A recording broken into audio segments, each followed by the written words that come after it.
Really? You had to rush in here as soon as I turned my mic up? Wow. Thanks, Sushi. Alright, hi everybody. It's been a couple weeks. Feels like it's been a lot longer for me, aside from, But yeah, it feels like it's been a lot longer for me. But, how has everybody been? Happy Pride!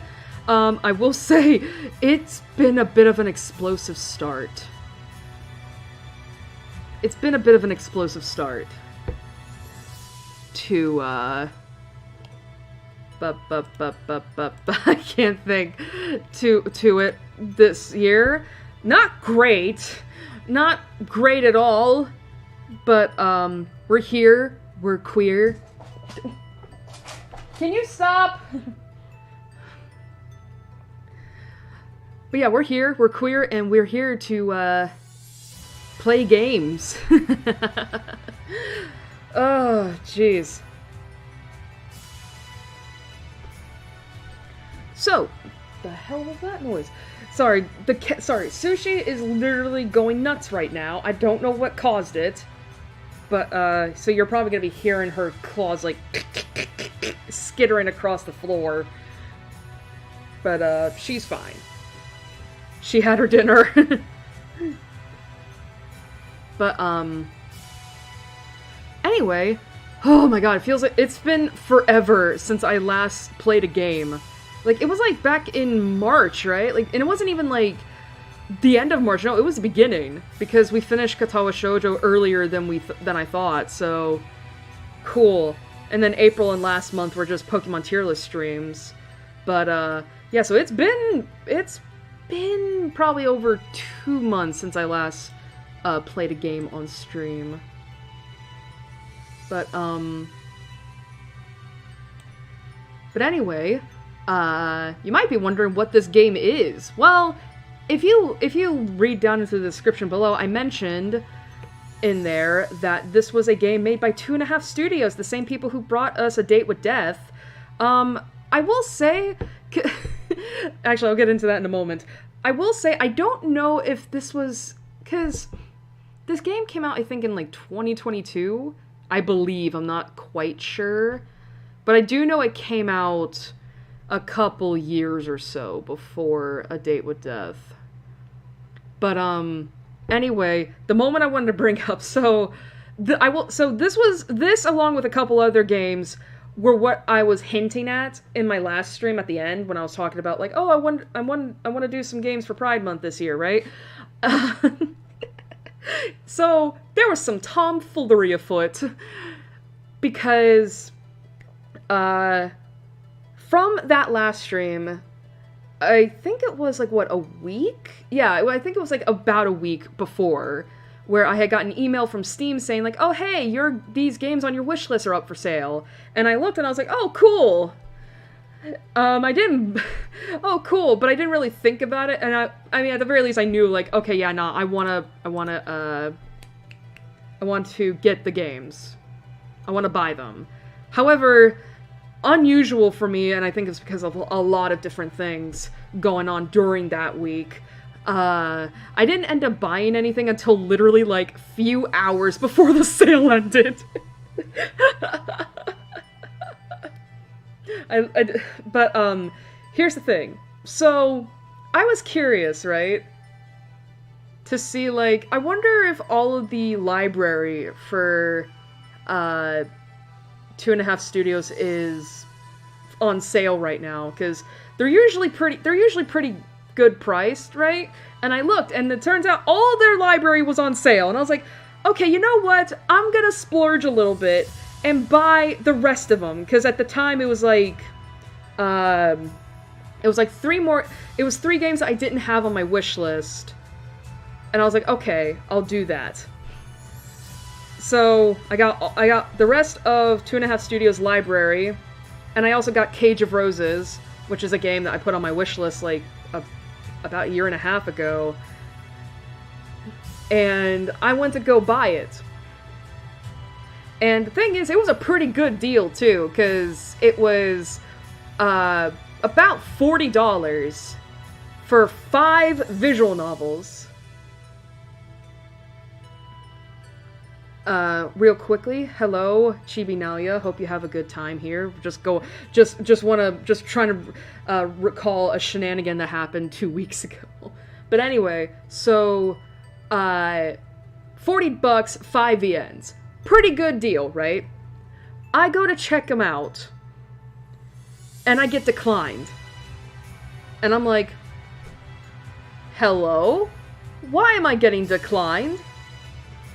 Because, I'm gonna say this right now, it wasn't a matter of not having enough money on my card to complete the purchase. No, like, I'm very on top of that. I'm very on top of that. So it wasn't a matter of like, oh, I can't buy this because I don't have money. No. For some reason, it was just declined. I was like, I go to do it again 2 more times.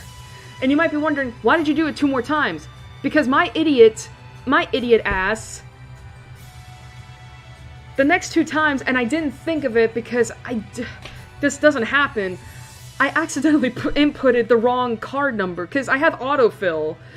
And I forgot that I have my last card, which is a card that expired, which is a card that expired, I think, 2 years ago now, in the thing, and I didn't realize it until after, and I'm like, oh, son of a bitch.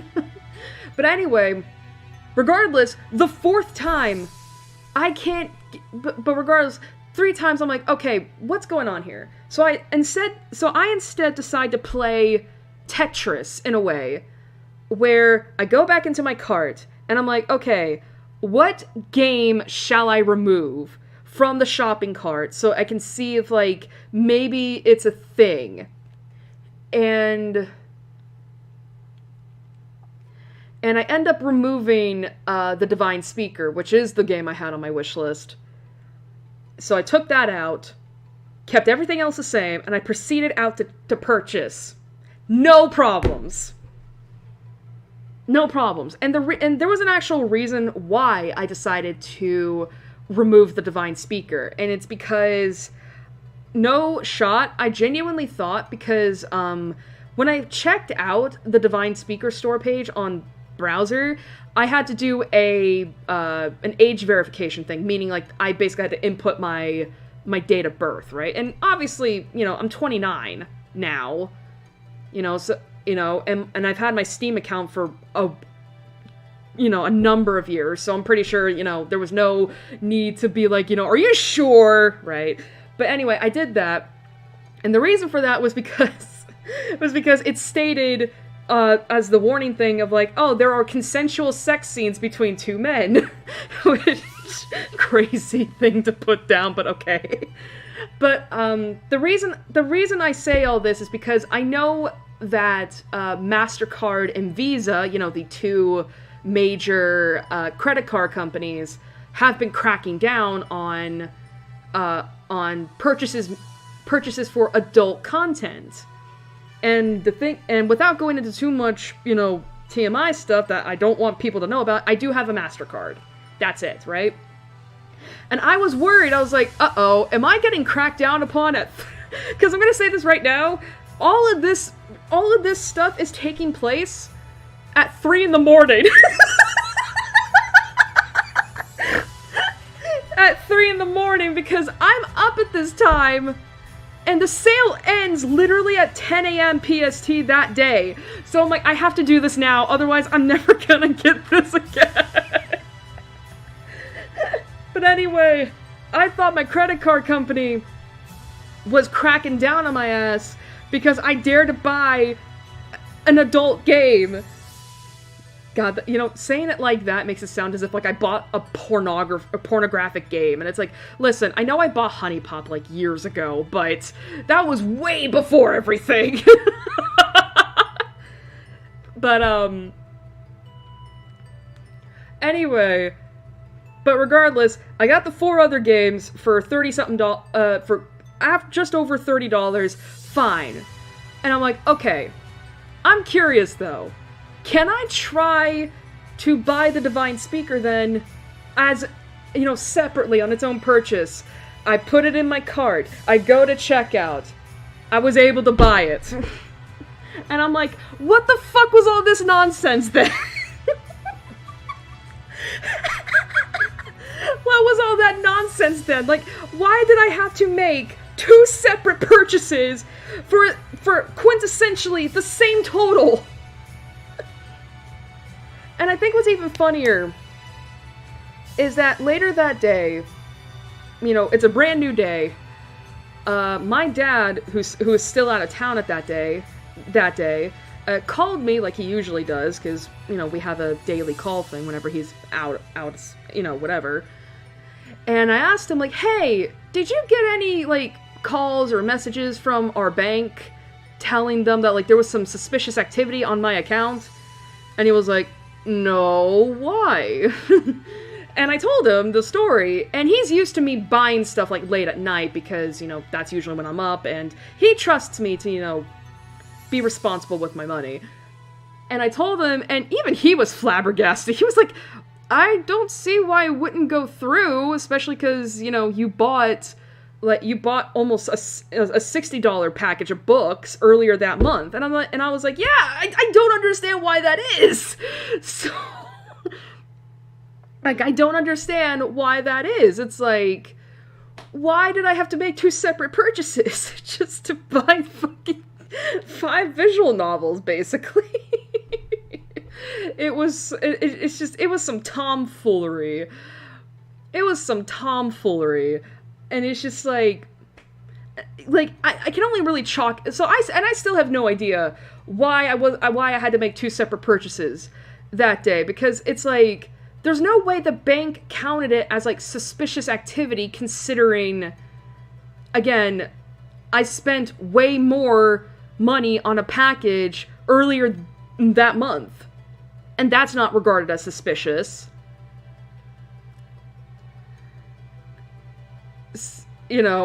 And it's like, and I'm wondering, like, is it because I'm buying, like, 5 things off of Steam? Like, does Steam, like, have some sort of, like, policy that says that, like, you can only buy so many games within a single purchase before we consider it suspicious? Like, I don't know.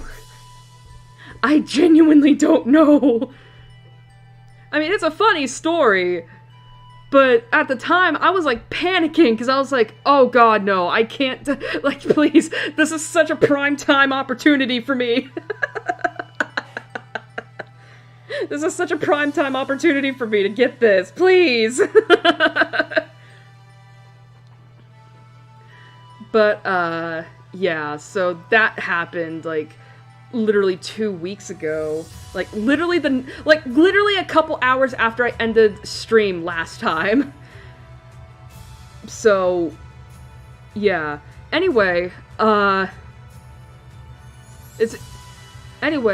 really like this remix of the Time Gear theme from Pokemon Mystery Dungeon. I thought it was appropriate, considering that we're dealing with yet another fucking visual novel about time shenanigans. Speaking of which, I am gonna start getting that set up. So we're gonna have to say I was gonna say goodbye, good night to the thing, to the music. There we go. Okay. Goodbye, Firefox. We'll see you when it's time for break. Okay.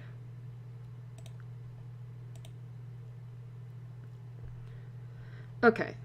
Alright, just making sure everything's good. Alright.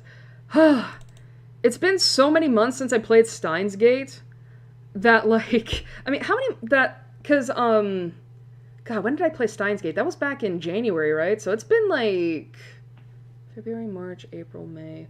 Yeah, so it's been, like, 4 months since I pulled Steam up for a stream.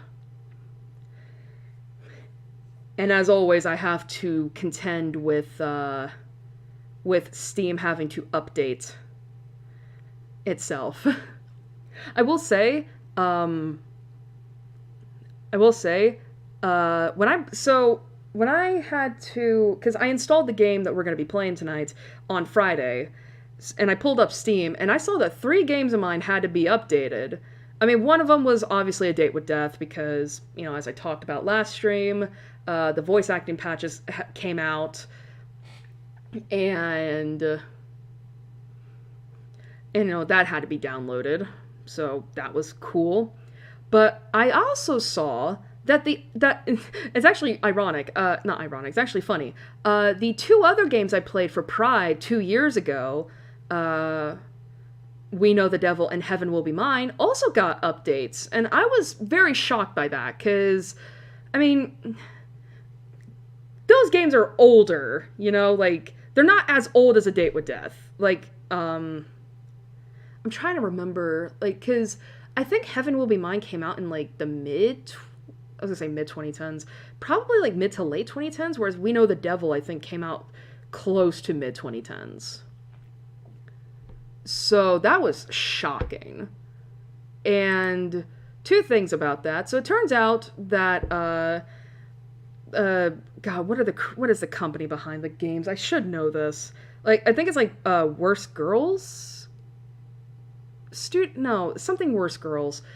It's something off of We Know the Devil's True Ending. But Heaven Will Be Mine actually got a pretty major update. Not in terms of the story and such. Like, from what I looked at, it basically seems as if they decided to update the game to more modern. I was gonna say consoles. It's not a console game. Hey, I kept my window size. That's cool. Thank you.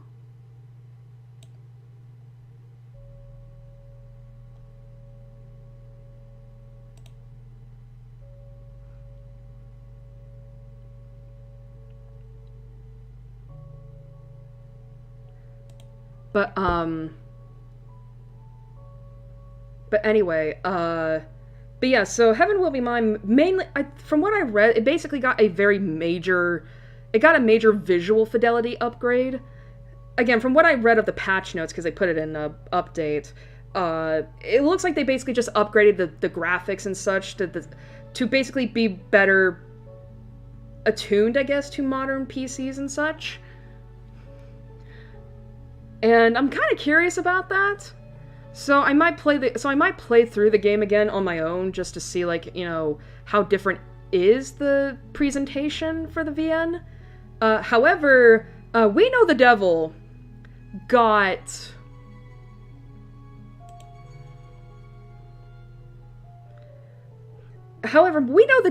also got a bit of an update.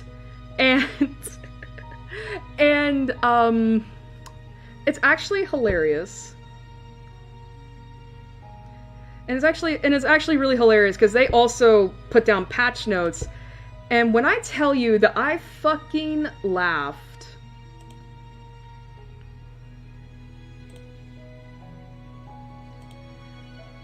when I saw what it said, it is so funny. I'm gonna find it right now. Because I actually took a screenshot of it.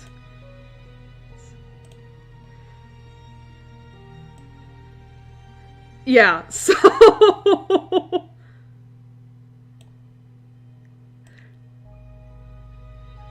So yeah, it basically just... if you can see it. So this update came out in November of last year, so this is very recent.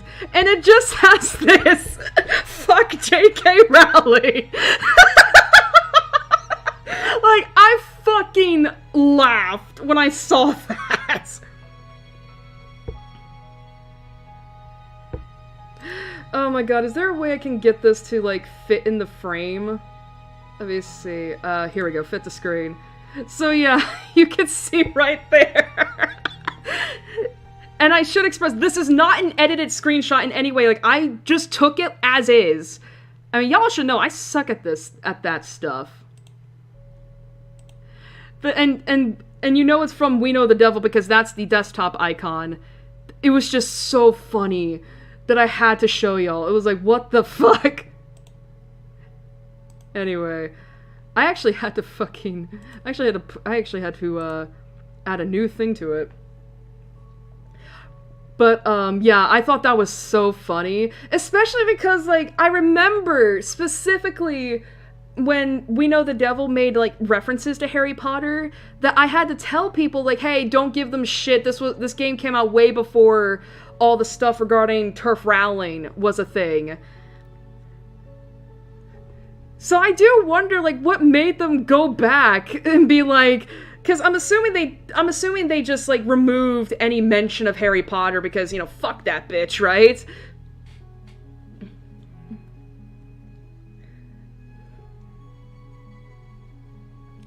So I was just, you know, so it's like, huh, interesting. But, anyway, so, God, this game is so loud. Anyway, so y'all are seeing the game screen, right? So this is the game. By the way, this is not full screen, as obviously. It doesn't have a set window mode. I had to do the setting myself.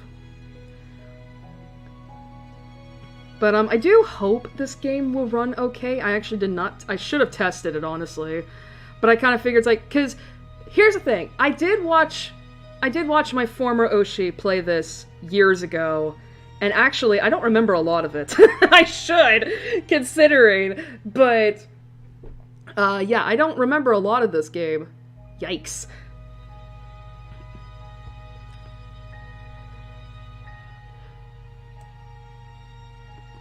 But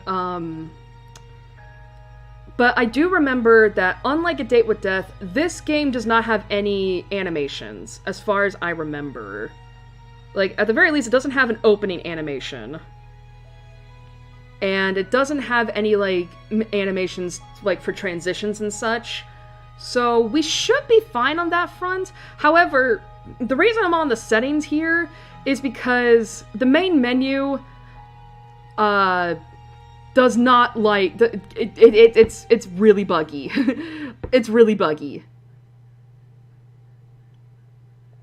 It be hella buggy. So that's why we're on here. Alright, I'm gonna turn down the music just a little bit more. Because I do remember liking the soundtrack to this. But, what I do remember from this, and it's in the description, is that we are playing as a person, and we have 3 other people with us, and we're basically stuck in a location, and I use that word very specifically. We are stuck in a location that is rigged with bombs, or some kind of death machine, let's just say, and we have to escape from the place. Easy, simple premise, right? However, there are some time shenanigans afoot. I won't go into detail about what they are, although I think you can probably guess. But there is some time shenanigans afoot. And if you also note, I said it was a BL visual novel. I will say it's not super... I don't know. I would say it's not very BL heavy. There is some, but it's not a lot. But we'll get into it. We'll get into it.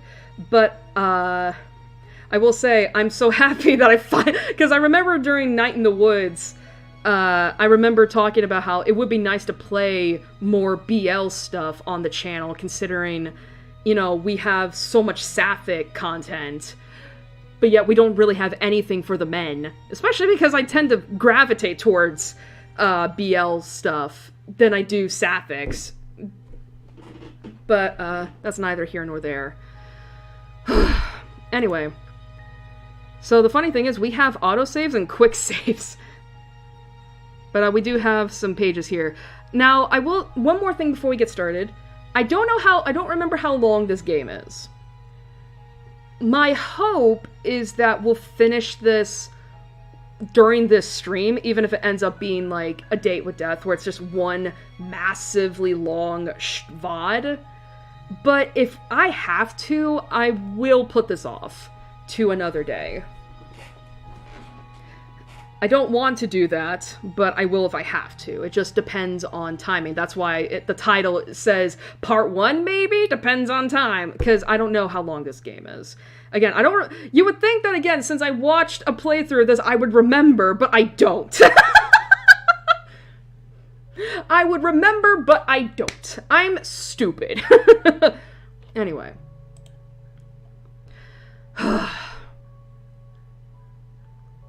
I'm not gonna know how this... So, one more... God, I keep coming up with things. One more thing. Because of the fact that I am dealing with... the fact I didn't test this, you know, with the test string before, there's probably gonna be... I'm probably gonna be spending some time, readjusting some settings, mainly the window size and such, and maybe some things on OBS as well, if I have to make sure that this game is running at least semi-smoothly on the stream. I really want to avoid another Saint Maker situation. Anyway, I have my water bottle here, because with this being a visual novel, voice acting abound and reading abound, so...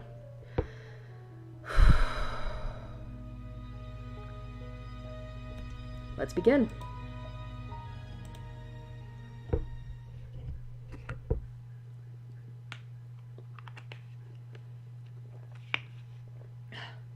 Just took a sip of water. Alright.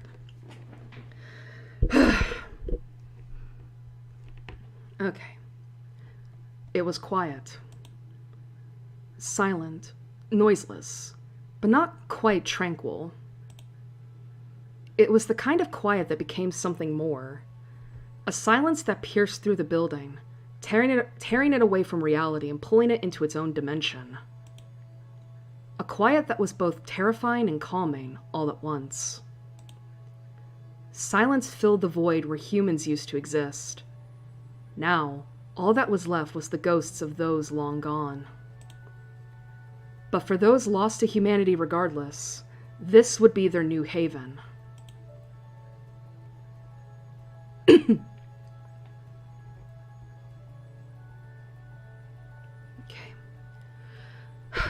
Probably gonna be moving my mic a little bit because unfortunately it's right in the middle of text. Sebastian opened his eyes, surrounded by that silence. I should have done vocal warm-ups. Where? His hands found his temples and he massaged gently, trying to ease the pain that had begun to take over his mind. When that didn't work, he first turned to the room he had found himself in. The room was dark. Whether that was because it was night, or because the windows had all been covered, Sebastian didn't know. His eyes scanned everything with growing suspicion. I was... at home. How did I get here? Is anyone else here? Hello? Nothing stirred in the darkness. All was still. He jumped to his feet and cautiously took a step forward. The floorboards, damaged from what looked like years of battling against the weather, creaked underneath his careful footsteps. Hello? Anyone? No one answered. If there's any ghosts here, I promise I'm not an exorcist. I'm not even sure how I got here, but I don't mean you any harm. I'm just going to leave now. Okay? Sebastian walked towards what looked to be the entrance to the house. The door was large and imposing, made of faded wood with deep engravings. Thick scratches ran down the wood. Sebastian took the door handle in his hand and attempted to turn it, but was met with a loud click instead. Locked. Ah!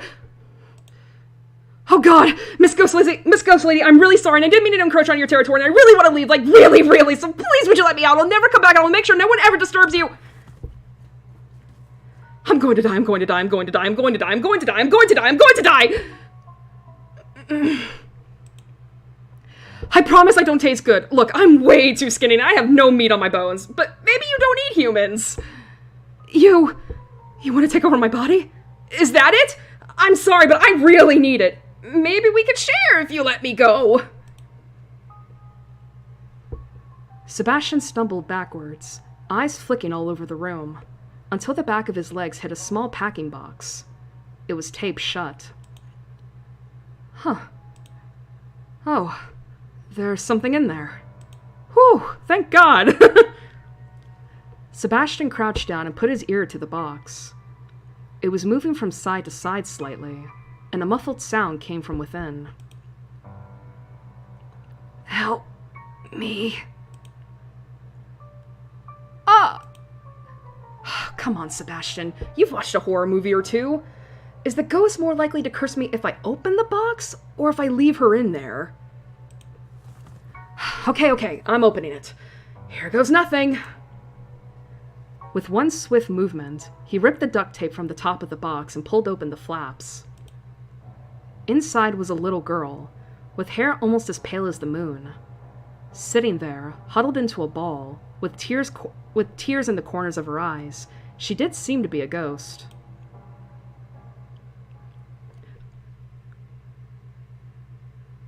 Oh. That scared the shit out of me because I was like, okay, if there's anything like Saint Maker, is the stream gonna start buffering as soon as 2 people hit the screen? But it doesn't look like it.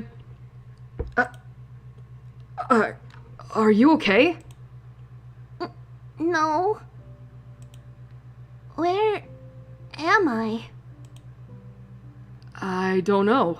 I just woke up over there. Oh. Come on, let's get you out of this box, okay? Sebastian held out his hand and silently prayed she wasn't a ghost. When her hand met his, instant relief washed over him. Okay, not a ghost. Oh, good. I thought you were a ghost. Wait, you're not, are you? The little girl shook her head, her long hair flowing from side to side. Okay, that's good. Well, my name is Sebastian. What about you? My name is Nini. Okay, it's nice to meet you, Nini. I'm not sure how we got here, but it's about time we left, don't you think?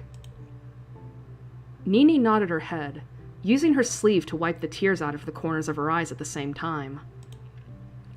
Let's take a look around the room, alright? Maybe there's other people here. Or if there's not, why is it just the 2 of us? Sebastian couldn't help but cringe with each step the 2 took around the room. The creaks and groans echoed through the house. If anyone, or anything, was nearby, they would have been heard easily by now. Sheets laid across much of the furniture, and dust laid across the sheets. Whoever had once lived here had left quite some time ago. Mr. Sebastian? Yeah? I think there's someone over there. Nini pointed into a dark corner of the room. Dated pieces of furniture concealed whatever was hidden over there. How do you know? I thought I heard someone say something. Oh, that's great. Okay. Well, I'd love to look, but now I'm suddenly thinking about the ghost thing again. There's no ghosts here, silly. Ghosts aren't real. Whoa there, little lady. What do you mean? Of course ghosts are real. Really? Yes. It was the summer of '64 when I met my first ghost. You're not that old. Nope. Okay, I may have never met a ghost, but I'm certain this is a haunted house. How can you know? It has all the telltale signs. 1, strange noises. That was me, though. 2, all the doors are locked. Couldn't someone else have locked them? 3, it's way too cold in here. Isn't it the middle of winter? And lastly, I feel like someone's watching me. Again, I think that's probably me. That's how I know this is a haunted house. You're stupid. Okay, I'll go check over there myself. Don't worry, I'll protect you from back here. There you go, my little child. Sebastian gave Nini a thumbs up and a reassuring smile. I got the image in my head of something stupid and I can't get it out. She smiled back. She nodded back enthusiastically, as if she truly believed that he had her back. Even the text is like, I don't believe this guy. If you really are a ghost, I want to help you. You got this, Nini! I'm right here! Protecting you from the back! She crept closer and closer. There's someone there. Sebastian creeped closer, looking over Nini's shoulder. Indeed, there seemed to be the shadow of someone lying in the corner of the room, mostly hidden. A chair made of rotten wood sat in the way. Sebastian tried to pick it up and move it, but the leg instantly snapped off. He picked it up. Now I have a poking stick. Won't he be upset if we poke him? Nah, I'm sure he doesn't mind being poked. It's fine. Hey! Hey!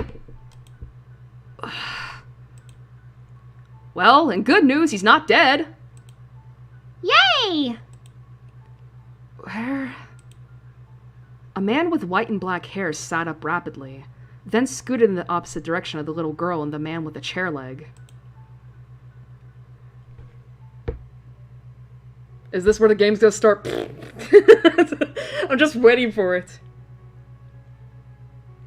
Okay, we have 3 people on screen and nothing's happening. Maybe we're in the zone. Maybe we're good. Maybe we're in the clear.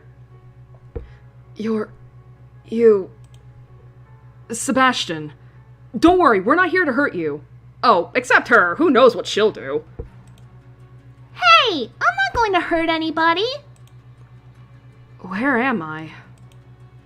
Well, that I don't know, but I can tell you where we aren't. I don't think this is the circus, or a hospital, or the aquarium. I'm pretty sure it isn't my house, but not certain on that one. It doesn't look like a school or a... Okay, just shut up. Yes, sir. Damn, get caved quick! Hey, what's your name? Mikhail. I'm Nini. Alright. Sebastian, Nini, what are we doing here? I don't know, I just woke up a little while ago and got her out of a box. A box? Yeah, like a packing box. Duct tape shut. Do you know who put you in there?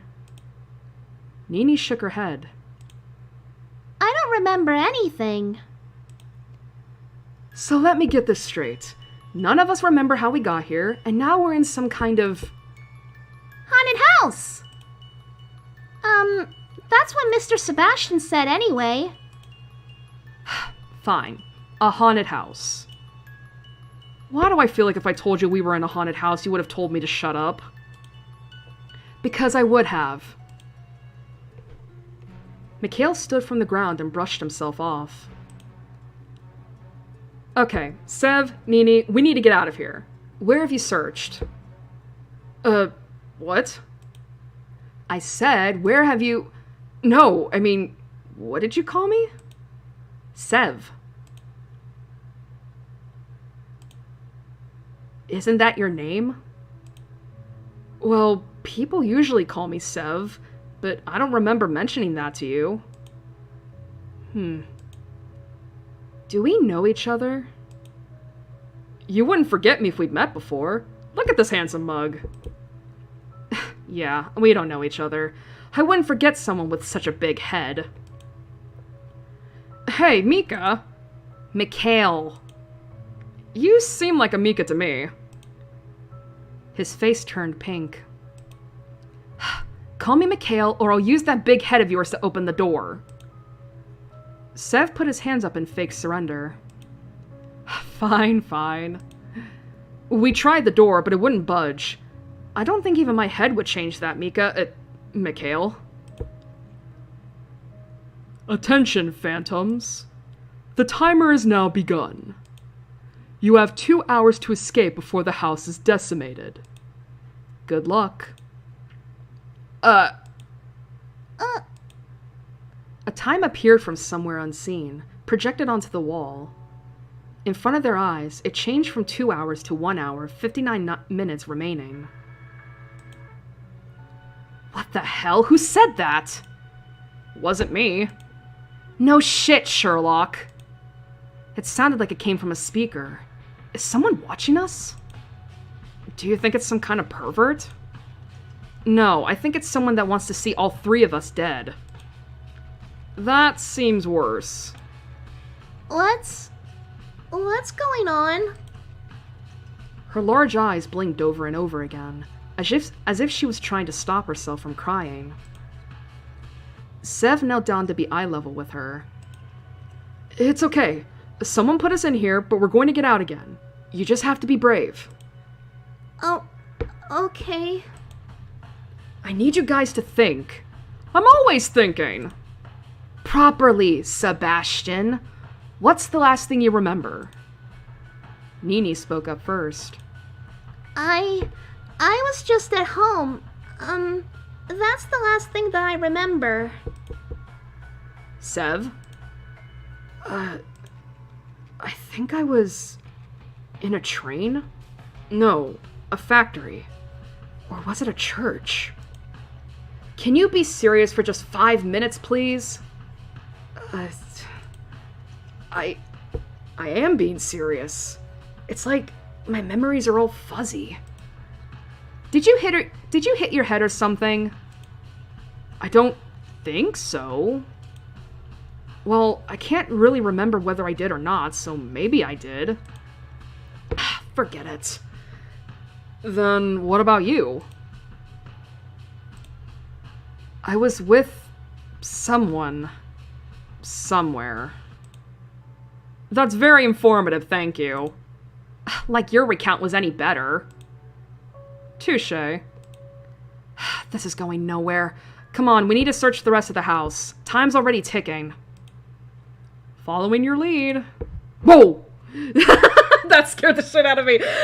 I told you I don't remember much of this, which is fucking weird considering Fuchan played this, and it was 2 streams! Someone else. Wait. Mikhail had already moved to leave through what looked like a dark, long corridor. He paused, a look of mild annoyance on his face. What? Please don't say something stupid and waste our time. No, it's just... Aren't we missing someone? Missing someone? Like, shouldn't there be 4 of us? Why? What do you know? Nothing. I don't know anything. It's just a feeling, I guess. We already searched the room. There's no one else. No, we're definitely meant to have 4 people.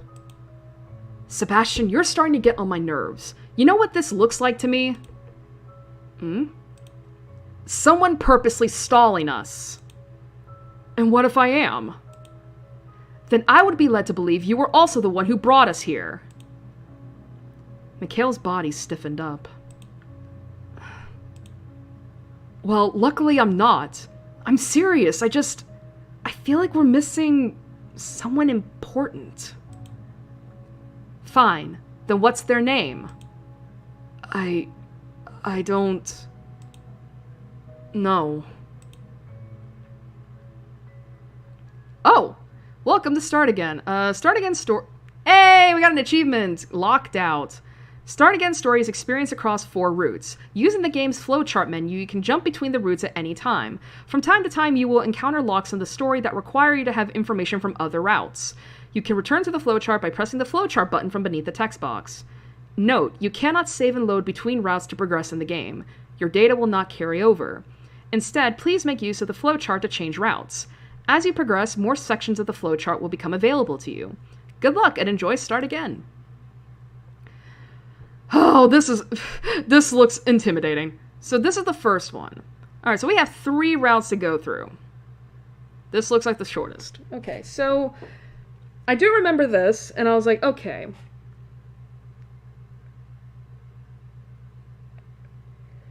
So, y'all know what I'm gonna do? I'm gonna settle this.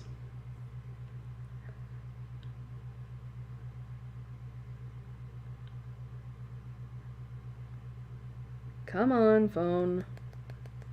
Here we go. Alright, so we have 3 routes, right? I'm gonna see, because I think I recently learned this feature that you can actually ask Google to roll a dice or something. I'm gonna see, roll a d12. Let's see, roll d12. Here we go, roll dice. Okay.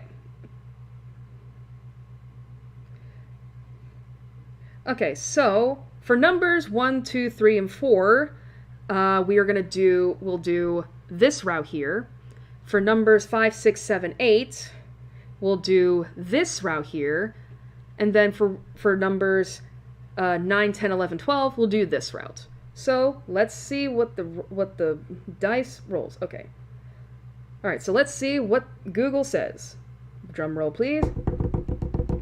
2, so we're doing the first route. Cool. Doing this one.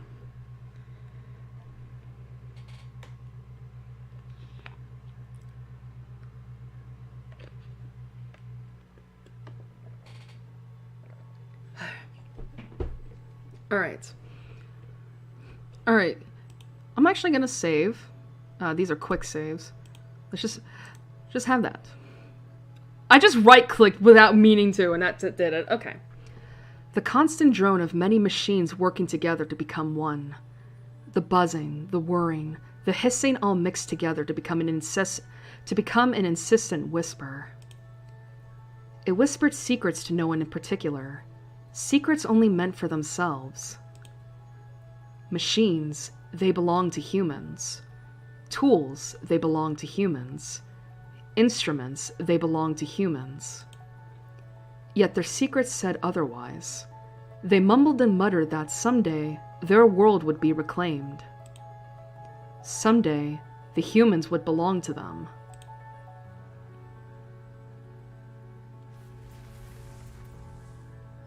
The steel beam crashing to the ground just inches from where his body lay discarded was enough to force Sev's eyes open.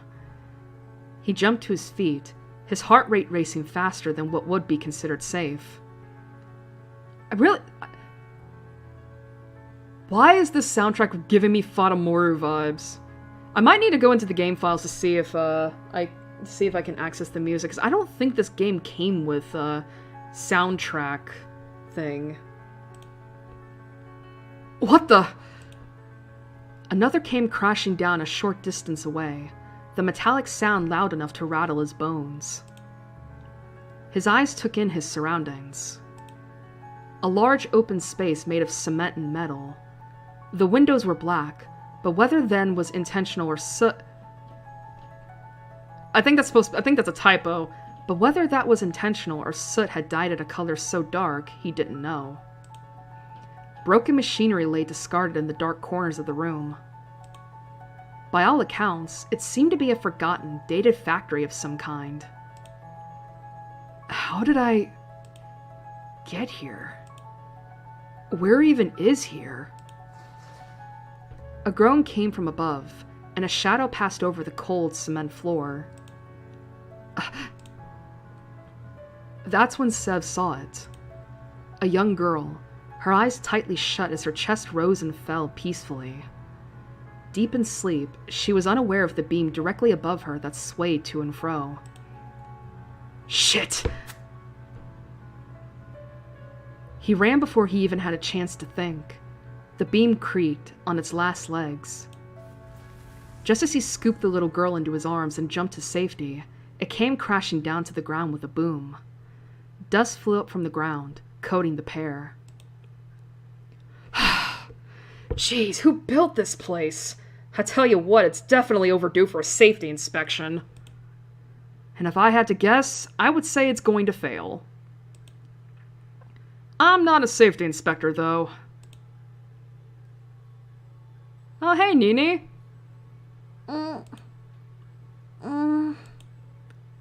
Dad? I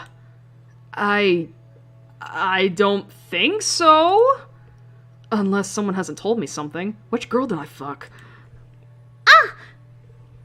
She wriggled from his grip, retreating a distance away and eyeing up her surroundings. Where am I? I don't know. Hey, look, I just woke up a second ago as well. You can trust me. I realize that comes off as untrustworthy, but you've got to believe me here. A grown-ass man telling a fucking little girl to trust. Stranger danger! Stranger danger! Damn it.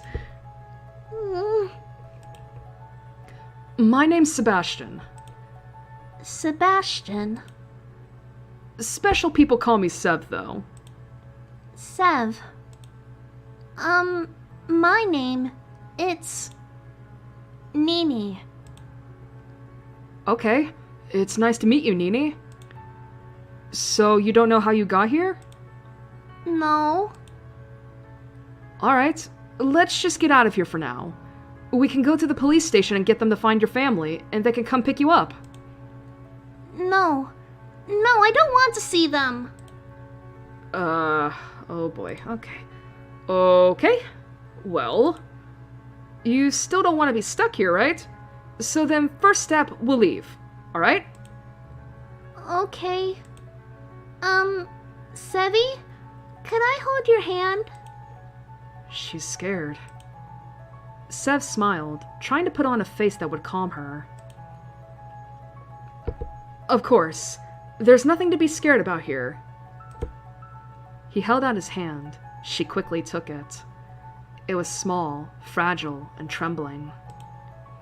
Their first stop was a large door that seemed to face the outdoors, but no matter how much he jiggled the handle, or pushed and pulled, it wouldn't budge. Window it is. Sev picked up a scrap metal pipe that had been tossed to the ground. The weight was heavy in his hand. Stay here for a second, okay? I don't want any glass to get on you. Okay. As if he was aiming for a home run, Sev swung the pipe a few times, testing the force. Satisfied, he lined himself up with the window. It's time for you to face my steel, window. Prepare yourself. No longer will you hold us hostage. No longer will we be your prisoners. By the power I wield within my hands, you will... Are you talking to yourself? No, of course not. Here we go. With all the strength he could muster, the pipe swung through the air before colliding with the window, and subsequently bouncing right off of it, causing the man to stumble backwards until he landed square on his ass.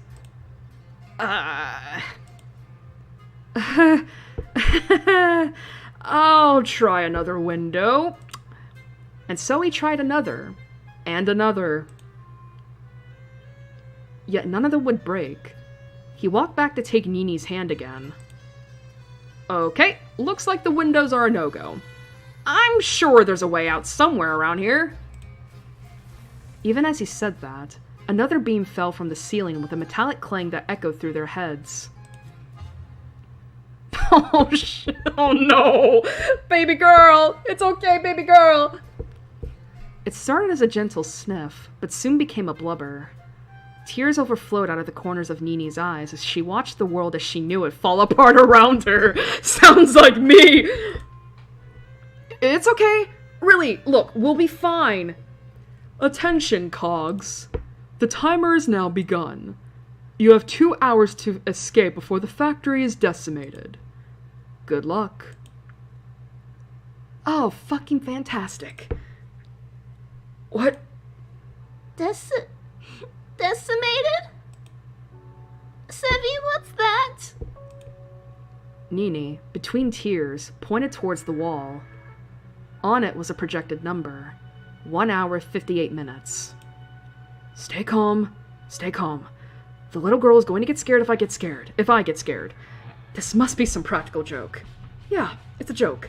Just play along with it. We should... A loud banging, five times against something metal, came from across the room. Behind the shelf. Nini, help me move this. I mean, you don't really have to help. No, I'll help. Nini rubbed her face against her sleeve, leaving it damp with tears, before jogging towards where the banging was coming from. On the count of 3, we'll push. Got it? She nodded enthusiastically. 1. Sev cracked his knuckles, preparing to show what he was made of. I gotta impress this little girl. 2. He took a deep breath and did a little stretch with his arms. 3. The bookcase slid to the side with no effort whatsoever, thanks to Nini. Damn it. Sevi, it's on wheels. Cool. Yup. I just got shown up by a toddler. Oh, my manhood. On the other side of the bookcase was a reinforced metal door. No window showed what was hiding beyond. Well, that was easy. Who needs 2 hours? But who is doing the banging? Maybe someone's come to rescue us. One of our families? Oh, it's locked from this side. Well, let's get out of here already. A large metal bolt was the only thing stopping the door from bursting open. Unless the baddies are in there. The baddies? Oh, for fuck's sake, my guy, you are a grown-ass adult! Sev shrunk back, kneeling down to stand behind Nini as if she was a shield. You pussy! You open it. Okay. Her hand trembled as she reached towards the bolt. Okay, maybe making a child do this is a little much. But before Sev could move, she'd already pushed the door bolt aside. All was silent for a moment. And then all hell broke loose. The door crashed open with enough force to nearly rip it from its hinges. Whoever was on the other side had obviously decided that their fist wasn't enough, and the only solution to getting it open was to charge at it. I like their style. A blur of black and white crashed through the door and into the room. He barreled past Nini, who had quite smartly stepped to the side, and directly into Sev. Well, fuck me, I guess. The two went flying, skidding over the cement floor until they came to a stop next to a pile of abandoned machines. Oh, hi! Alright, asshole, did you think that was funny? You better have a damn good explanation about why you locked us in that cupboard! Oh, this guy is pissed. Sorry, I thought you were the janitor. Do I look like a janitor to you? Sev looked at the man who was hanging above him. White and black hair hung from his head to dangle above Sev's face. It seemed like his outfit matched, too. Yeah, did you find the broom in there? You! Mika, no! Oh, that's a new character. What, another one? I don't remember hiring 2 janitors. We're not janitors, you piece of shit! Where the hell are we, and who the hell are you? Oh, I'm Sebastian. You can call me Sev if you want. That's Nini. We don't know where we are. Okay, Sebastian, why are we here? That is a fantastic question.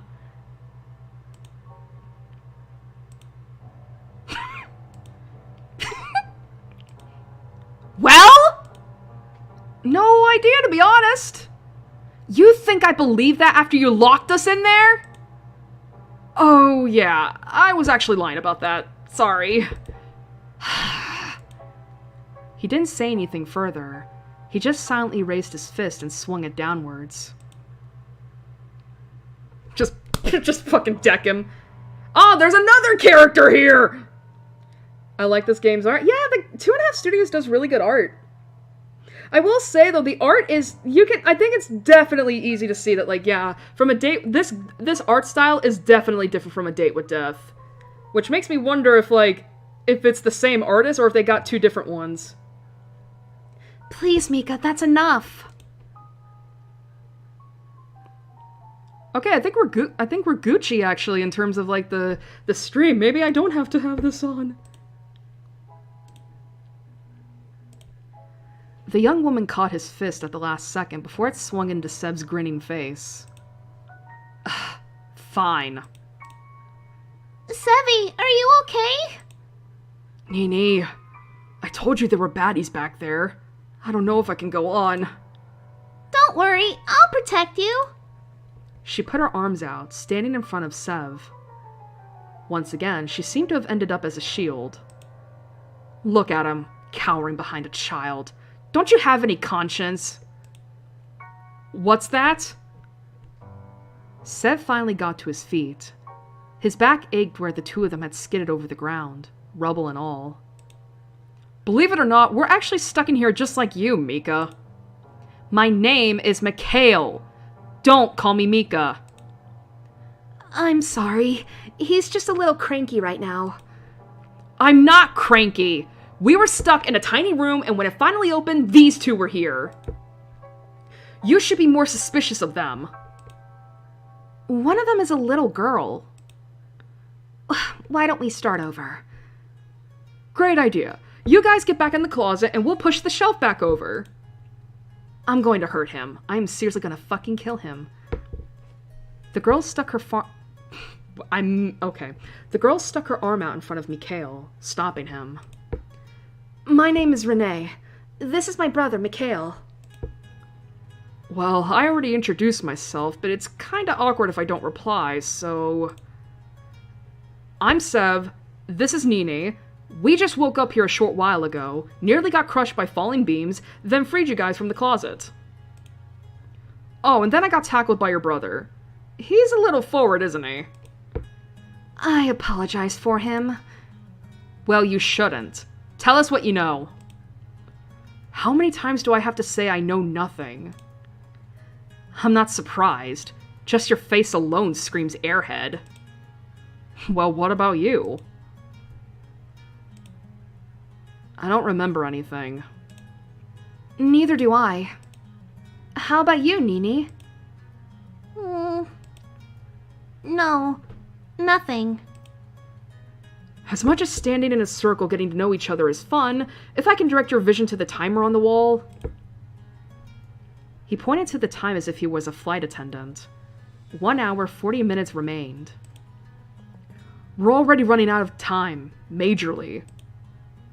You don't believe that bullshit. You don't believe that bullshit, do you? What, that the building will be decimated in 2 hours?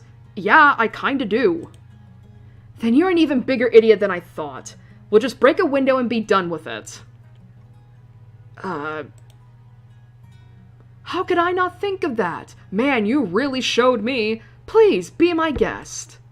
In fact, here, take this. He bent down to pick up his abandoned rusty metal pole, then handed it to Mikhail. Mikhail snatched it out of his grip, then sauntered up to one of the old darkened windows and with a cocky gait. He wound up his batting arm, as if a mirror into how Sev looked just a few minutes ago himself. Pull it back a little further. They might be tough windows. An old factory like this? Don't be stupid. Yet despite his words, he still pulled the pipe back just a little further. Sev watched on with a smile. Mikhail swung down hard. The air whistled. And then the pipe bounced right off the window directly back at Mikhail and hit him square in the forehead! Damn! He instantly collapsed to the ground, and Sev burst into laughter. Mika! Oh, oh my god. He really did it! Is he okay? Why didn't you tell him we already tried it? Sev shrugged.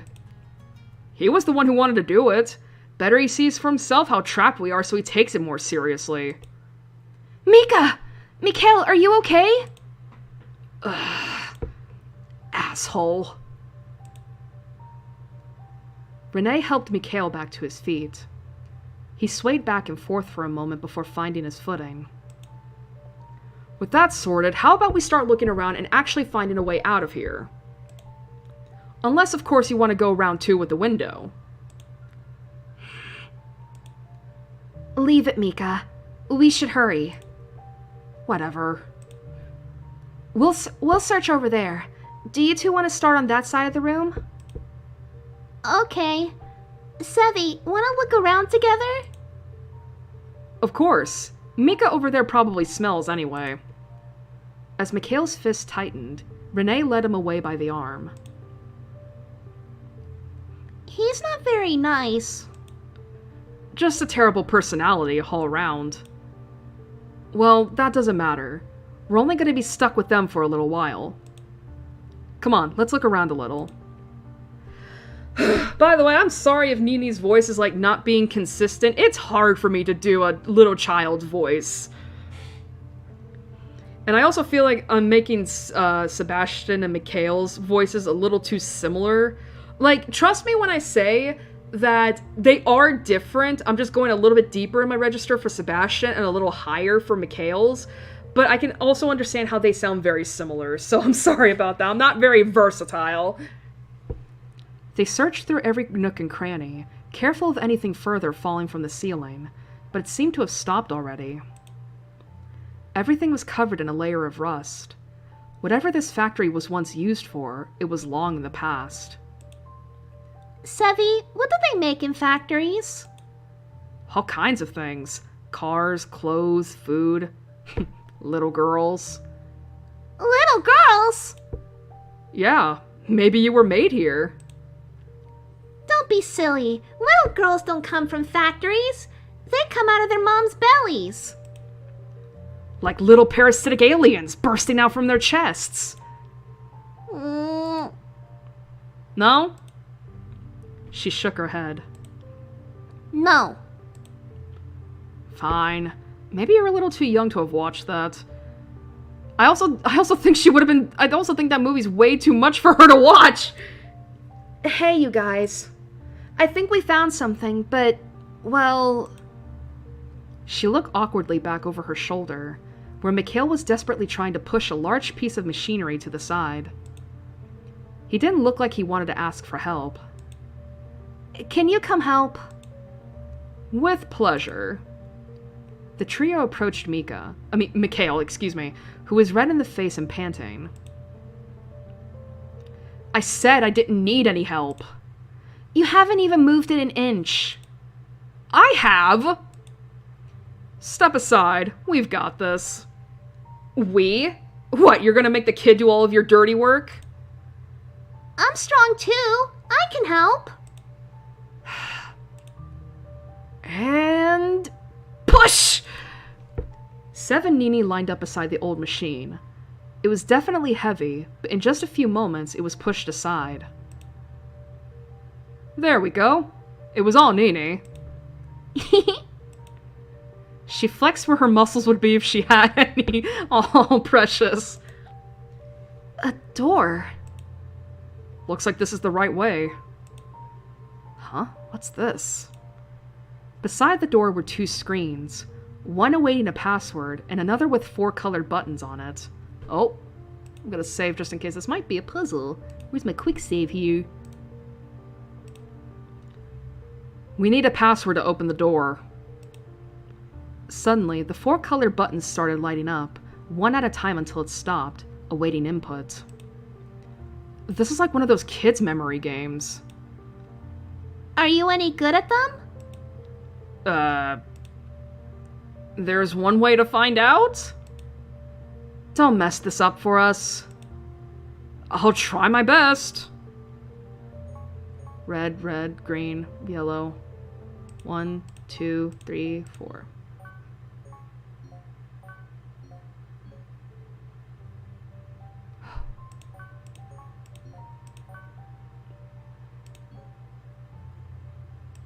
Fuck!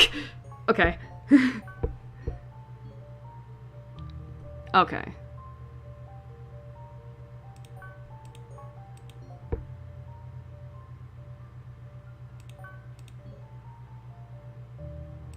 Okay, I fucked up. Ah, okay.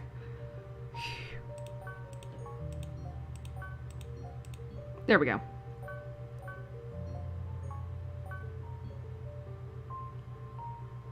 God, my short-term memory span is crap. I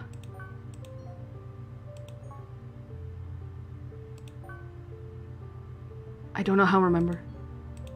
Okay. Oh.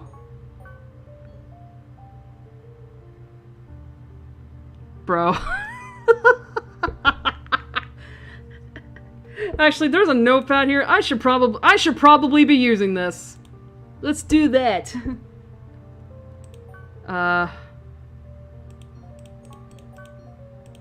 Alright. Yellow, blue, blue, green, red, blue, yellow. I fucking... Dude, my short-term memory is bad. Yellow, blue, green.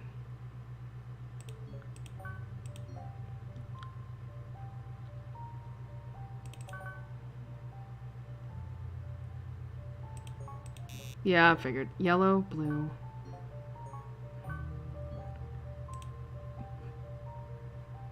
Where's my notepad? What the fuck?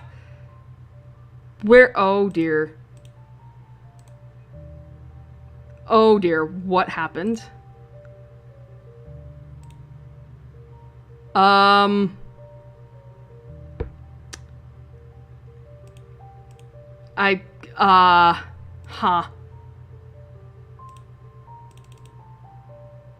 I think it glitched. I think it glitched. I can't do anything.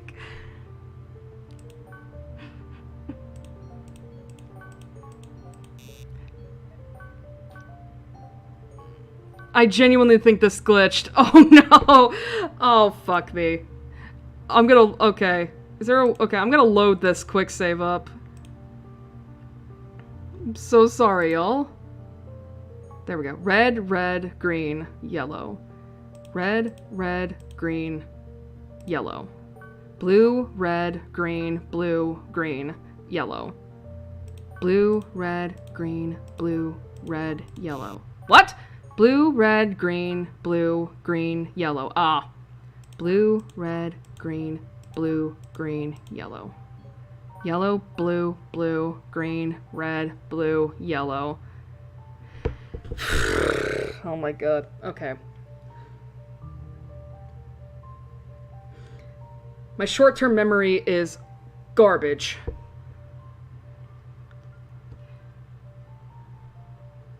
Yellow, blue, green, blue, green, yellow, red? No. Yellow, blue, blue, green, red, blue, yellow. Alright, yellow, blue, green, blue, blue, red, yellow. Fuck! Yellow, blue, blue, green, yellow, blue, blue, green, yellow, blue, blue, green. We're just gonna do that. We're gonna get through this eventually. I swear to God, I suck at this. Alright, yellow, blue, blue, green. Alright, red. Alright, yellow, blue, blue, green, red, blue, yellow. Yellow, blue, green, blue, blue, red. I fucked up again. Yellow, blue, blue, green, red, blue, yellow. Yellow, blue, blue, green, red, yellow. Fuck! I'm about ready to hit myself. Alright, yellow, blue, blue, green, red, blue, yellow. There we go. Fuck! Show how good your memory is. The achievement says that. I don't know about that, guys. I don't know about that. I don't know about that.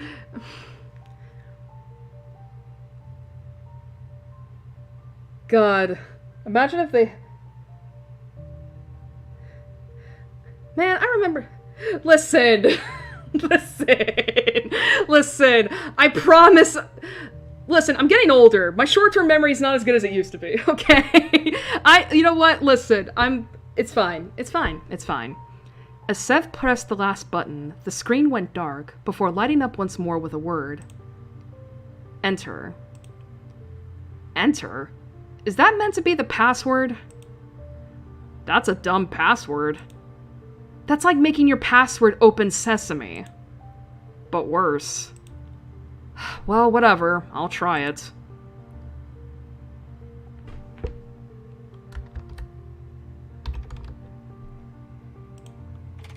Enter.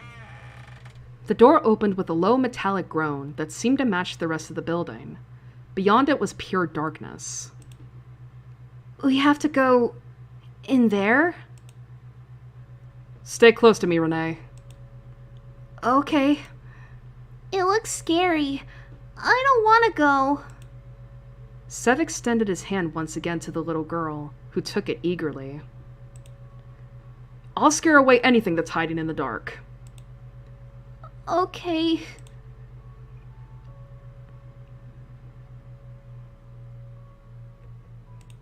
Shit! I was trying to hit the save button.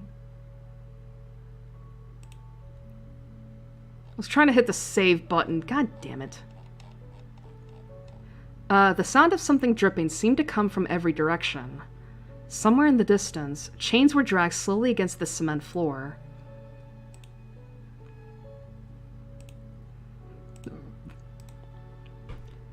Sev stuck out his spare hand, but he couldn't even see that in front of his face. Each time an unexplainable sound came from somewhere in the dark, Renee let out a low gasp or whimper. You doing okay? Yeah, you don't think anything is here with us, do you? I don't know. Of course not. There's gotta be something we could use for a little light. I don't know.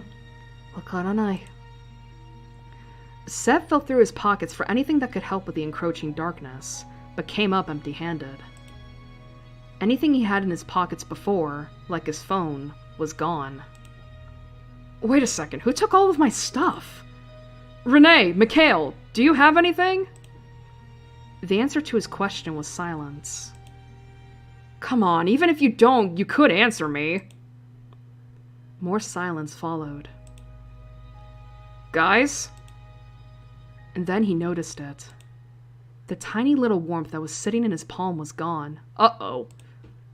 Nini? Shit, where did I must have gotten split up from the others. Nini? Renee? Mikhail? Mika? Nothing.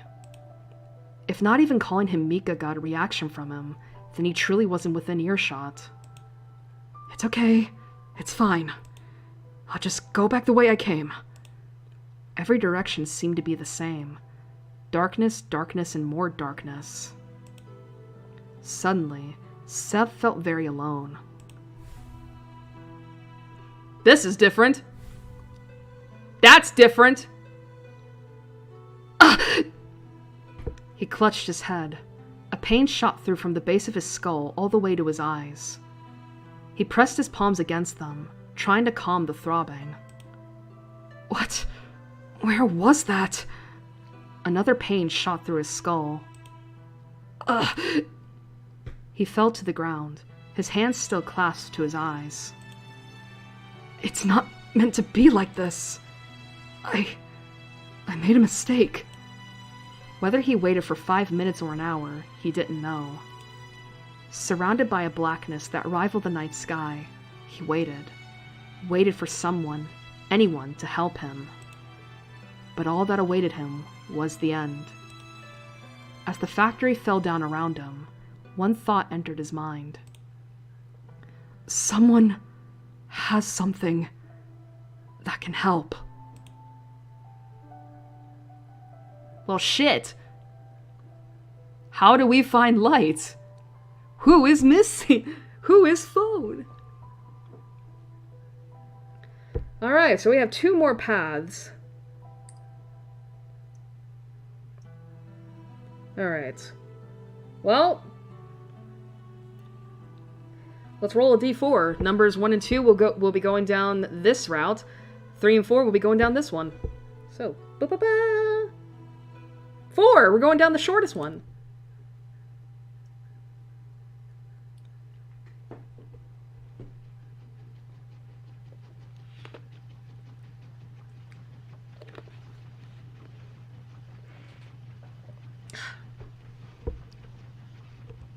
The rumbling came from deep within the metal beast, a sound of pure strength, of steel, of speed faster than a human could ever move.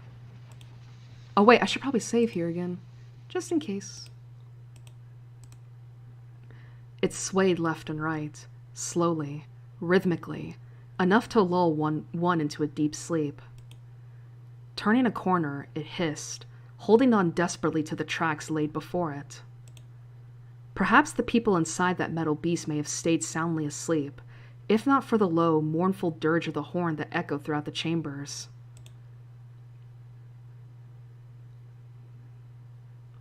Oh, we recognize this, don't we, guys? This was in one of those flashes that Sev had before he died. In the factory. Sebastian opened his eyes, his head pounding to a rhythm that seemed to match the swaying of the room he was in. His eyes passed from wall to wall, to the scenery that sped by just outside the windows, and finally to the man who rested his head on his shoulder. Who is that? His hair was unruly, tousled in a way that made Sev think that he had been asleep for some time. Unconsciously, he reached up to tame his own messy locks.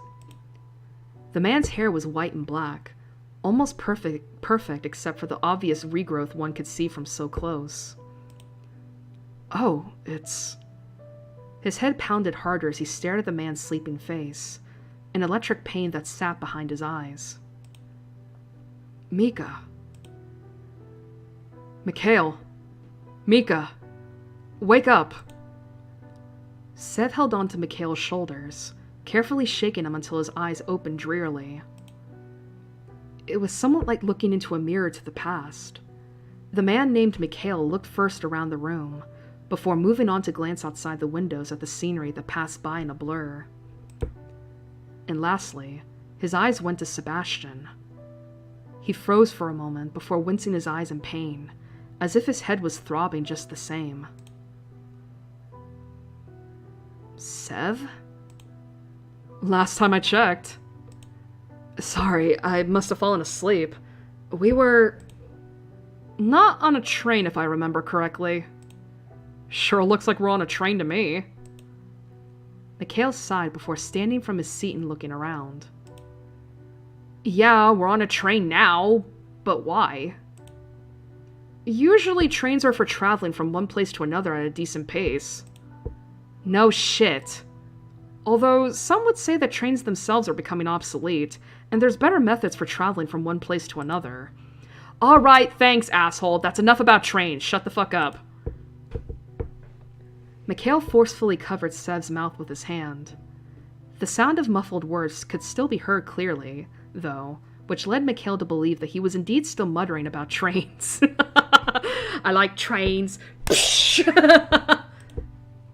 Hey, shut up. Look. Letting go of his mouth, and praying that the talk of forms of travel had ceased, Mikhail pulled Sev up to stand beside him before nodding in the direction of a seat further down the carriage. A woman with incredibly light hair sat upright in a seat, her eyes still closed and her breathing steady. The two men inched closer. Her dress was a deep, dark red.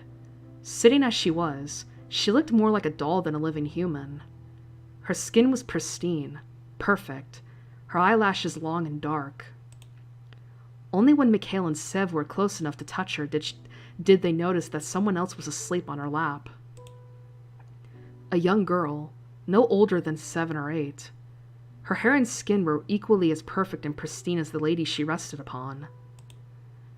Together like that, rather than dolls, they seemed like statues. Who are you? Automatically, Sev stood in front of Mikhail, shielding him. The woman's voice was cool and calm, but perhaps that only made it more threatening. I'm Sebastian. This is Mikhail. We woke up on this train with no idea how you got here? Yeah. You know something about that? Mikhail's voice was tinged with accusation. Mika, it's okay.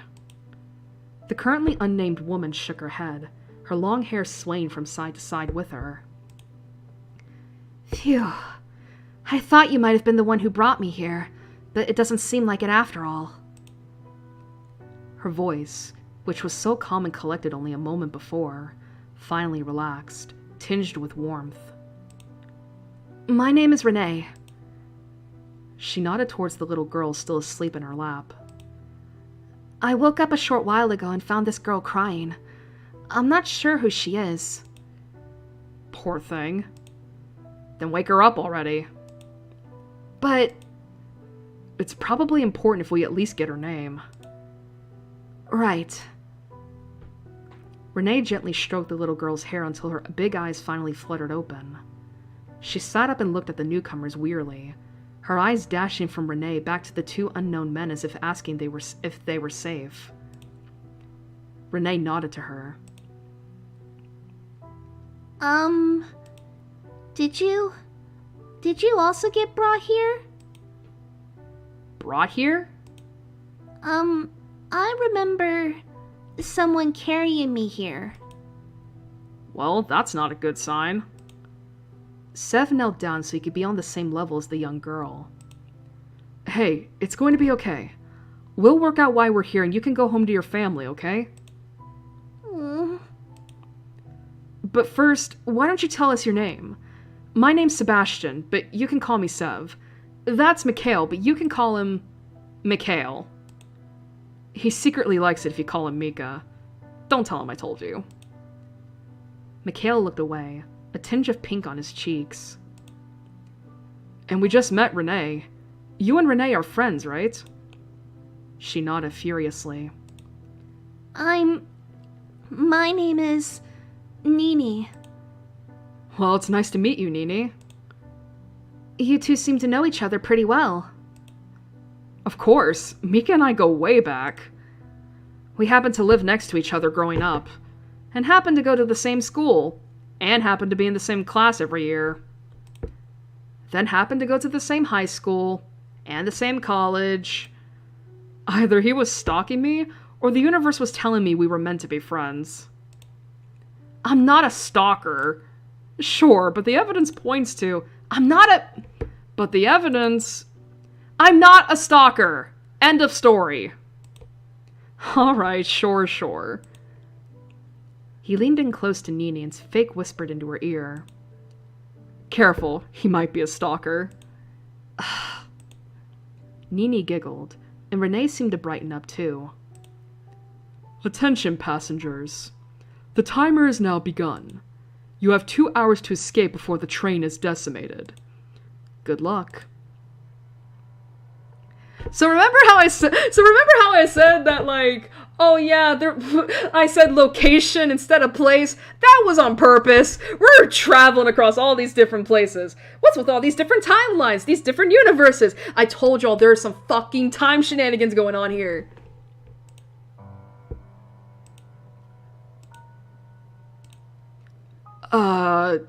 Did anyone else just hear that?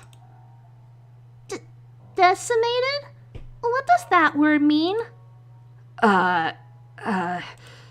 Well, that's...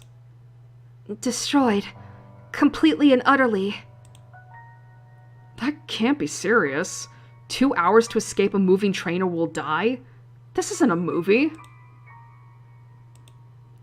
We're going to die?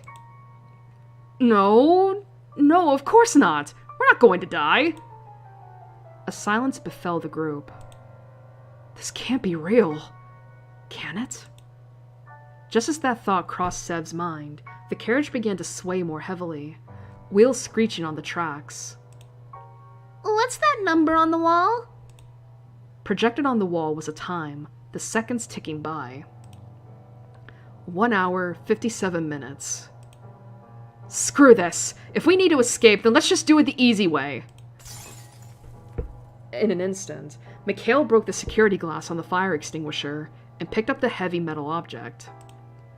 He brought it to his side and then swung hard, smashing the window. Or, at least, that's what he expected to happen. Instead, the fire extinguisher simply bounced right off the glass. Not even a scratch graced its surface. Say you did manage to break the glass. Then what? Are you going to jump from a moving train? Course not. I was still working out that part of the plan. The carriage is really starting to shake. I know the guy said we have 2 hours and all, but, do you think there's any chance that this carriage will, be decimated before then? Quite possibly. For now, I think we should take that voice seriously and play along. Then the only way forward is that door. Mikhail and Sev rushed over to the door and tried the handle. The lock clicked, not moving an inch. Anyone happen to wake up with a key in their pocket? Wouldn't that be convenient? Hey, what's this? Next to the door was a panel with a screen and a keyboard. It needs a password. Password. Of course it does. None of you signed us all up for an amnesiac Okay. None of you signed us all up for an amnesiac escape game, right? That would be much more fun. Let's search the cabin. There must be something around. Nini, would you like to look around with me? Yes. Renee took her hand gently, and they began to search between the seats. I don't have any debts, I try not to make any enemies, yet still I end up in a place like this. Maybe it'll be fun. Oh, maybe we're actually on a TV show, and at the end someone will jump out and say it's all a prank. You know, you got punked, bro? Uh-huh. Yeah, of course. Very elaborate setup for a TV show. By now, the carriage had begun shaking quite violently. The noise it made was one of pure terror, of steel screeching against steel, ready to break away at any moment. Sev quickly went to work searching. On the chairs, on the floor, on the walls, but found little of anything. Not only that, but everything was polished and clean, something you would never usually see on public transport. Was this made just for us? Hey Sev, look! Something came flying through the air, aimed directly at Sebastian's head. With instincts so honed, he moved quickly to catch it, and quite obviously missed because his instincts weren't honed at all, and he honestly would prefer to sit at home in his pajamas and play video games than do anything that would hone his instincts.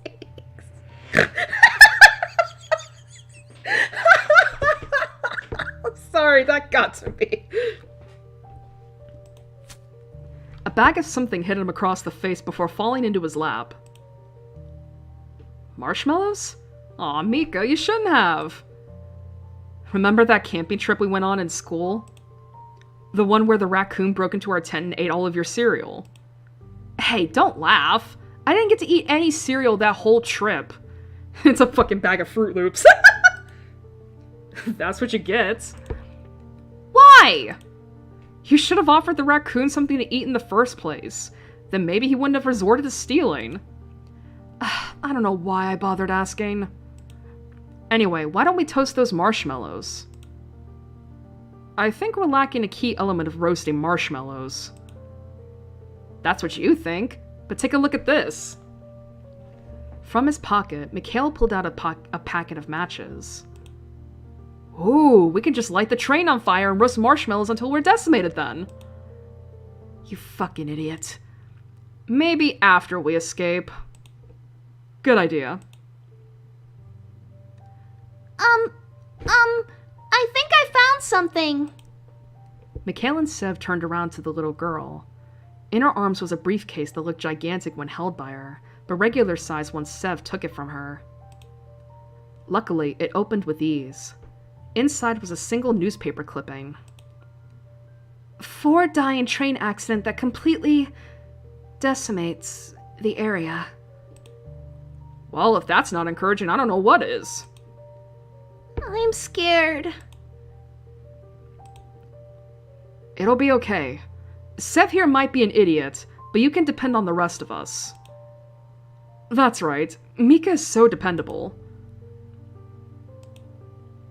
But moving on from that, there must be some kind of clue here. This is all you guys found in the entire carriage? I found marshmallows. This is all you guys found of use in the entire carriage? I believe so. I didn't find anything else. Then this is it. Let's take a look carefully. What? Find the hidden 7-word code somewhere in the newspaper. You can click any letter to add it to the code. If you need another hint, click the hint button. I'm terrible at puzzles, by the way. I don't remember these at all.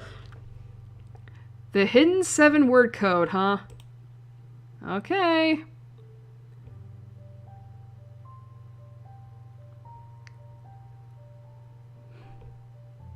Four dead in train accident that decimates the area. Shortly after 4:15 p.m. on the 27th of December, a train carrying flammable materials crashed.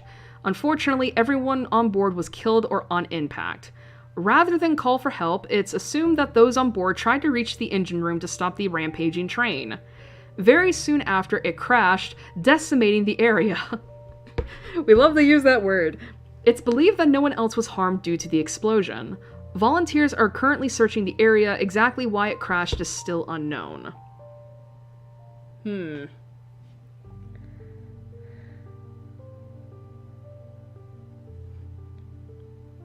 7 words? Is it 7 words or 7 letters? Because I'm not gonna lie, I'm looking immediately at this. Because the thing is that, like, December's a proper noun, that should be capitalized.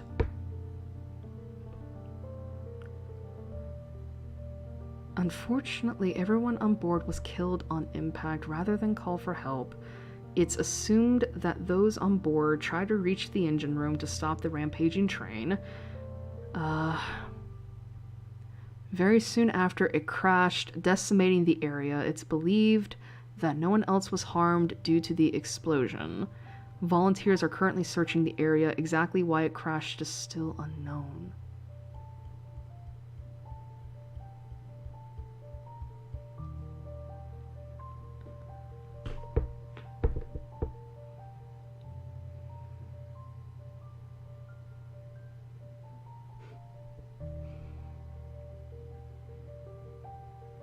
Y'all aren't gonna fault me if I use a hint, right?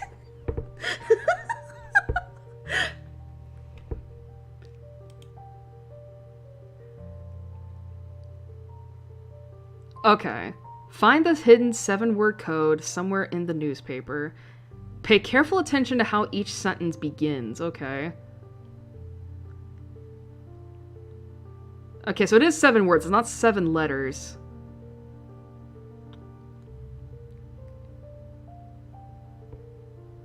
How each sentence begins, huh?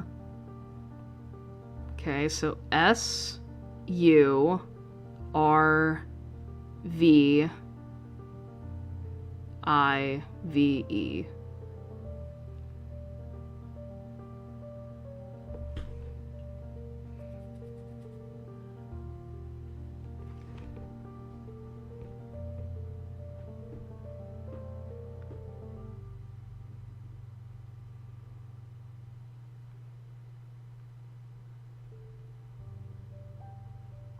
Well, if there is one thing I've noticed, is that... God, this is gonna be hard to explain. Is that... How many sentences are there? 1, 2, 3, 4, 5, 6, 7. There's 7 sentences. However, only... Let's see. However, only 2, meaning these ones right here, they don't have a, God, I don't know what the term is. I should know this, but, if you notice, like, the rest of these sentences, they all have, like, a, it's not a, what is that? I wish I knew what the term is, but they all start, like, I don't know how to explain this, but I hope people understand what I mean. Like they all have this. They all have like a part that ends in a comma before continuing on the sentence, whereas these two don't. You know, very soon after, rather than call for help, unfortunately, and shortly after, blah blah blah blah blah. Like that's what I mean. Pay careful attention to how each sentence is began. That's interesting. Oh wait, no. Okay, I'm so stupid. I keep thinking this is it. 3 out of 7, huh?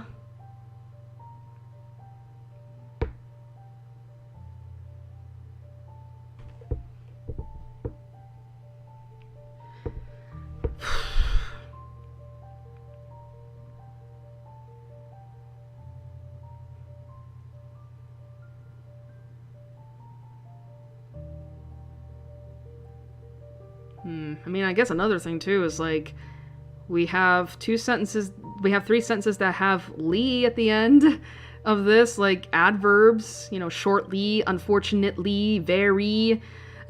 It's probably stupid.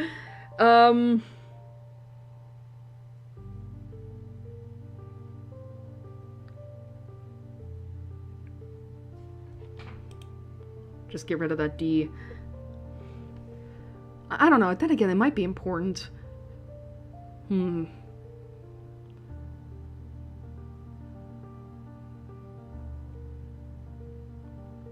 There's also 2 V's.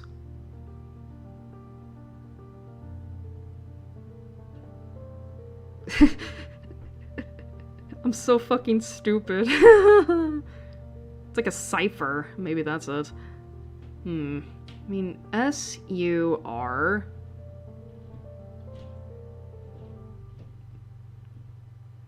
Survive, isn't it? 1, 2, 3.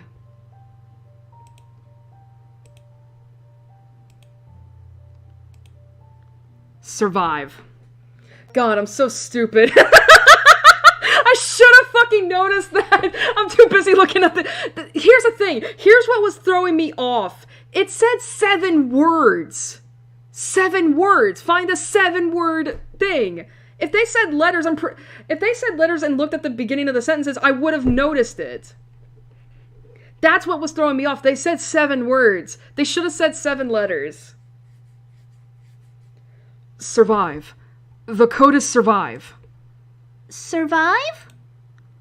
Right. The first letter to every sentence. How clever. A little ironic when they're putting us through a death game, but whatever. The carriage swayed side to side, shaking as if on its last legs. Quickly, let's try the code! Sev dropped the briefcase and newspaper clipping and rushed to the door. The panel beside it stood waiting, blank, ready for the magic word that would open the way to the next carriage.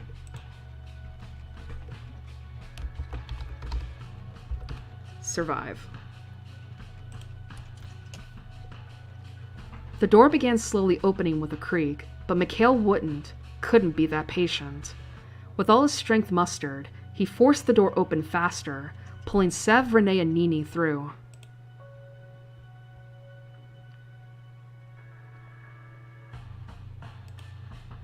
Gonna save. Just in time.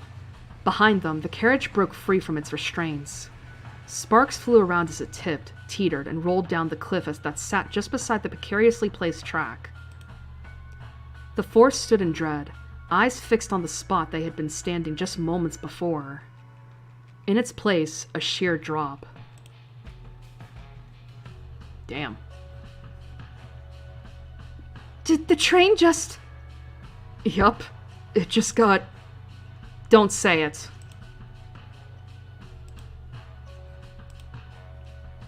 decimated.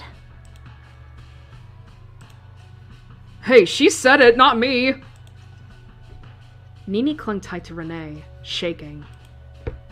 So, not only do we have a 2-hour time limit, there's also some unknown limit on each carriage.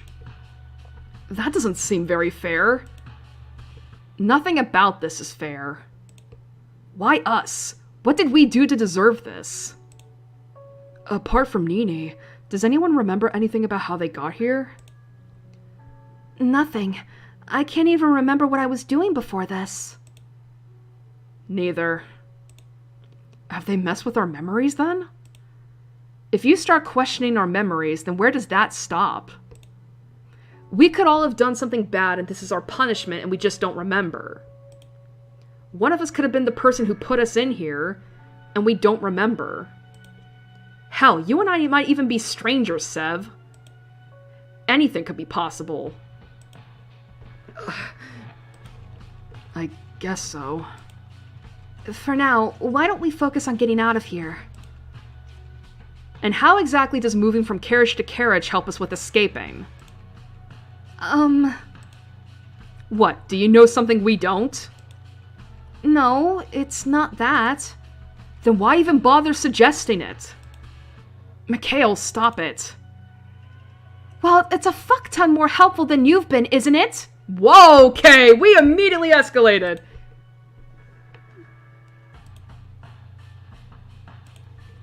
Slowly, Sev reached down and covered Nini's ears, who was looking around the group curiously. What's fuck? Renee's air of sophistication, of careful, cool words had dissipated, and under it was a heat filled with anger. Do you think I want to be stuck here? No, I don't. Do you think I want to do this? No, of course not. But we all watched what happened to the last carriage. Do you want to just sit around and wait for that to happen to us? Well, no. I'm so tired of this already. Nini gingerly pulled away from Sev's hands, then opened her mouth to speak. If we get to the front of the train, wouldn't there be an engine room? Where else would the conductor sit? Then can't we just turn it off? Right. Then I suggest we start looking around. Renee turned on her heels and left.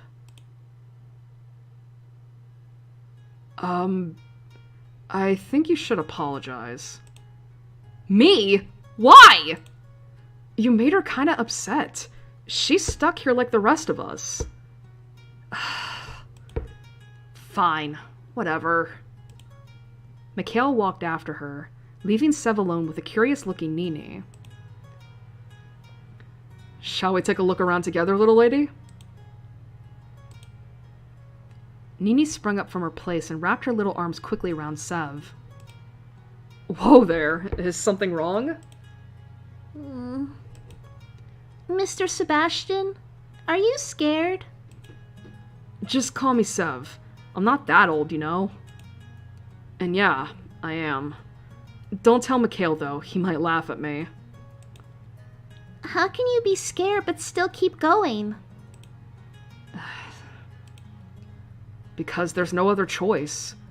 When you're scared, do you want to run away? To curl up into a ball and cry? Yes. I'm much weaker than you. No, I feel the same. You're a weak scaredy cat too? Ouch. That's right. You know, true strength isn't not being scared. It's being scared but persevering.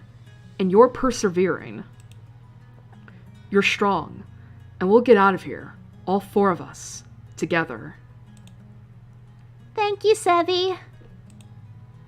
Sevy? That's a new one. Why do you go by Sev, not Seb, though? Seb.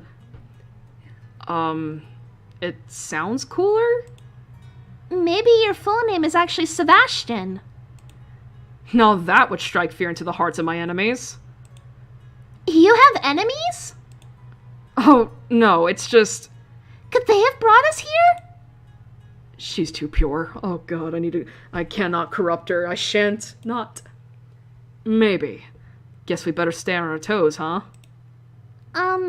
Sevi, Mika is your friend and not your enemy, right? Yeah, we've always been friends. Where did you two meet? Oh, that's easy. Sebastian's head throbbed once again, the pain running down to his ears and neck. Well, we met... Where was it again? Mikhail and I. Are you okay? I'm sorry. We met in school. Hey, Sev, Nini, come here. What is it? We searched the rest of the carriage, but all we found was this closed door. But when we turned back around, the door was open. The room was small, and the inside was dark. There looked to be enough room for a single person to stand in there. You sure it's not a toilet? My phone just went off, excuse me. Oh, it's just... nonsense. Sorry about that. Why? You need to go? Not really. You want to go together? Shut up and stop being weird! As they bickered back and forth, Sev with a smile on his face and Mikhail with an angry blush, a screen turned on within the room. I'll take a look. Hey, wait! As soon as Sev stepped into the room, the door slid shut behind him and locked with a click. Uh-oh. Ah, shit. He banged his fists against the door, no response. Pulled on the handle, nothing. Then, it has to be this. My secret skill. He took a few steps back. Quite literally 2 steps, considering the size of the room, and stared dead on at the door. You're done. You're done. Oh, that's cute! Fuck! Before running at the door at full speed. Fuck. Guess that didn't work either. Fuck my shoulder. All it did was make his entire body ache. Let's take a look at this screen then, shall we? Huh, looks like there's a question on there. What's your favorite food? What the hell? Is there some kind of pervert running this thing? Just want to use this chance to get to know me, huh? You start with an easy question, then start asking me about where I live, what I'm wearing, all that kind of stuff. Fine, I'll play along. Well, I don't know. What is Sebastian's favorite food? I'm just gonna put down mine. That's not how you spell chocolate. If you were an animal, which would you be? Orca. How good looking would you rate yourself? I mean, I'll be generous and give myself a 6. Pretty average. What's your lucky number? 2. I don't know what I'm doing. As Sev typed in his final answer, the screen went black and the door finally slid open. Enjoy, pervert. Light poured into the dark room, stinging his eyes. Phew. Are you okay? Did they do anything bad to you in there? Did they probe you? Hey, little girls should not know about probing. I'm fine. I just got asked some questions. Where's Mika? Mikhail stood a distance away, looking out a window quietly. Did something happen? Renee looked away, unsure what to say. Look there! Nini pointed to the wall. where a panel had slid away to reveal a monitor. We had to answer questions about you. Oh, so that's what happened. Well, lucky I went in then, huh? You had Mika, self-proclaimed Sebastian stalker, to answer them for you. Actually, when the door first closed, I tried my special attack. I tried my special trick. Want to know what that is? Every glass door I've owned, I've accidentally ran through. I thought maybe my ability to break doors would work here, but it was no good. They're like, shut up. Is everything alright? I couldn't answer a single one. Wait, not even one? I mean, I guess I could understand if you messed up one or two, but... No need to feel bad. This is stressful for all of us, right? Your brain's probably switched off or something. More than usual, that is. Where Mikhail would usually react to Sev's poorly timed joke, he looked away. I guess so. Let me... Mika, you go in. I'll handle the answers, okay? Sev looked up to the remaining time. 1 hour, 20 minutes remained. The carriage had already begun to sway and shake. Sure. The door shut behind Mikhail as he walked into the room. For some reason, at that moment, his back seemed especially small and fragile. Are you worried about him, Sevi? He'll be alright. He always is. I have his back. He's lucky to have you. I'm lucky to have him. Here we go. He started answering the questions. Look. I don't know. We haven't gone down a route that has that. I'm gonna say Erpball because of Sebastian. Where does Mikhail dream of visiting?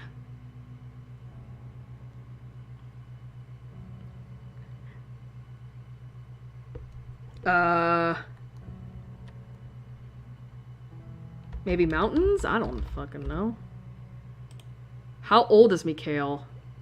That I don't know. Maybe 18, maybe?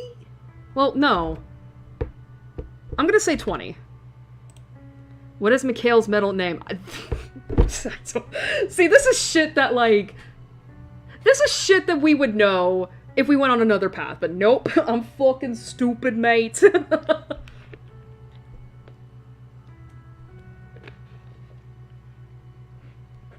I don't know. I'm trying to think of a good name to guess.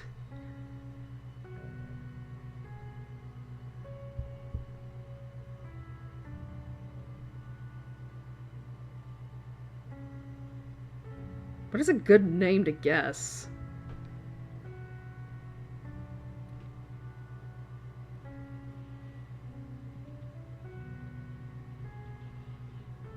God, the problem is I'm thinking of Michael, and it's like that's literally Mikhail, and because Mikhail is a Russian name, and that I think is Russian for is the Russian variant of Michael.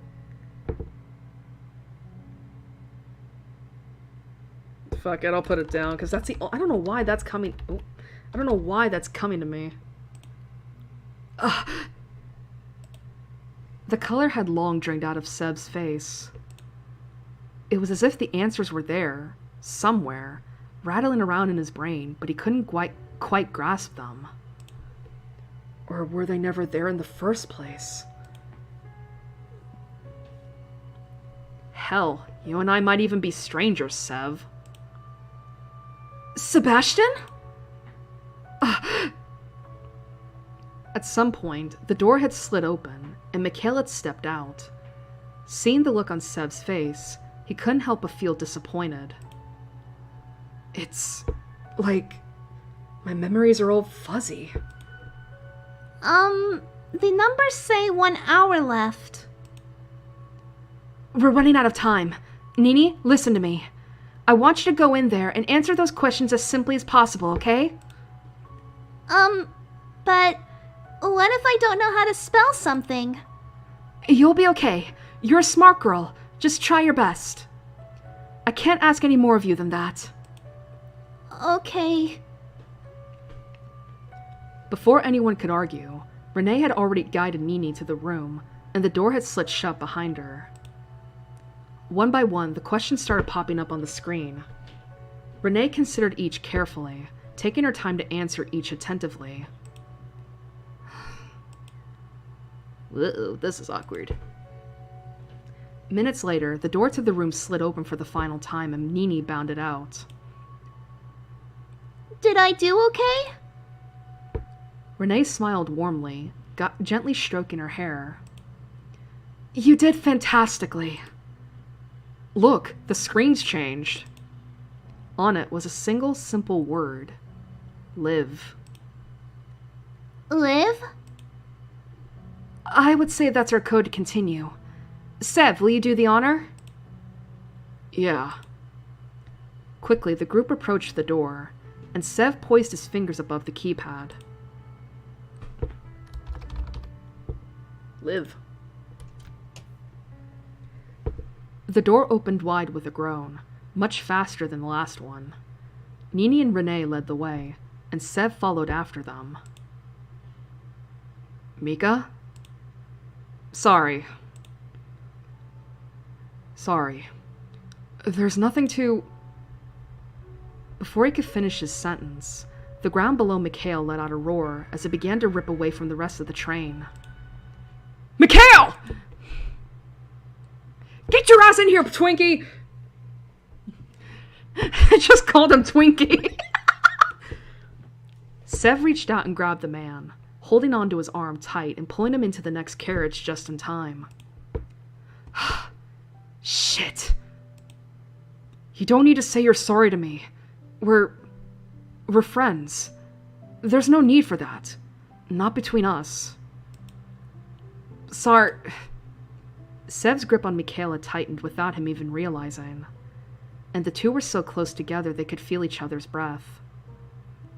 So remember how I said there was BL in this game? Are you two alright? Sev let go of Mikhail's arm and quickly stepped away, for some reason embarrassed. Mikhail's actions mirrored his as his face started to deepen 3 shades of red. Renee, what was that about? Do you two actually know each other? Sev motioned towards Nini. How she'd been able to guess each answer didn't seem right. Nini shook her head furiously. I don't know. I don't think so. For some reason, I just knew. Maybe because she's a child, it was easy to guess.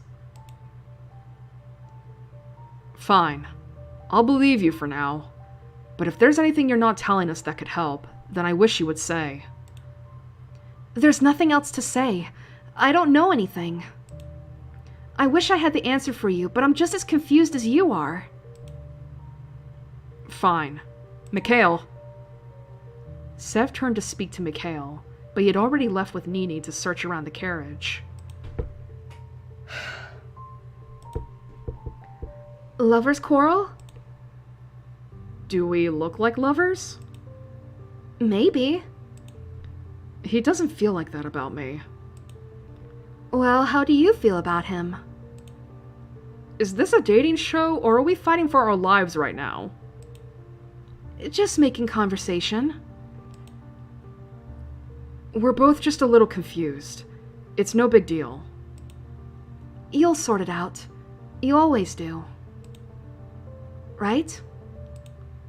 Yeah, right. Then why is it that when I think back on the years we spent together, it's all so fuzzy? You should go talk to him. There's nothing worse than words left unsaid. There will come a time when you won't get the chance to say them anymore. Thanks, Renee. And sorry for the interrogation earlier. Renee shook her head and smiled warmly. You can never be too careful. I trust you, so I hope you can trust me. Yeah. Sev turned away from Renee and cast his eyes over the new carriage. Compared to the other two, which looked suspiciously more like regular pedestrian trains, this carriage was somewhat more bare. If there were ever seats, they'd long been ripped out. It seemed more like a carriage designed to carry cargo. Should have saved, by the way. We're also going a lot longer on this route. Maybe we should have started this one first. I guess in this case, we're the cargo. 2 doors sat on either wall, leading to places yet unknown. It seemed like neither Nini nor Mikhail had opened either door yet, and were mostly caught up with chatting while searching around the new space. Sev rubbed at the back of his neck awkwardly as he stepped closer to the two, who were crouched down. Surprisingly, Nini had a smile on her face, while Mikhail was looking flustered. Don't worry, Mika. You must still be sleepy after waking up. It's okay to forget things sometimes. My name's Mikhail. Like, there was one time my brother forgot me at the park, but he said it was an accident and they came back later. And my grandma, when I stayed with her for a while because Mommy and Daddy wanted me to go away, she accidentally left me at the supermarket, but I found the way back. Trauma dump! Wait, this happened more than once. And then my dad, Anyway, it doesn't matter. As long as Sevi is important to you, then don't you think everything will be okay? Maybe what's in your head doesn't matter as much as what's in your heart. Talking about me? Ah! Mikhail jumped with so much enthusiasm, Sev wouldn't have been surprised if he had hit his head on the ceiling. Now who's the stalker? I mean, it's a pretty small space, not really many places I can go. Then you're an eavesdropper. That I can't deny. For your information, no, we weren't talking about you. Really? It sounded suspiciously like Nini was giving you love advice. Love? Shut up, go away, just follow the train already, okay? Baka.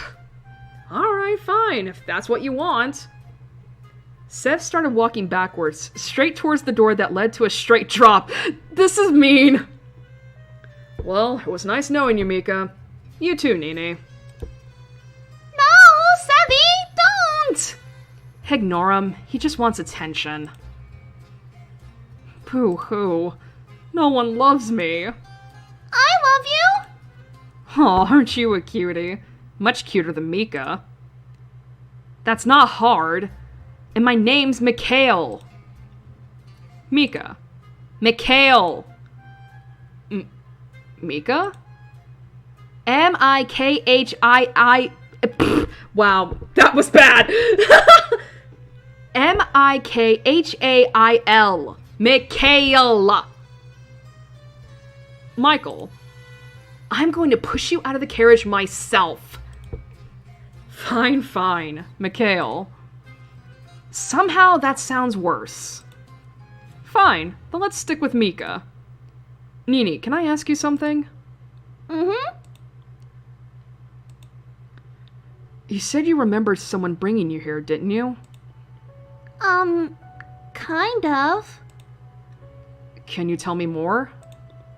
I don't really... It's, like, their face was kind of blurry. Then I fell asleep. It's strange you're the only person who remembers anything. Nini shook her head, expressing how confused she was about it herself. It's okay, though. What about Renee guessing all of your answers back there?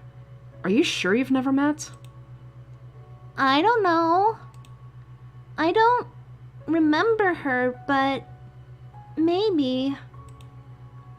No need to stress. We'll work it out. Did you two find anything? Nothing. There's nothing whatsoever that would give the code in here. It must be in those rooms. Which you haven't checked yet? Well, have you checked them? I guess not. Then, shall we? Nini, let's check this room together, okay? Why don't we all just look together? Renee didn't answer. She simply winked back at Mikhail. I gotta give you two some alone time. You know, when they split up in horror movies, people turn up dead. Don't scare Nini. Don't worry, I'm not scared. She opened the door, which seemed to lead to some kind of cabin, before closing it behind the two of them. Wanna go check it out? Yeah. We don't have much time left. Sev and Mikhail both glanced up at the time. 40 minutes remained. We can't be far from the engine room now. You know, the longest train in the world carried 682 cars. That is not helping. I'm just saying, we could be really far away from the engine room. Yeah, I got what you're saying. I'm telling you not to say it. Aye, aye, Captain. But we're not on a ship. Shut up and get in here. It's a bed! It's a bedroom! It's a bed! The room inside was cramped, as to be expected of such a small space, but immaculate. It seemed as if the two men had stepped into another world when compared to the bleakness of the carriage just beyond the door. Fresh roses sat on the desk. Even from a distance, Mikhail could smell them. Not fake. I suppose we haven't been stuck here for too long, at least. Mikhail let go of Sev after pulling him into the room and turned his back to the brown-haired man. There's gotta be something in here, somewhere. There looks to be many things in here. Don't make me clarify. Obviously, I mean something useful. Well, I'm in here. You need to get your hearing checked. I didn't say something useless. Ouch! Hey, I know you love me, really. I do not. No need to deny it. You are literally the biggest asshole I've ever met. What a compliment. Which is strange because you're also the nicest person I've ever met. You're such a weirdo. Mikhail, do you promise you don't remember how we got here? I already told you. The last thing I remember, I think we were on the way to the cinema? That movie you wanted to see came out. The cinema? But the last thing I remember... His head throbbed, pounded, desperately tried to stop him from thinking. Weren't we going somewhere? On the way to the airport. Airport? I don't remember anything like that. Oh. Who are you? Who am I? Do we even really know each other? Are you lying to me? Are our memories not real? Ugh. Holding his head, Sev fell to the wooden floor. Sev! Are you okay? I'm fine. You're not fine. Come on, let me get you onto the bed. There's no time. There's no point getting off of this stupid train if you kill yourself along the way. Mikhail quickly helps Sev to his feet. I think that's another typo. I think that's supposed to be his. To his feet, then to the bed. It was ridiculously comfortable, more so than any train bed had any right to be. Thanks, Mika.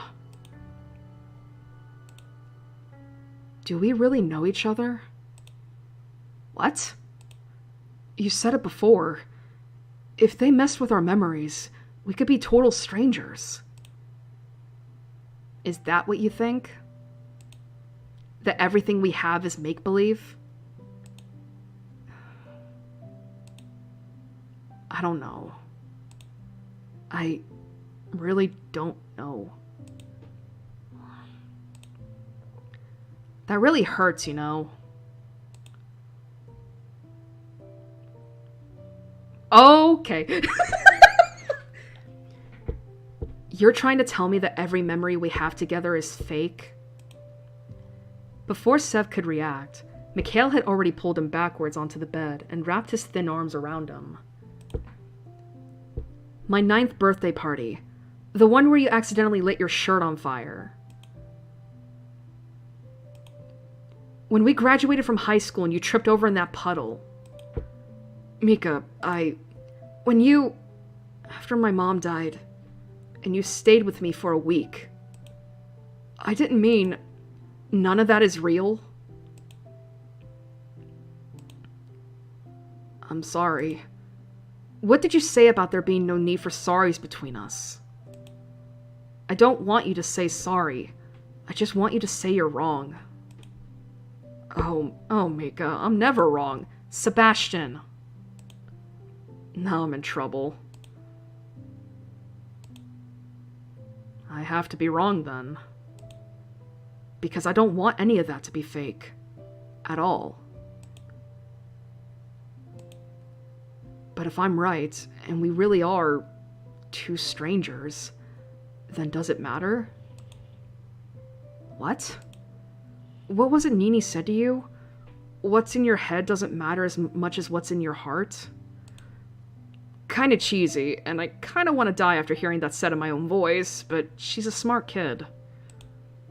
Mika, even if we got out of here and found out we had never met, that something with our memories isn't right, then I wouldn't care. We can just make new memories together, right? It's purple. Wow, I fucking guessed that right! Huh? My favorite color is purple. Wow, I guessed that right. I want to visit Iceland and see an Arctic fox. I'm 23. My middle name is Julian. Okay. What else do you need to know? I wonder what would happen if I went back and just, did that. Maybe I should do that.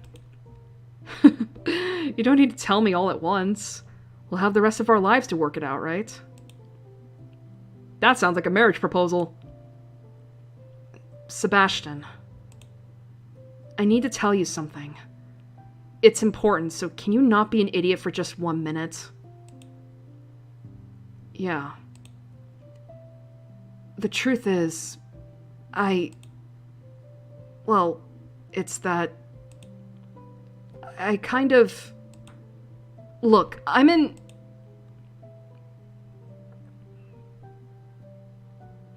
Sevi! Mika! Oh. Renee quickly covered both of Nini's eyes.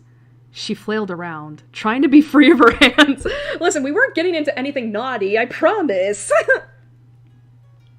As Mikhail and Sev both jumped out of bed, Renee instantly turned around, either truly embarrassed or feigning it enough to be believable. Are you two decent? We never weren't! Oh, for God's sakes, I was about to ready to... Really? It seemed to me that you were canoodling in bed together. It's not like that. I mean, listen, you saw us. We both have our clothes on. It's fine. Of course not. Nini, go back to the other room. But... We'll be there in a second. The two men waited patiently as Nini left, and the room was filled with silence. Awkward silence. Whether she would scold them or not, they weren't sure, but they felt like two schoolboys in trouble. Sorry, I realize we don't have the time to be wasting. What? I'm not upset. You're not? She shook her head, and a gentle smile rose to her face. I'm happy to see the two of you, happy. Together. I've just been worried, About what? It's hard to explain. But seeing the two of you fighting makes me feel... upset, I guess. Come on, we found something in the other room. Renee left first, leaving Mikhail and Sev alone with only her words as company.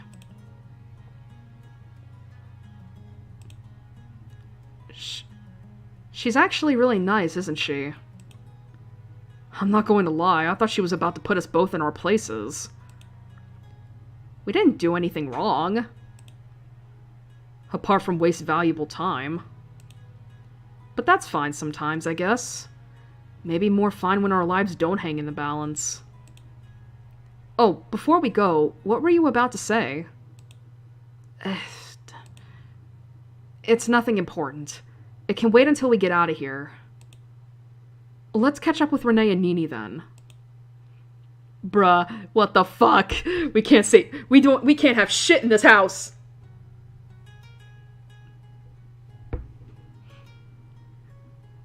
Looks like the lovebirds are finished. Renee, what's a lovebird? It means... Well, you see, Nini, a lovebird is actually a type of parrot that's native to the forests and savannas. Right. That is definitely what I meant. What did you find? Nini, show it to Mika. With an exasperated sigh, Mikhail took a small piece of paper from Nini. It seemed to have some strange symbol on it. Or at least, a bit of a strange symbol. It seemed to be one piece of 4. I can't really tell what it is from such a small piece. Is it really the code to open the door? What if it's just some trash? Did you find anything better to look into while you were canoodling? I don't canoodle. And I especially don't canoodle with him.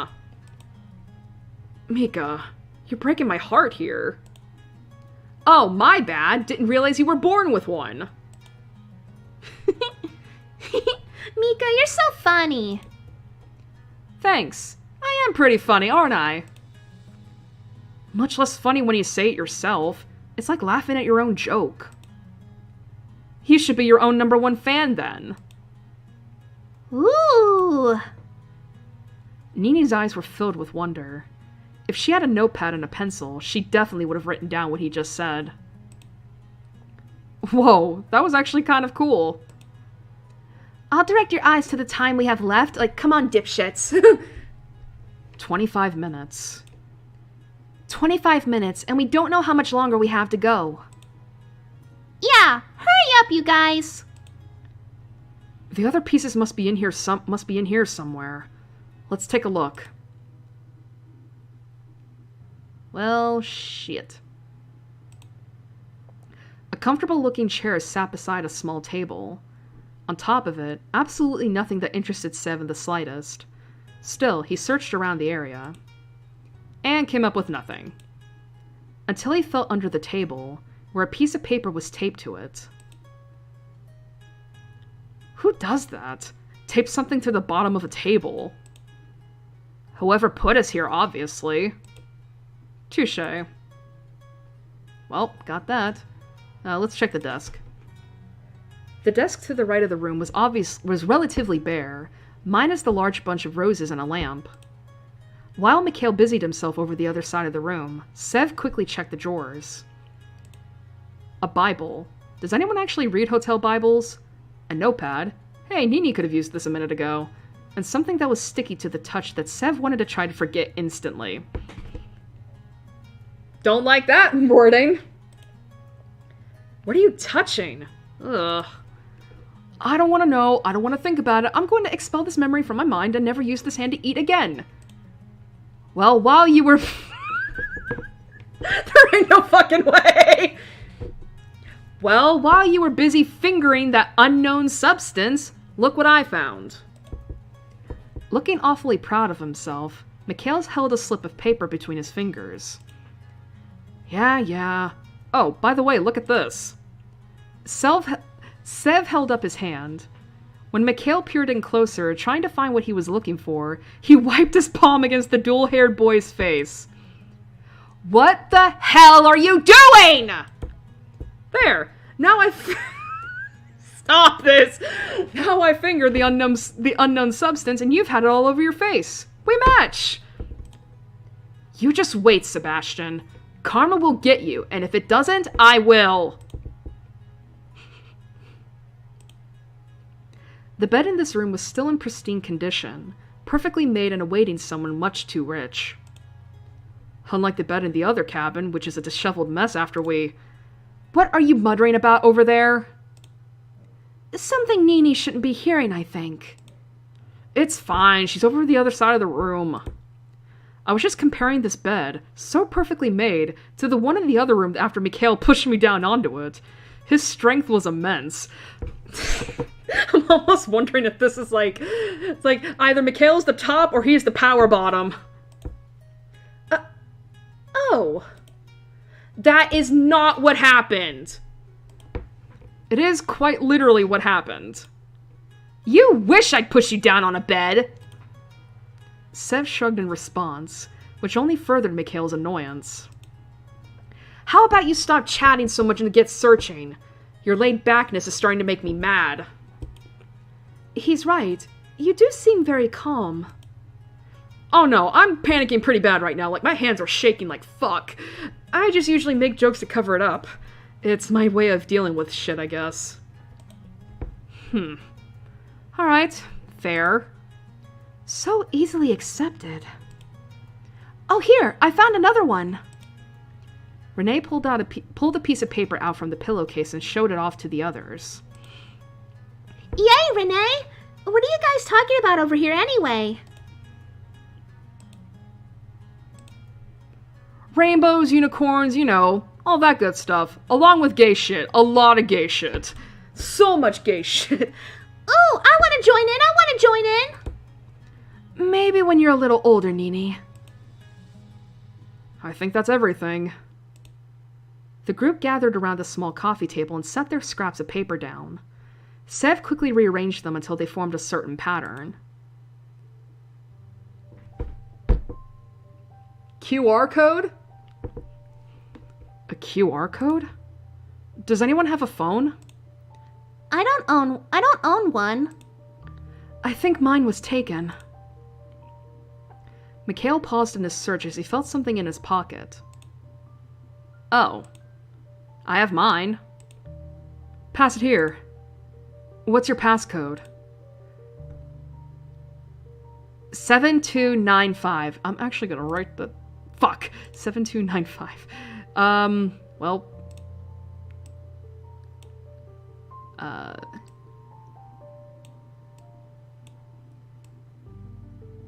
7... 9...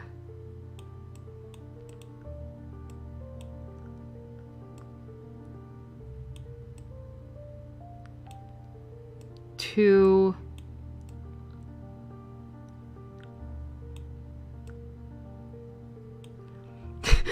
Look at my shitty ass writing, y'all! 792...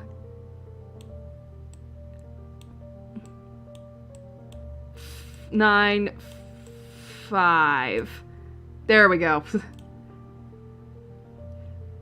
Just in case. Got it. Let's try scanning this, shall we? A website instantly popped up for a company Sev hadn't ever heard of. On it was a single word. Together. It's together. Come on, let's go.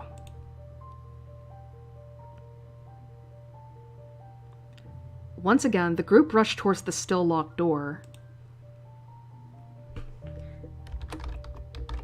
Together. What? The door should have opened for them, brought them just a little closer to their freedom, but instead nothing happened. Wait, I'm sure that was it! Something's wrong. At that moment, the light in their cabin flickered out, before coming back a second later.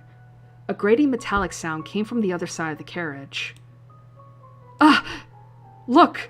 A button! Weird. Why would this one need a button when the rest just all opened? Do you think this is the last door? They glanced up at the remaining time. 7 minutes, 30 seconds. I hope so. Go wait at the door. I'll open it. Sev, I have a bad feeling about... It's fine. Stop being such a worrywart. Sev hit the button. Sev hit the button, and the door instantly opened. Unlike all the others beforehand, which had gone at a speed comparable to a snail, this was almost immediate. See? I told you so. I guess. The train shook back and forth, the groan becoming almost deafening. But as soon as Sev's hand came off the button, it closed again. If anyone had been halfway between the rooms, they would have gotten cut in half.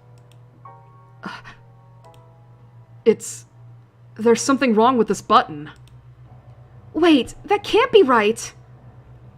Renee ran over to the button and pressed it herself. It opened, then instantly closed again. The timer on the wall hit 5 minutes remaining. It didn't make a sound, not a tick to be heard, yet the group felt like every second that went down sounded awfully heavy. It shouldn't be like this. The power shortage. It must have messed with the button when the lights... No! Shit! Nini, come with me. We need to search the next room now for any way to stop this train. Mikhail, you come too. Mikhail frowned and shook his head. I'm not going anywhere without him. Fine. Quickly, Nini. The two girls ran through the door to the room beyond. It's the engine room! Is there a way to stop this thing? No, there's... All the controls are locked down. I think the door needs to be closed. Uh-oh. I'll open the door for you three to go through and stop the train. It'll be fine. Are you insane? This carriage is going to go at any second. If we keep going, you'll be gone before we can stop it. Well, that's a risk I'm willing to take. Mikhail, it'll be fine. Just trust me. Stop being so damn calm for 1 second! Sev, this isn't a joke. This is a matter of life or death. At some point, Sev's hands started to shake. He stared down at them, willing them to stop, but they wouldn't. At this point, they couldn't. Mika, I know what's at risk here. But if there's a choice between risking myself or watching you die, what do you think I'd pick?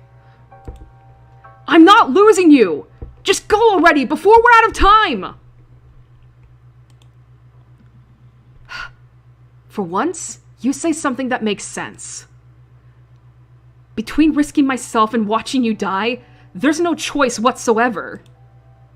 Renee! I'm so sorry, Mikhail. Sev. Mikhail rushed forward and grabbed Sev by the shoulder, catching him off guard enough to push him away and into Renee. He slammed his fist against the button while Renee dragged Sev towards the door. Wait, what are you doing? Mikhail, stop! I can't. I'm sorry. And I'm sorry for saying sorry again. No! Sev, in case we never see each other again, promise me you'll remember this. I'm really in love. Oh, the doomed Yowie. Why? No! Sev slammed his fist against the door as hard as he could, so hard that the skin began to break, and the metal was dyed red. Please! Mika! He sank to his knees, his fist never leaving the door. Quickly, Nini, stop pressing buttons! Which ones? All of them! Why? Why did you? He really cared for you, you know that? Earlier, he made me promise that if anything happened to him, I would help you escape. You can't die. Not here.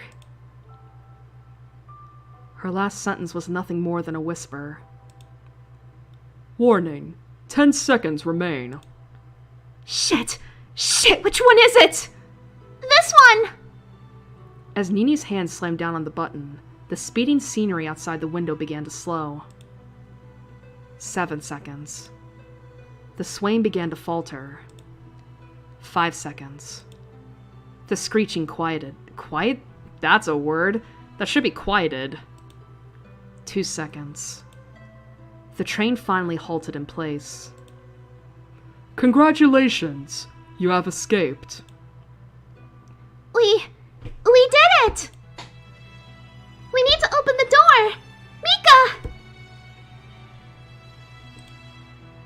I'm sorry. You didn't deserve this. The door to the previous carriage opened. But beyond it, instead of facing the... See the sunrise on a new day. Wanna know some train facts? That's fucked up, game! But beyond it, instead of facing the inside of the steel beast, the sky was beginning to break over the horizon.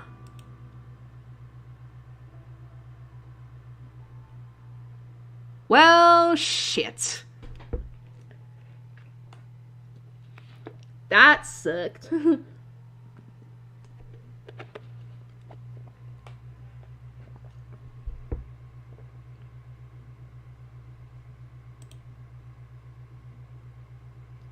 Well, we have one more left. Let's try this last route.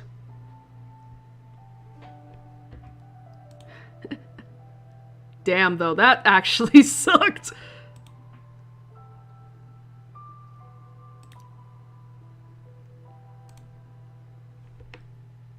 Man, the doomed Yowie was great.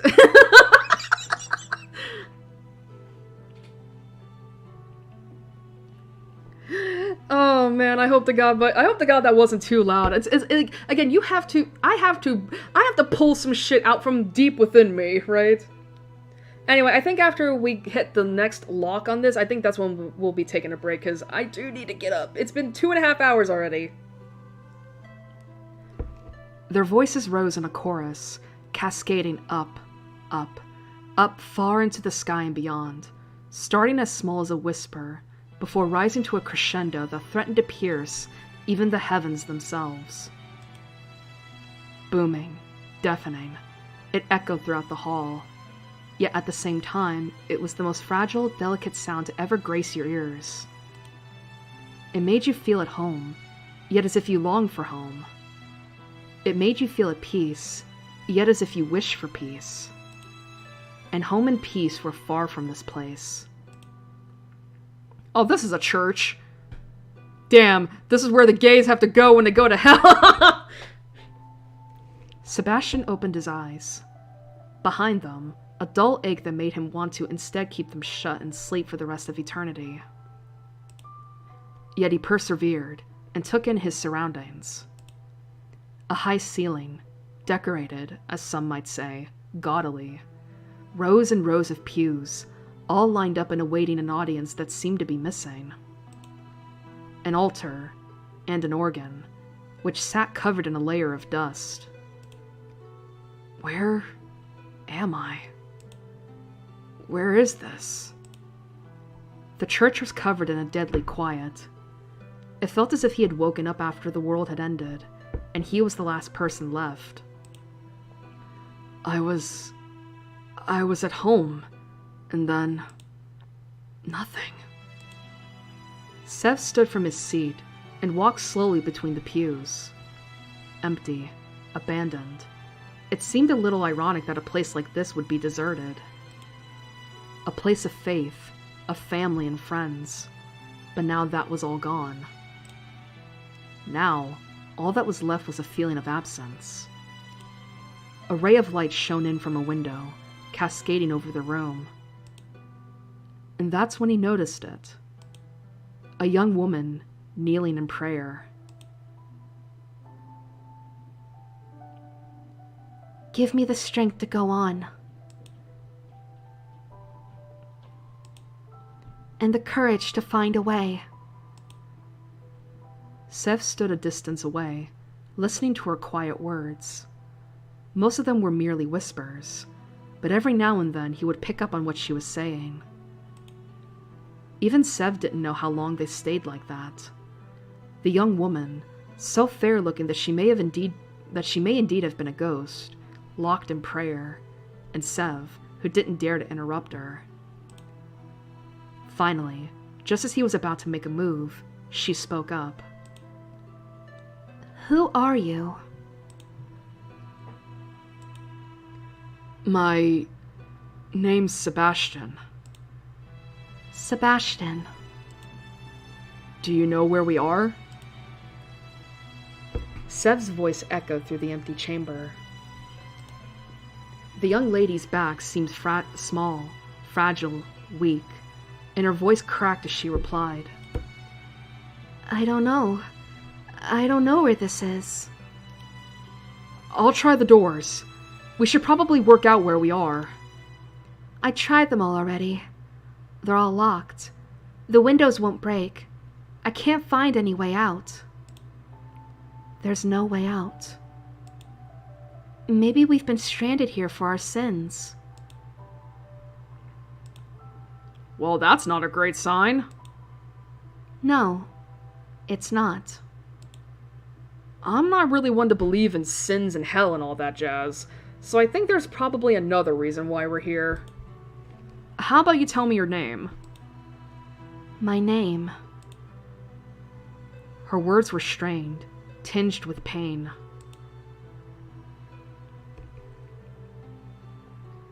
She stood from the place, brushed off her dark red dress and then ran at Sev. Before he had the time to react, she had already wrapped her arms around the brown-haired man and buried her face into him. It's interesting that it's just like, this doesn't look brown, does it? It looks more violet. Granted, a deep, dark violet, but still. Hello? I don't know what my name is. I don't remember. Maybe I never had one in the first place. I don't know where I am, or why I'm here, and I'm so scared right now that I could cry, but for some reason seeing you puts my mind at ease. I feel as though you're important, and I can trust you. Awkwardly, Sev wrapped his arms around the young lady and patted her back. This is awkward. Sorry, that must be hard on you. I also have no clue why we're here, but we'll find a way out. By the way, my friends usually call me Sev. You can too if you want. Sev. Okay. How about we... Attention, precants. The timer has now begun. You have 2 hours to escape before the church is decimated. Good luck. Oh, for fuck's sake. We can't get out. We can't run. We can't leave. Did that just... Before he could finish his question, a timer appeared on one wall of the church. It was already showing that under 2 hours remained. Escape in 2 hours? Is this some kind of practical joke? You're not lying about your amnesia, right? She shook her head, her light hair flicking out around her. I remember nothing. I know you said you tried the door, but there must be some way out of here. Come on, quickly. Got it.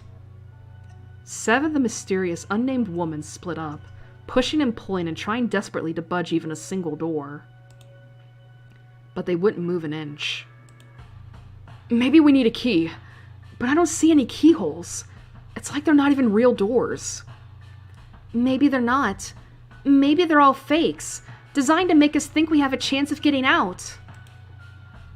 Well, I usually like to be a little more optimistic than that.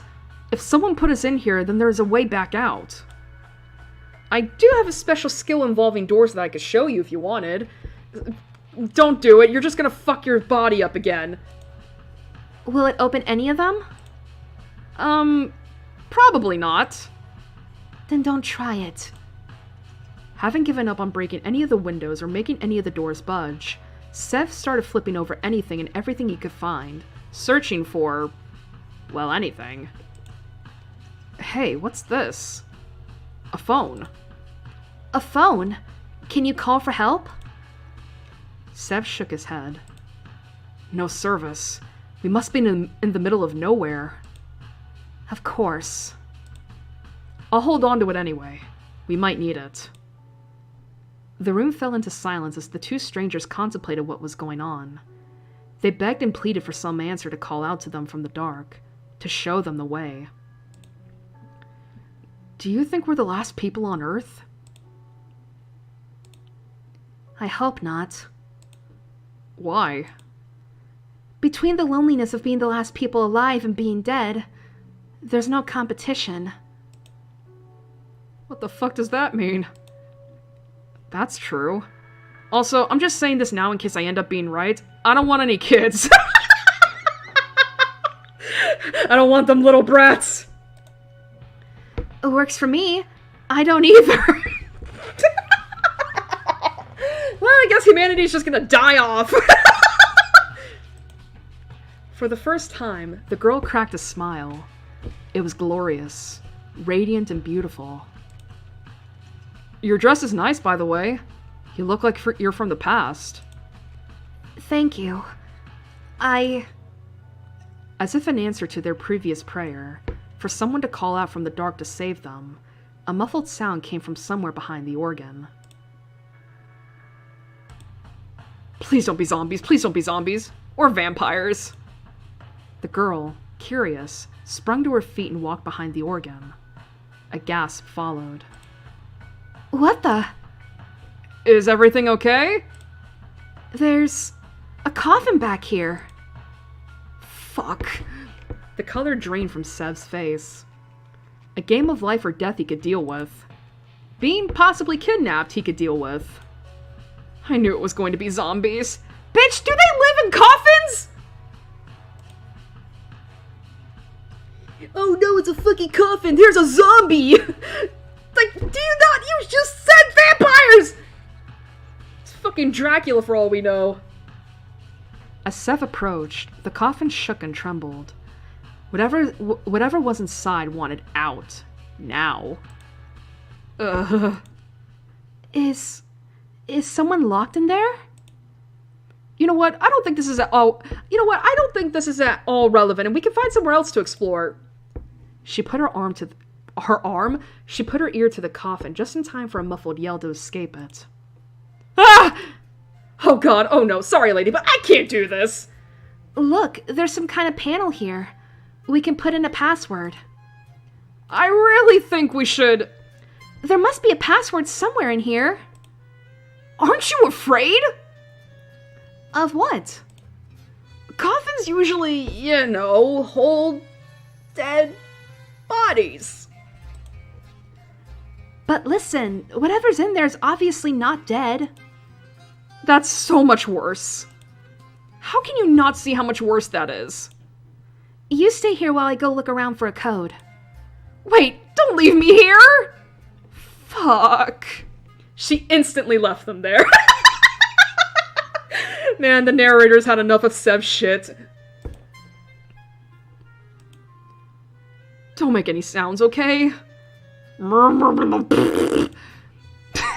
was so stupid of me. I said don't make any sound! The coffin started shaking. Or move! Ugh, bad coffin. Shh, be quiet! Ugh. This is how I'm going to die. From a zombie attack, in a church, in the middle of butt-fuck nowhere. Boo. That is not funny!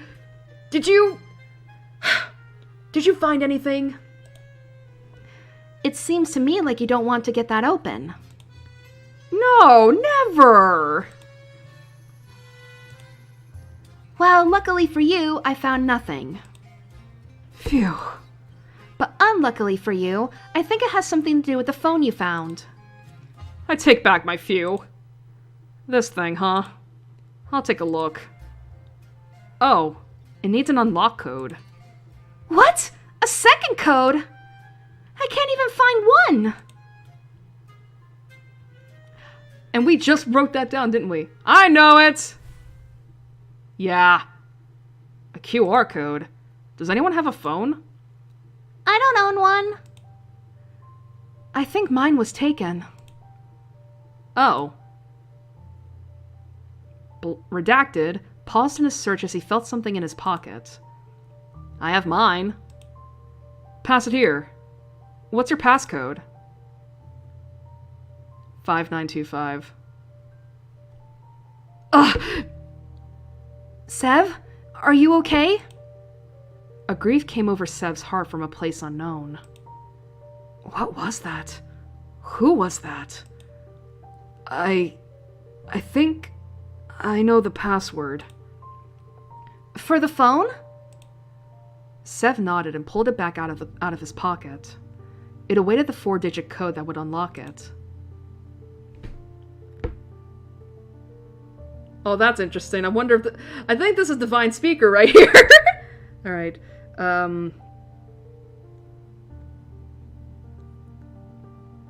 Wow, I actually forgot the code. How did I forget that? I remember that it's like, I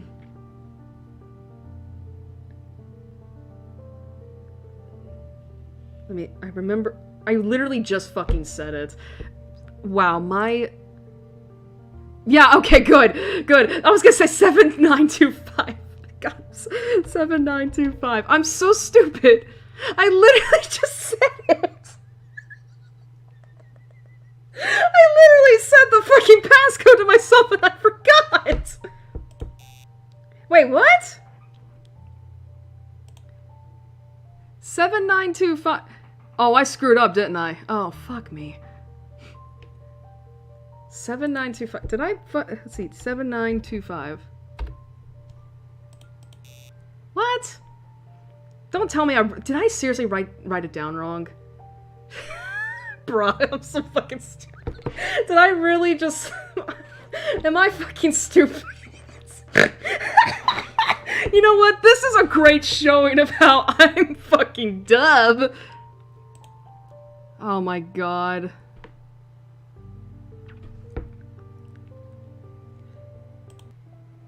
Let's see. Okay, this doesn't help me at all. Let's see. I thought I wrote it down. It's probably here. We're gonna skip past all of this shit. I swear to God, I thought I had it right.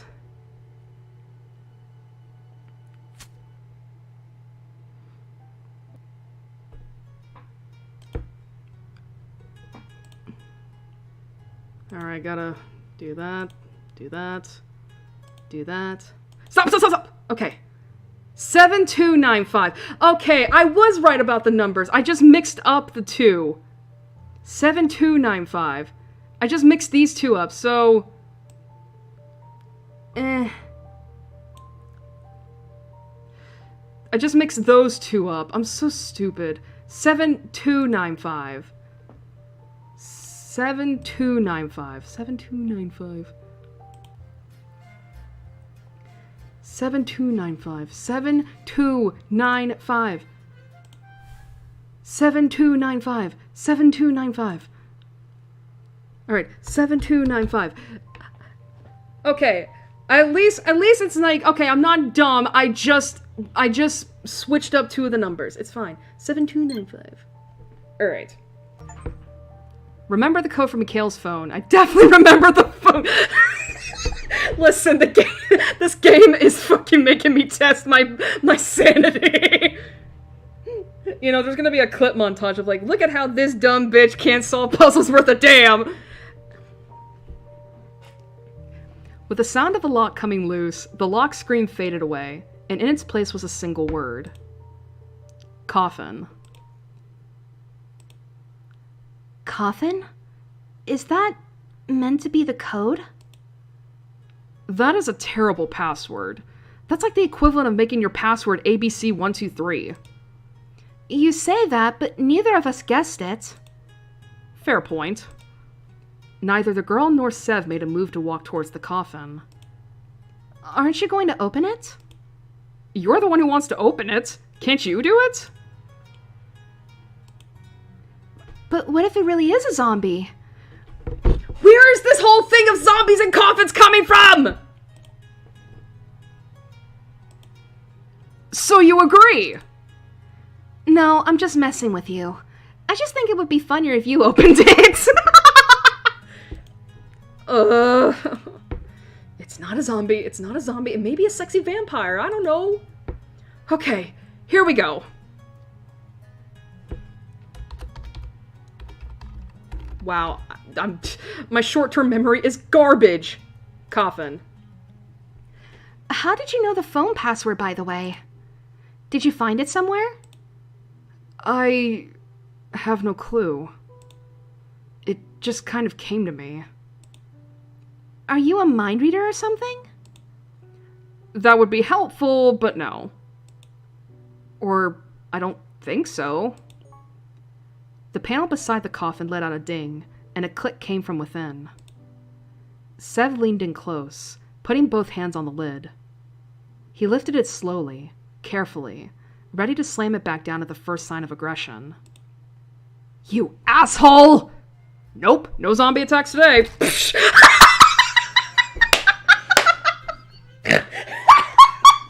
Nope! He slammed the lid back down and quickly sat on it. Okay. Underneath him, it shook wildly, and a voice could be heard from within much more clearly than before. Sev, I think that's a person. It might have used to have been a person, but it's definitely a zombie. I know it might seem outlandish, but there's actually been a lot of research into several diseases that can make your body become zombie-like. No, I really think there's a human in there. Oh. Whoopsie. Sev hopped back onto the floor and the lid of the coffin immediately flew off. Someone, or something, jumped out of their prison with speed, a blur so fast that Sev couldn't do anything to stop it. The thing grabbed onto Sev's sleeve. Please no, I don't want to be eaten by a zombie today!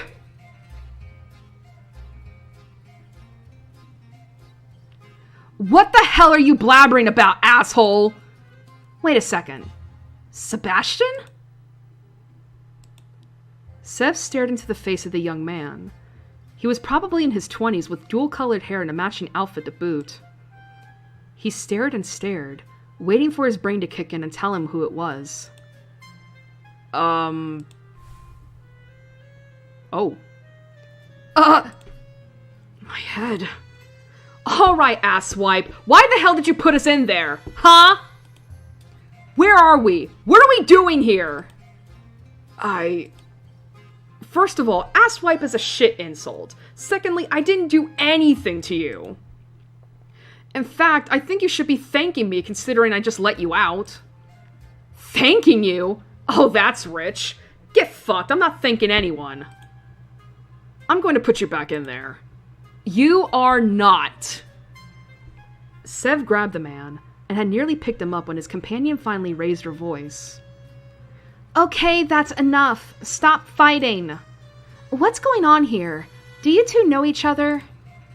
No. Unfortunately. Wait, what? This asshole's probably the one who brought us here in the first place. Speak for yourself. Sev wouldn't... Sev? Oh, are you his girlfriend or something? Oh, I said that in the wrong voice. Whoopsie. No, we don't know each other. What's your name? Mikhail. And yours?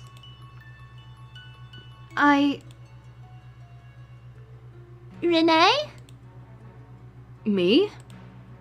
Yes, you're Renee. My name is... Renee. Wait, do you know her? Do you know Renee? The little girl shook her head. I just know that Renee is Renee. Okay, did you come out of the coffin?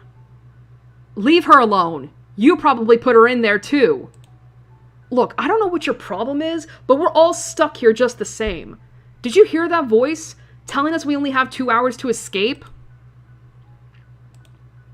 Sev looked away from Mikhail and instead to the new arrival. Now, what's your name? Nini, I'm 8. Well, Nini, that's 8. It's nice to meet you. My name's Sebastian. If you want, you can call me Sev. All the really cool people do, and you look like a cool person. Nini's face brightened up immediately. Okay, Sev. I was in the coffin with Mika. Mika. Shut up. You shut up. Enough. That's enough. Look, now we all know each other's names. We need to trust each other. Trust this jerk? No way in hell. What is his problem? I don't even know him. I don't think, anyway. Except for that CG you got of him laying with you in bed. Huh? We're already under 1.5 hours left. That's no time at all. Whatever. Then what do we do? To be honest, we were hoping the way out would be in there. Sev nodded towards the coffin. It's a coffin, not a door. Oh. Oh shit, my apologies. I've always had a problem telling the difference. You know, both wooden, big, they open. My bad. Mikhail rolled his eyes. Why don't you go ahead and check the doors then? Since you didn't seem to bother trying, I think I will. Mikhail turned and one by one tested each door. He then picked up a loose brick and threw it out the window, which simply bounced back and hit him in the chest. Ow! What? Dude, Mikhail's just getting fucked up at all these rounds. It's like fucking forehead, the chest, gets a coffin lid slammed on him. What's Mika doing? Making a fool out of himself. Given up and filled with embarrassment, he made the walk of shame back to the trio. The walk of shame is crazy. How'd that go for you? Maybe you want to try the coffin again? There's a clue hidden here somewhere. Excuse me? This place is huge. It could be anywhere. Excuse me, Mika, Sev, and Renee? What is it? Nini pointed back into the coffin. There's a word written up there. On the lid. Could have told us about it, Mika. Don't call me that. And I couldn't see it before. It was really dark in there. I was scared, but Mika told me some funny stories so I wouldn't cry anymore. It says underneath. Underneath? So we have to search under something. Let's split up and take a look around.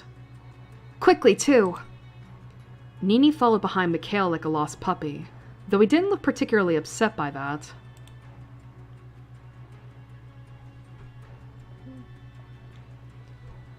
Renee's a pretty name. It is. Do you think it's your real name? It feels right, so I guess it'll do. Anyway, how do you know Mikhail? We did it! We need to open the door! Mika! I'm sorry. You didn't deserve this. Also, Renee's voice keeps changing too. All the voices keep changing. What? Who was that? I really don't think I do. But he recognized you instantly. Have you lost your memories too? I don't think so. Wait, how do you know if you've only lost some memories? If you can't remember which memories you lost? That's a good question. Either way, he does seem upset at you. A full pang through his heart. Yeah. Maybe I should go bug him? That doesn't seem like a good... Uh-oh. With a spring in his step, he bounded over to the man who looked like he walked right off the set of a black and white movie. Did you know that they invented color televisions in the 1950s? Okay. Is that a joke? A pickup line? I just thought maybe you didn't get the memo. Will you fuck off? You got a problem with how I dress? Nah. Nah? Sure sounds like you do. Nah. just turning into troll Mika. Is there something you want? Yeah. Well, hurry up and say it. Oh, I just wanted to say hi. And ask why you seem to hate me.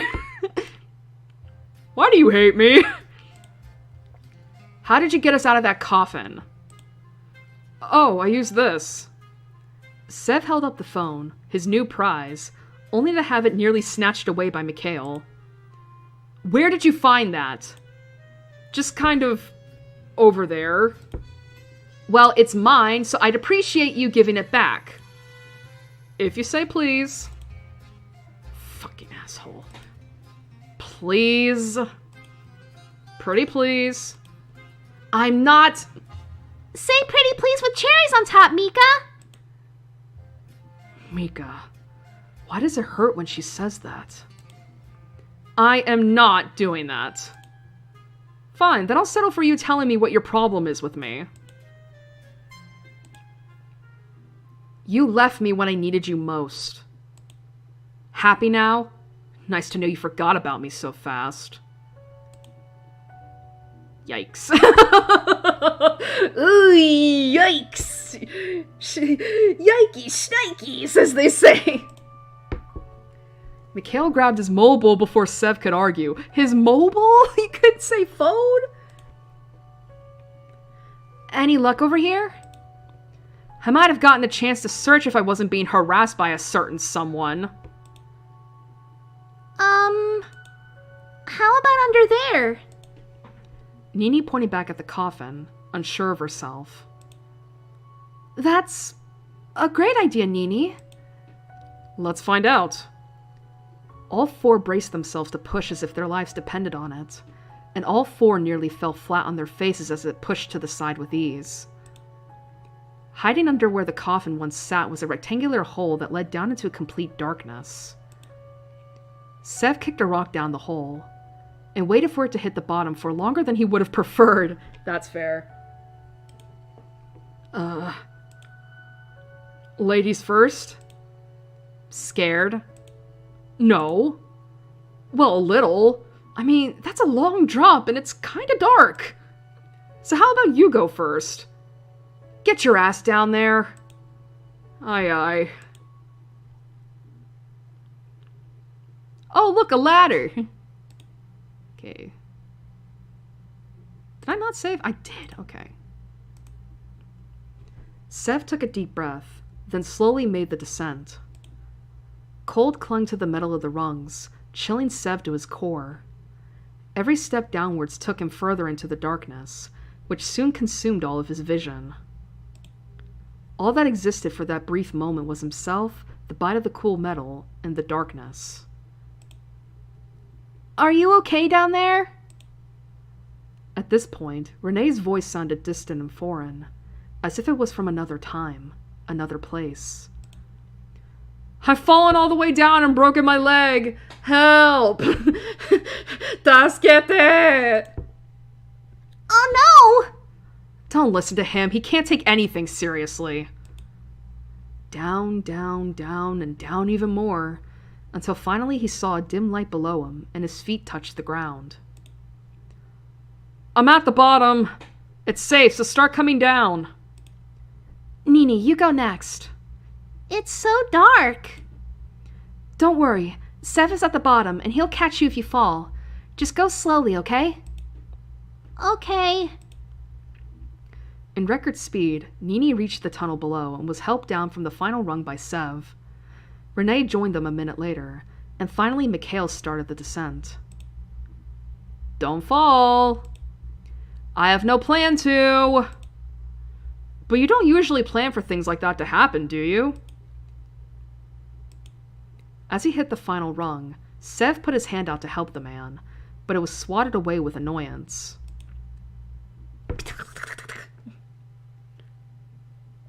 Finally, with all 8 feet on solid ground, the four regrouped. Nini ran over to Mikhail and wrapped her arms around his legs. Hey, what are you doing? I'm glad you didn't fall, Mika.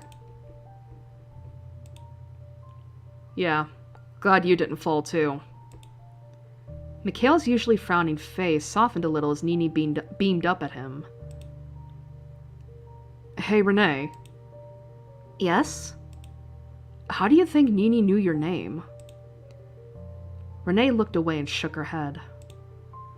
I have no clue. Do you think you two know each other? If we did, why would she keep it secret? Good point. You don't think she brought us here? A little girl that's 8 years old? Okay. Maybe. But she's a good girl, so I hope not. Me too. What are you two whispering about? Oh, we're just talking about you. Don't worry. Hey. Only good things, I promise. Ah! Are you okay? Renee jumped to the side, clutching onto the oversized sleeve of Sev's jumper. I'm okay. I just thought I saw something move in the shadows. Are you? What in the fuck is this? Afraid of the dark, looking out for ninjas, scared that society is on the verge of collapse, and that when that day comes, your loved ones may not survive. You may even be forced to go against them. Isn't that messed up? But then maybe it's a good thing if society collapses as an institution. Hasn't it done more harm than good? These two sides of the argument spin and spin in your mind. I think there's a right answer to this. But I really want to say this one.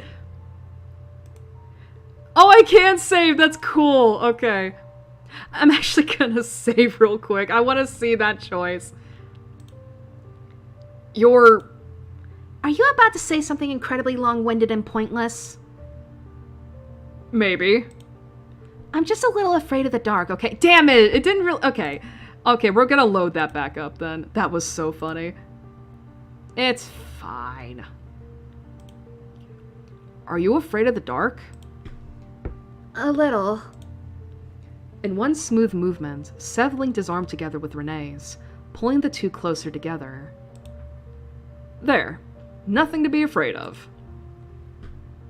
The group followed the underground hallway further and further. The air felt stale, undisturbed for a length of time none of them knew. For some time, the only sound that filled the silence was their footsteps. Mikhail's hurried and heavy, Nini's at double the speed just to keep up, and Renee and Sev's, who were in sync. The path seemed to go on forever. Time was ticking down, steadily and surely, until finally they found what they were looking for. 2 doors.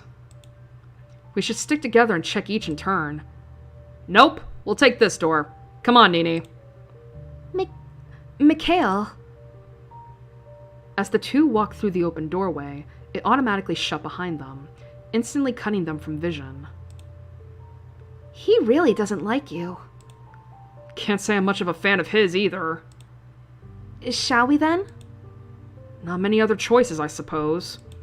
There's definitely some time shenanigans going on here, because it's like, how is it that we can have one path where, like, oh, Sev and Mika are, like, best friends and are in love with each other, and then we have this path where Mika fucking hates our guts?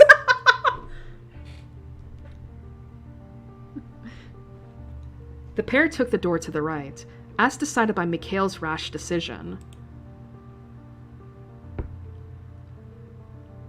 Oh god, Fatamoru flashbacks, with this fucking background. Through the doorway was a large staircase that led further down. How deep does this thing go, anyway? Too deep for my liking.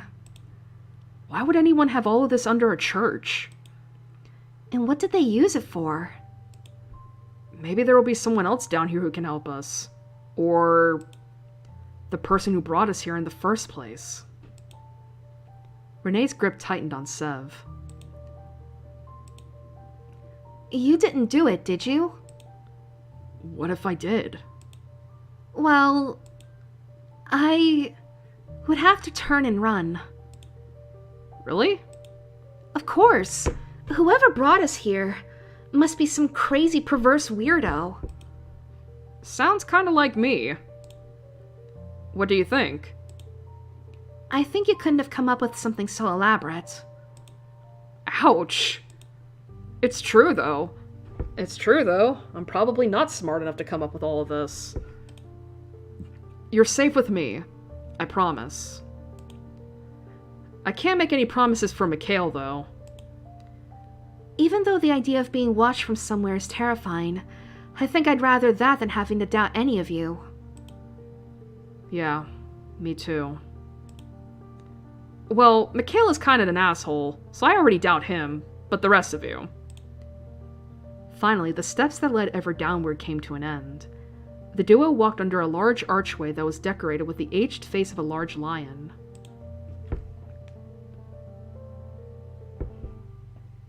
An empty room. Hey, would you look at that? The room was relatively bare. A light was bolted to one wall, flickering and leaving creeping shadows over every surface. Each tabletop was completely bare. Whatever the room was once for, and whatever once sat on these tables, was long gone. But most importantly, along one wall was a long thin window that looked into a matching room. On the other side was Mikhail and Nini. You two! Did you find anything? Huh. I think the rooms are completely soundproof. Let's test that, shall we? Hey, Mikhail! Mika! Can you hear me? Mika! Mikhail's face twisted in confusion as Sev twisted and twirled around the room. I'd say we're good.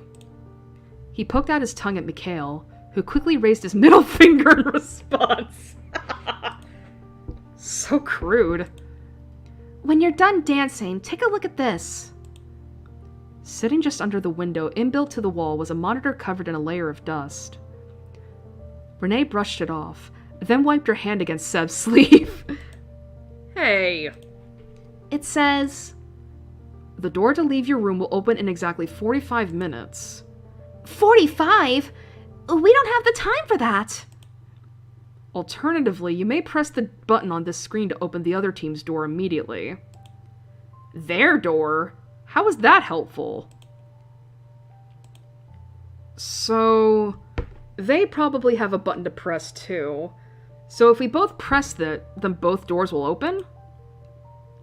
Do you trust that Mikhail will really press his if we press ours? I trust him about as far as I can throw him, which means not much. Though to be honest, I do think I could throw him a fair way. He's pretty short. Beyond the glass, Nini and Mikhail were both looking down at something, and deep in conversation. A few moments later, Mikhail held up his phone screen to the window. Press your button. What, just us? Renee, is there anything we can write on anywhere? Doesn't look like it. Interpretive dance it is. Sev waved his arms at the window, getting their attention just in time for his performance to begin. He shook his head, let out an exasperated sigh, and pointed back at Mikhail in an exaggerated accusatory way. After, he feigned pressing a button, then pointed back at Mikhail, then repeated the actions once more. Even through a soundproof room, Sev could hear the vein popping on his forehead.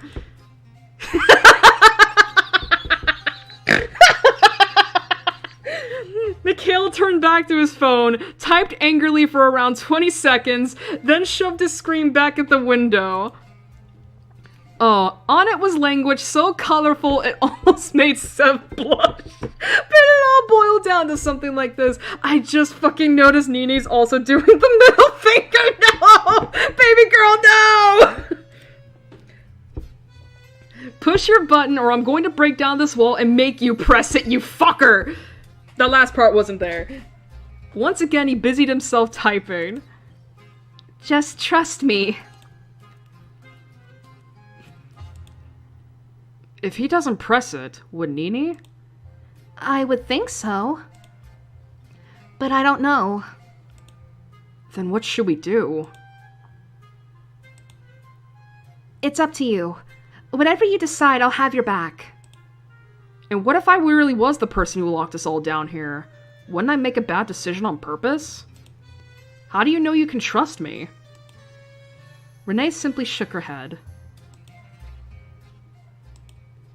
I remembered a few things. Really? She nodded, hesitating to continue. It's really hazy. Whenever I try to think too hard, my head starts hurting. Throbbing. It feels like lightning behind my eyes. But I remember a house out in the middle of a field, far away from any city. And I lived there with my father. That sounds nice.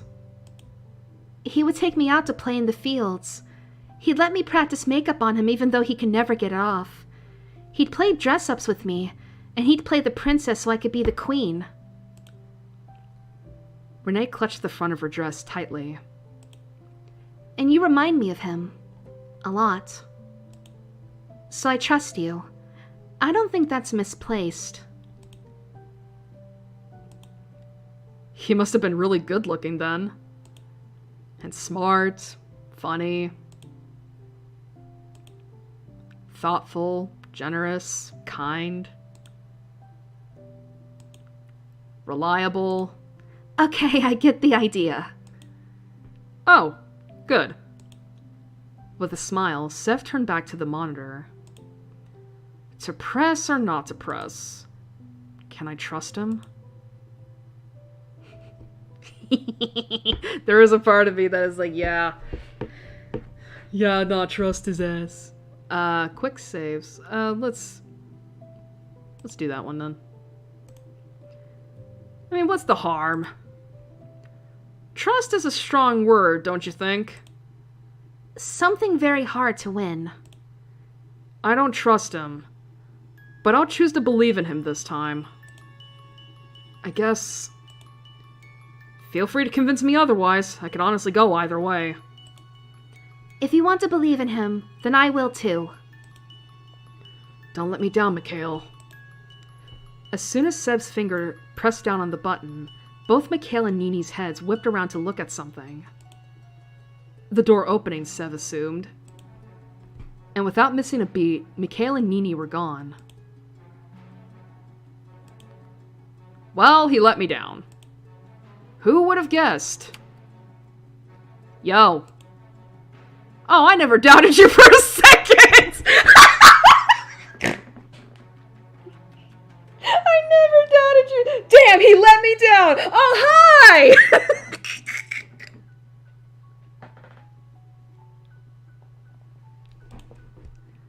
How? I don't know what your instructions were, but ours said we had to convince you to press your button without pressing ours. A game designed to test our trust. And I knew that we could trust you. You're such a bullshitter. That's a bad word. You're such a bull... crapper. Doesn't really have the same impact. I don't care. If we're done with the sappy trust crap, then let's get out of here. Sev glanced at the remaining time. 1 hour. If we waited the 45 minutes out, we probably would have died, huh?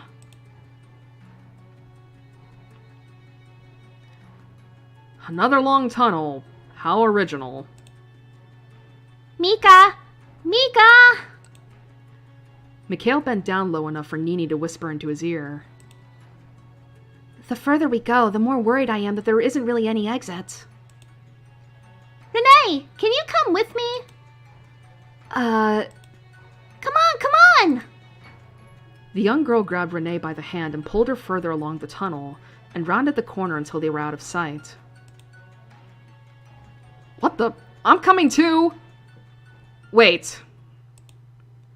Wrapped in darkness, it was hard to tell, but it almost seemed as if Mikhail's expression had softened considerably. You know... What is it? I just wanted to say thanks for trusting me. You didn't have to. I might not have trusted you if our positions were flipped. Well, I wouldn't have. So thanks. It's fine. I just want us all to get out of here. It's as simple as that. We will. I hope so. Look, I feel like we need to clear the air a little. You said you know me. It's not that I've forgotten, I'm sure of it. We've never met. Your name is Sebastian, you're 23, you went to... I get it, you know me, but... I don't know you.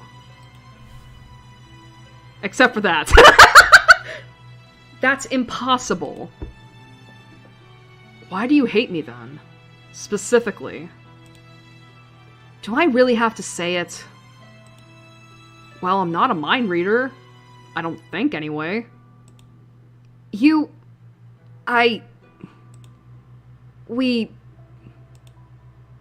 Fine. Back when we were in high school, you made friends with me even though I was just an unpopular loser.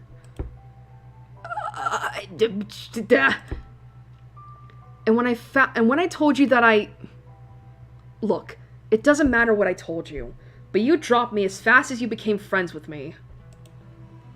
Asshole. Give me a break, I don't even remember that. Then what? Out of the two of us, one of us has false memories? Or both of us? Wonder if it's like... Because remember, in the train route, Mika was basically about ready to tell Seb, I love you. So I'm wondering if it's like, oh, did he tell him he liked him? Or, and Seb, for some reason, just like... rejected him, just stopped it. You sound insane, but I'll give you the benefit of the doubt for now. I take back the asshole. Thanks. Oh, don't thank me. Thank yourself for looking like such an airheaded idiot. You're putting on a very convincing act. Eh? Oh, I always look like that. Do you always look how you look? You know, like someone put salt instead of sugar in your hot chocolate? You know what? You are an asshole. A complete and utter asshole who can't take a single thing seriously to save his life. I'm serious when I'm thanking someone. I don't believe you. Sev pulled on Mikhail's long, oversized sleeve, forcing the two of them to stop face to face. Thank you. You still could have got out of your room and left us if you wanted to, so thank you. And I'm sorry. You don't need to say you're sorry to me. We're friends. There's no need for that. Not between us. Sorry, if all of that did really happen between us. It's whatever. Come on, hurry up already. He turned away from Seb's earnest expression and quickened his pace, rounding the curved tunnel. Hey, Nini? Nini? What are you muttering about? Not even a you're welcome? Shut up for a second. Then he saw it. Renee on the ground, and Nini standing next to her body. Mika! Sev! Did you? No! Mikhail frowned, speeding up into a jog. What happened? Nini blinked hard, trying desperately to stop herself from crying. We were just walking and she suddenly collapsed. Really? Really? What were you talking about? Oh yeah, okay, I thought that was Seth. What were you talking about? I can't tell you. Well, that's not good!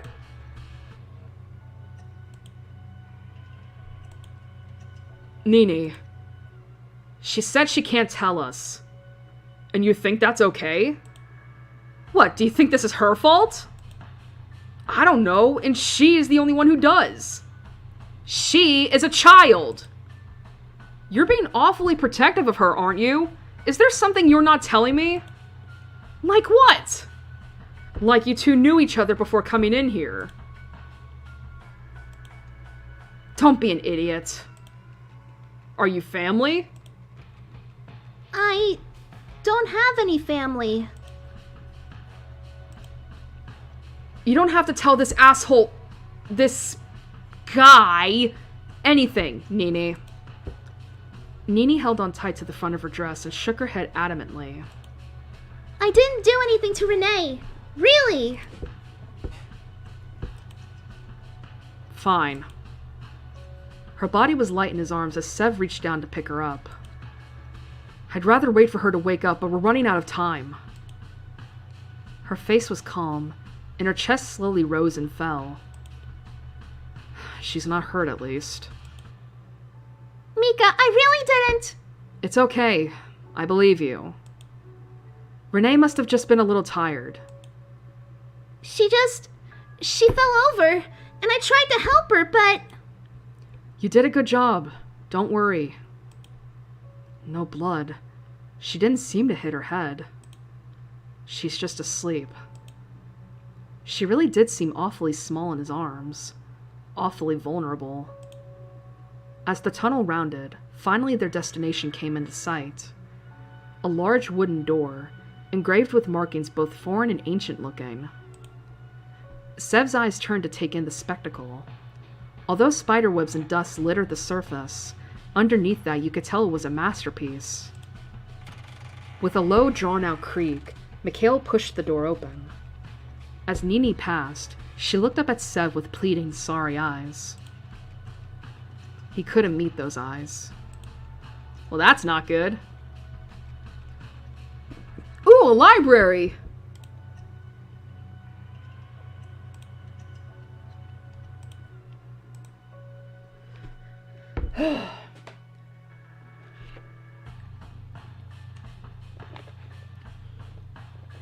Man, I will say, this is the longest I've gone without a break. The air was musty with the smell of old books, left for so long, and dust, which blew into the air as the trio walked into the room. Carefully, as if he was putting down a prized possession, Sev set down Renee on a low bench. She slumped to the side, still fast asleep. Wow. Nini tentatively tiptoed further into the library. Her fingers danced along the spines of the books before she spun one of the globes in the center of the room. Her gaze traveled ever upwards, landing on the ceiling that was decorated with paintings of all kinds. Of glorious battles, of love, of peace hard won. What is this place? A place someone wanted to keep secret, that's for sure. Be careful what you touch, Nini. It's okay. It's safe. It might not be. I don't think anything has had any traps yet, though.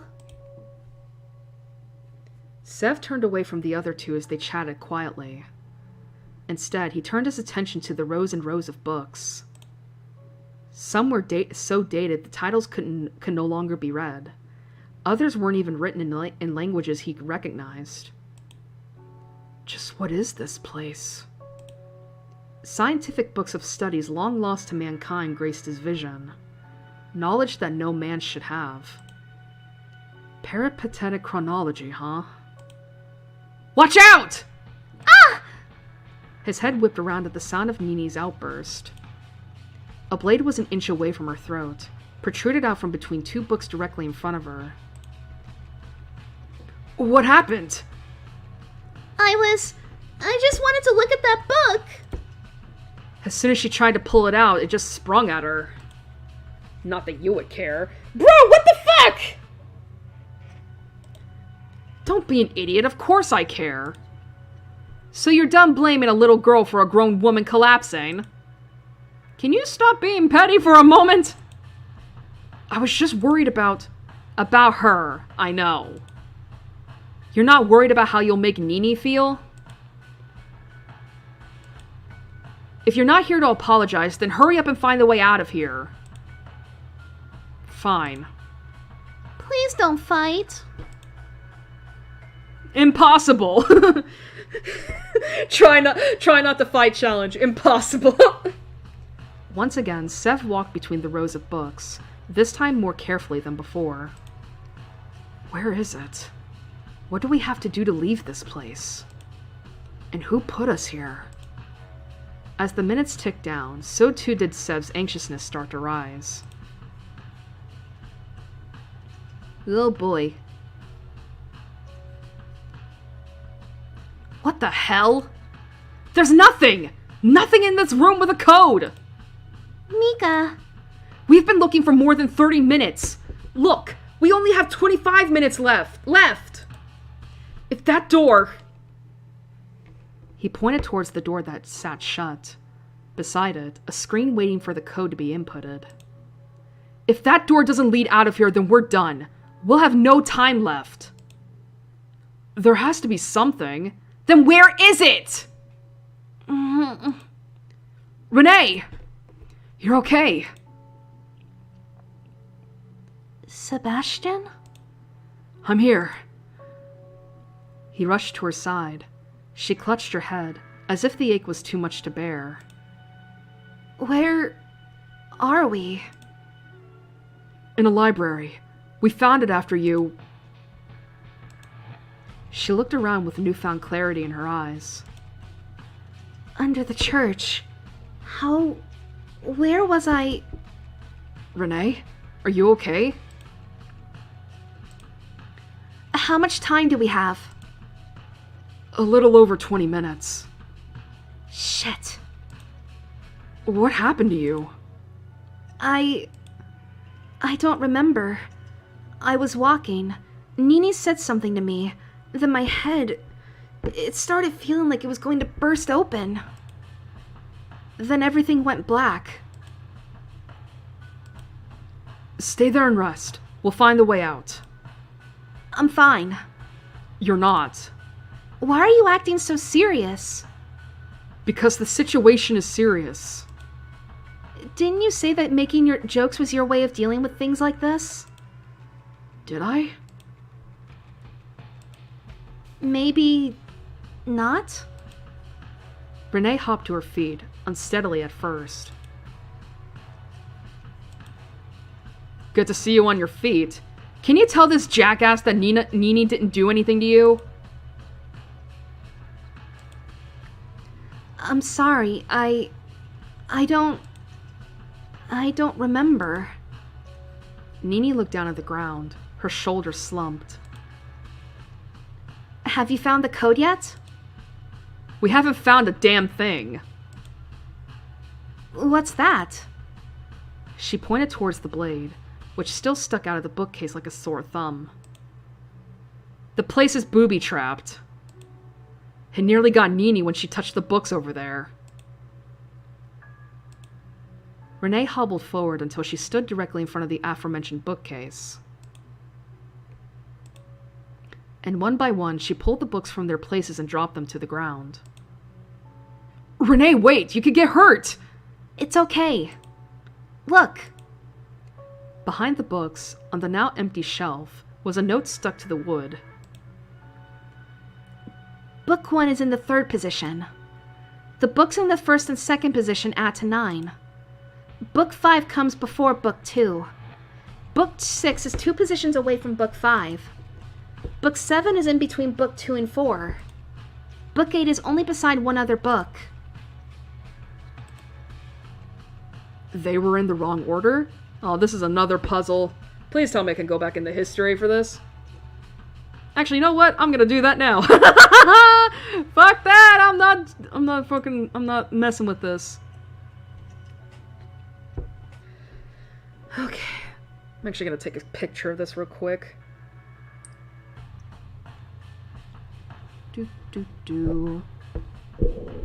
Have to move my mic out of the way first. Let's see.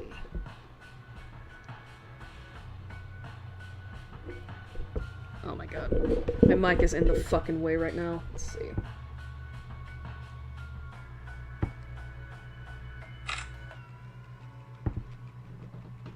Hopefully that's good.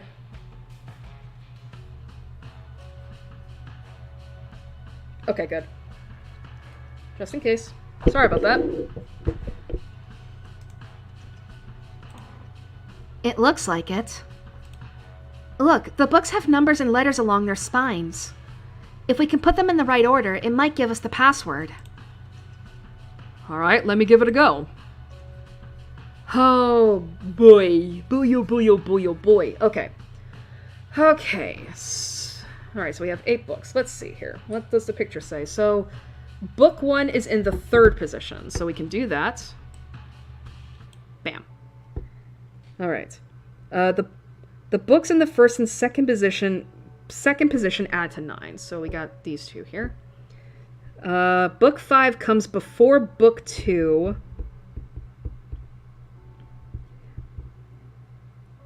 Book 6 is 2 positions away from book 5. Book 7 is in between book 2 and 4, and book 8 is only beside one other book. So, so we have this at least. So that's our given. Book 1 is in the 3rd position.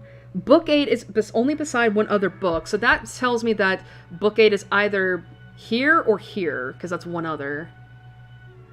Let's see. Books in the 1st and 2nd position add to 9. Okay. Well, okay. So it can't be 8 plus 1. Well, I mean, if you think about it, all of these could... Well, 4 plus 5 is 9. 6 plus 3 is 9. 7 plus 2 is 9. Well, actually, let's see. If book 8 is only beside one other book, and the books in the 1st and 2nd position add to 9, I wonder if that means that, like, book 8 is basically at this end. Let's try that. Let's try that. Let's see.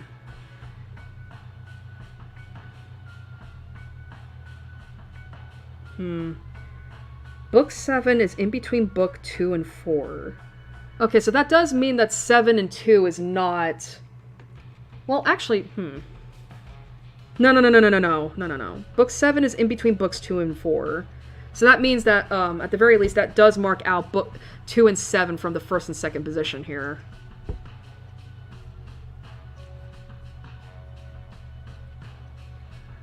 If I'm reading that right. Okay, but at the very least, that does narrow down what could add up to 9, so... Yeah, so it could... Yeah, so it can't be that. So it could be either 6 plus 3 or 4 plus 5.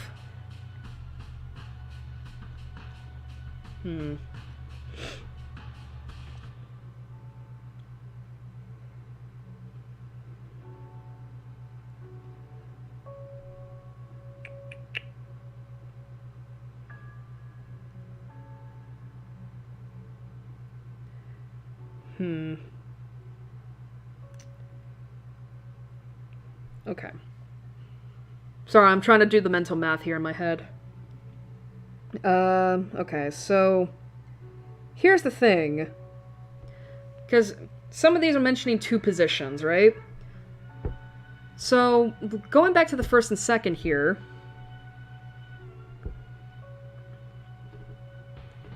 So... If it's... So, okay, this isn't going to be the answer, but this is going to be me helping here. Alright, so let me see. So it says here that book 5 comes before book 2, right? And as I said, 5 plus 4 equals 9. However, book 6 is 2 positions from book 5. So that does mean at the very least that if the 1st and 2nd positions are books 4 and 5, 5 would have to be here. Right? Because, again, if it comes before 2, but book 6 is positions away from 5, that would mean that it would be here.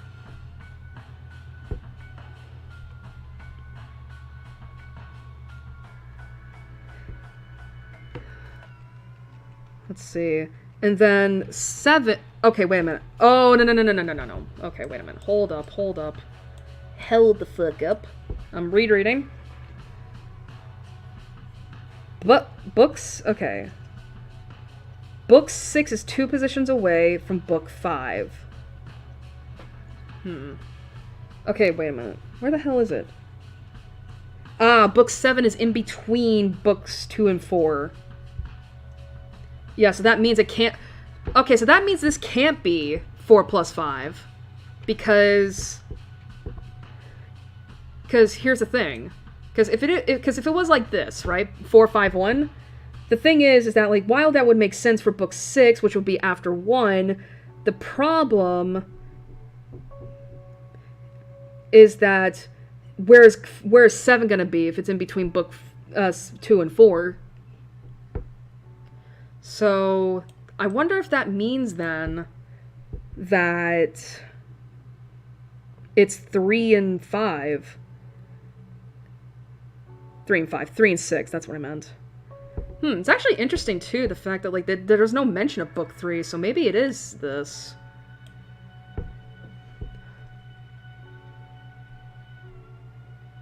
Wait a minute, they're spelling out the words. Stop bomb.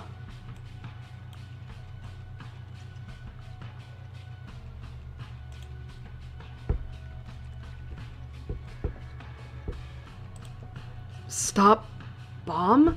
Hey, that was actually... I actually like that puzzle. I think that was a good one. Again, it's just trying to figure out the math. That's a very specific password. As long as it's getting us out of here, I don't care what the passcode is. Nini rushed over to the door, jumping at the panel beside it. Excuse me. I can't reach. I'll do it. Alright. Stop. Bomb. STOPBOMB.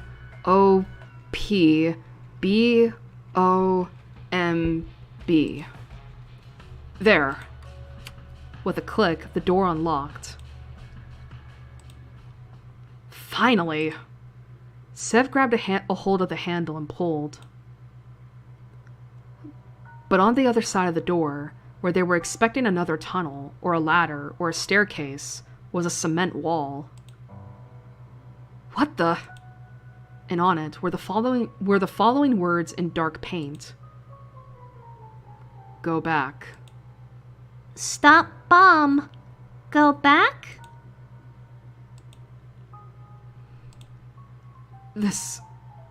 It has to be a joke. We're missing something. We have to run! Now! But surely... If it's back in the church we started in, that's at least a 5-minute walk. We have 10 minutes. Nini, let's go! Mikhail took Nini by the hand first and ran from the room. It's not enough time. Come on. Why? Because even if it's not possible, even if we are wasting the last moments of our lives on something we can't do, I would do it anyway. I would leave this life knowing I did everything I could. You seem different. I think passing out knocked some sense back into me. Stay here if you want, but after everything we've been through together, I would like you to be there, whether it's the end for us or not.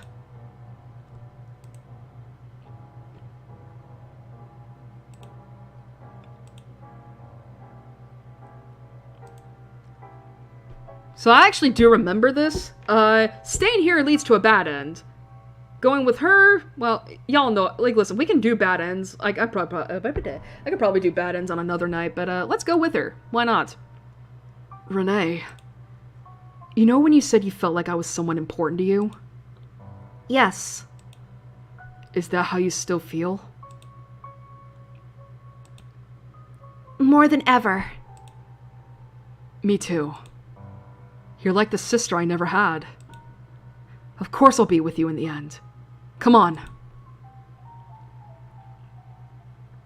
The tunnel was quiet, except for the sound of their own hurried footsteps. Mikhail and Nini were long gone.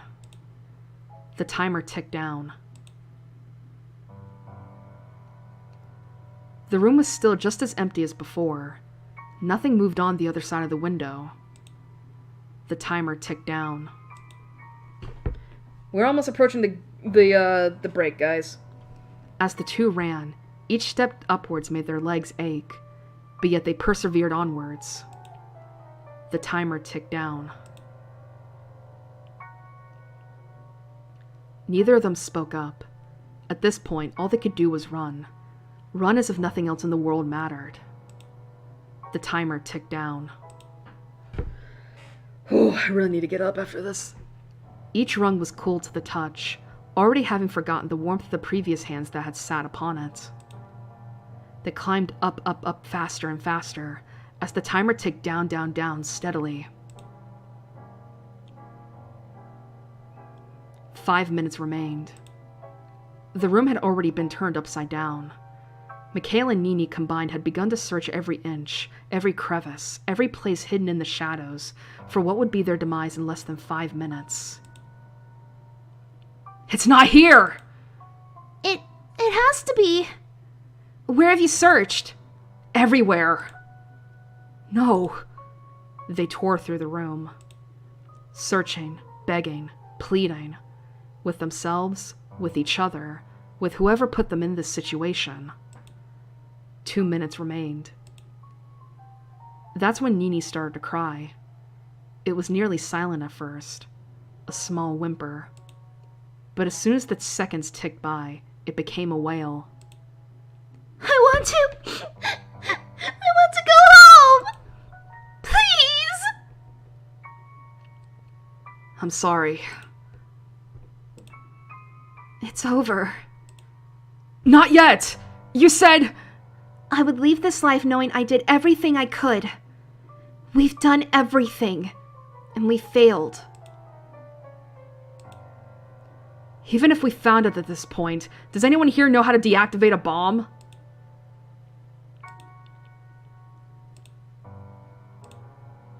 Come with me.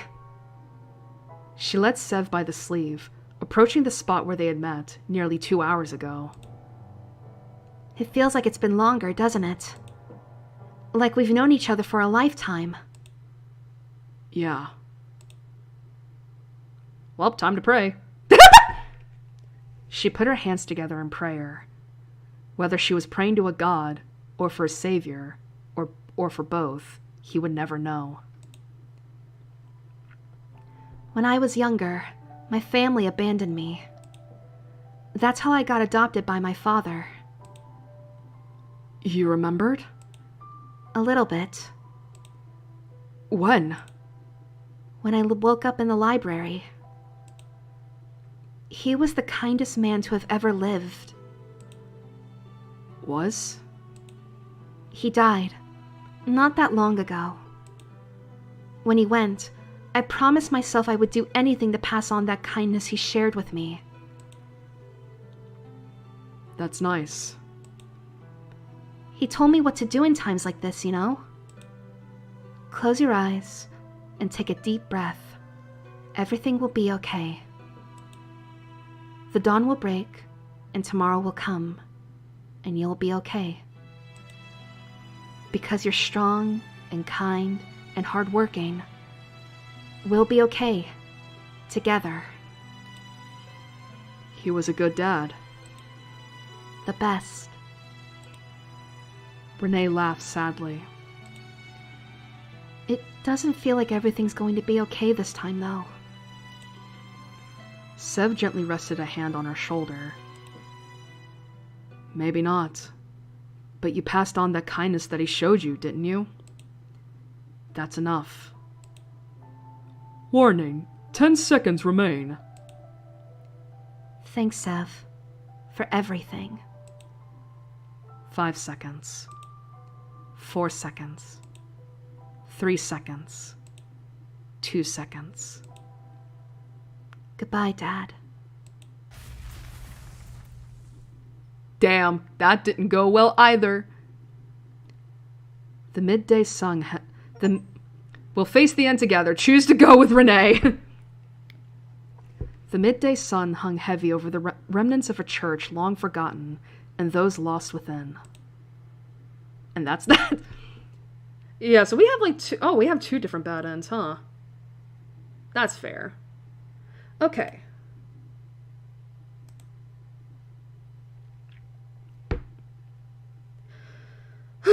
Okay.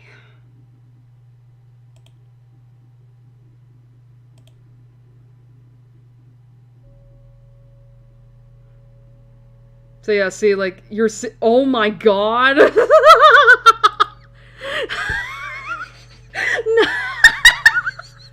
Bro, the main menu made my stream buff.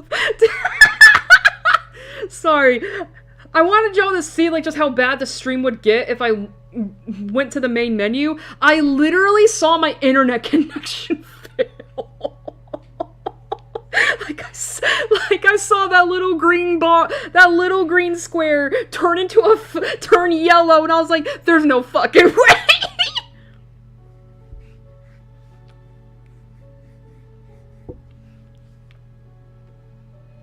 There's no fucking way. What do you mean?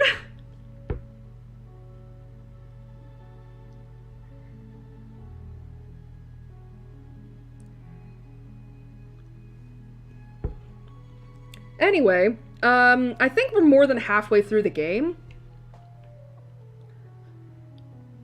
But, yeah, so we have gone through 2 routes. And there's a lot of questions, obviously, of, like, you know, what's the deal with all these relationships coming and going?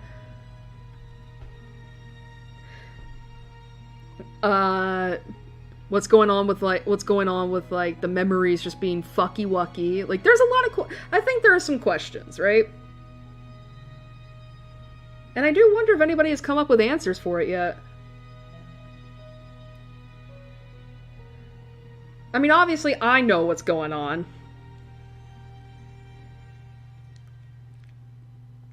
You know, I know what's going on, but I ain't gonna say anything, obviously. We gotta wait till the end.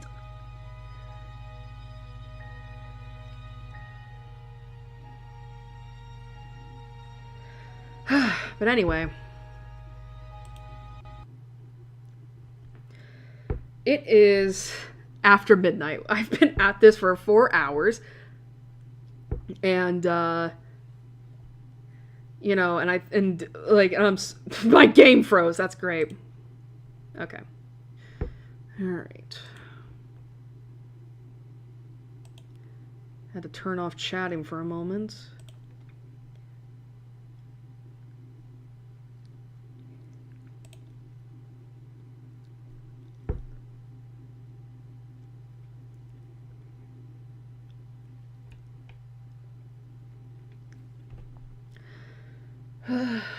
Okay, currently pulling up the browser.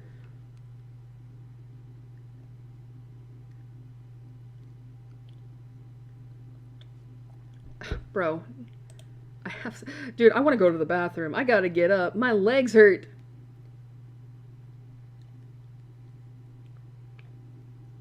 What, Sushi? It's not time yet. It's way too early for bedtime.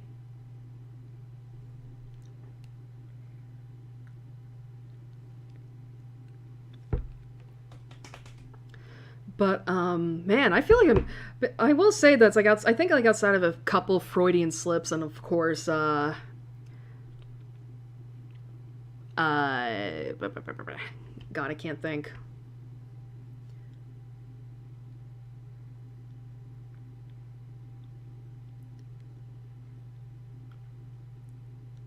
What do you mean, no data to display? What are you talking about, YouTube?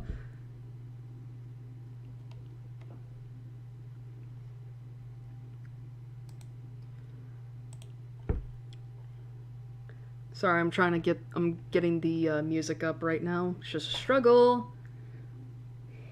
But yeah, as I was saying, like, even though there was a couple of Freudian slips and all that, I like to think I'm doing pretty good in terms of the voice acting and the narration and such.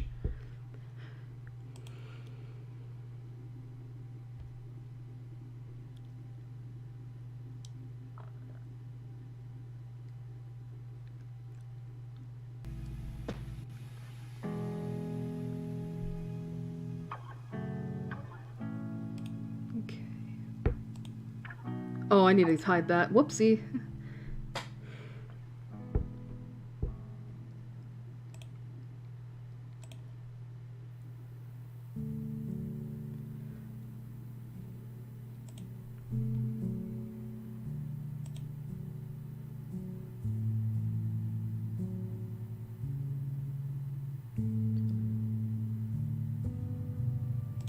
Let's see.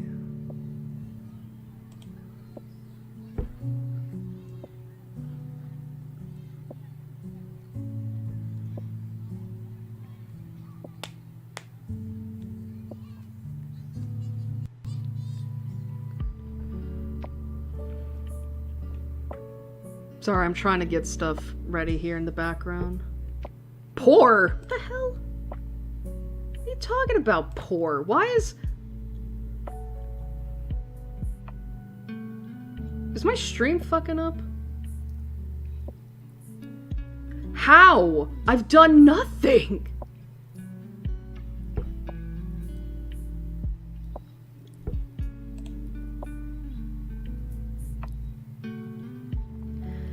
I don't know what the hell's going on with YouTube. It's telling me that the stream is poor, and I'm like, I've done nothing except pull up a browser. Like, what? Do I have to exit out of Steam? I shouldn't have to do that. But anyway, it is time for... God, it is long time for a break, which means which means you could go get something to eat, something to drink, basically do whatever it is you want, because we're gonna be taking at least a 30-minute break, because I need to rest my throat. I need to get something to eat. I need to, you know, go to the bath. I need to do a lot of stuff. But, yeah. So, I would say, pay attention. I was gonna say, oh, why is this so loud? I was gonna say, why is it so loud?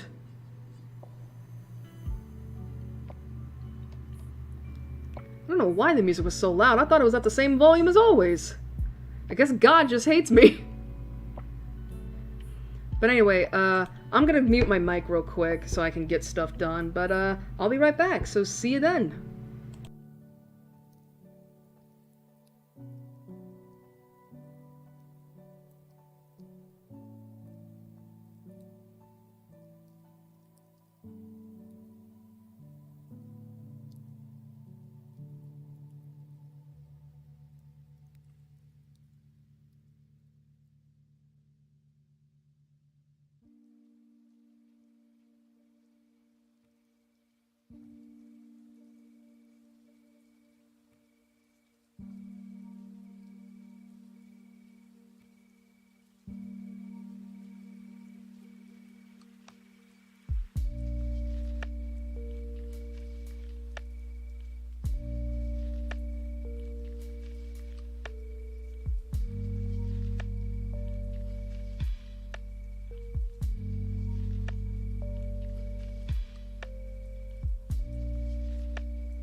I'm back. Got something to eat. Went to the bathroom. Man.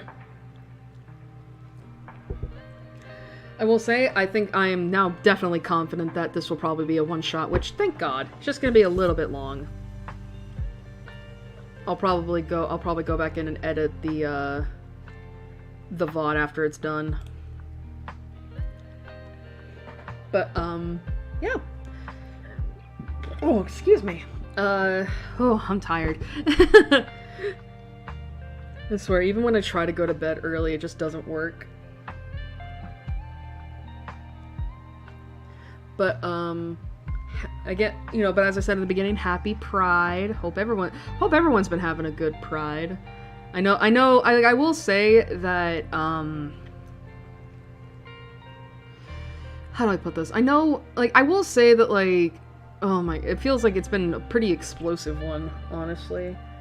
And not in the good kind, for me. Mainly because it's like, it's just online discourse. And, you know, it's not even over, like, the usual stuff of Pride, you know, like, the whole bi versus pan, I was gonna say gold star lesbian, which is not a great term, but no, it's mainly people just being very anal about, like, you know, whether ignorance is a good enough excuse for someone to say a stupid shit or whatever. But yeah, I got to do my annual, like, I'm here and I'm queer tweet on Twitter. Still non-binary, still asexual, still pan-romantic. Still all those things. Haven't stopped.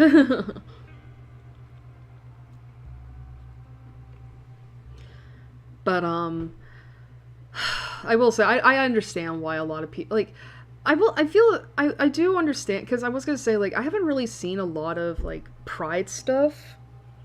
I feel like I haven't seen as much Pride stuff as I usually do. But I think I also understand, mainly because, you know, with everything going on, at least in America, I don't know about other countries, but I know at least in America, it's like, it's not good. Like, just point blank period. It's just not been good. You know, I mean,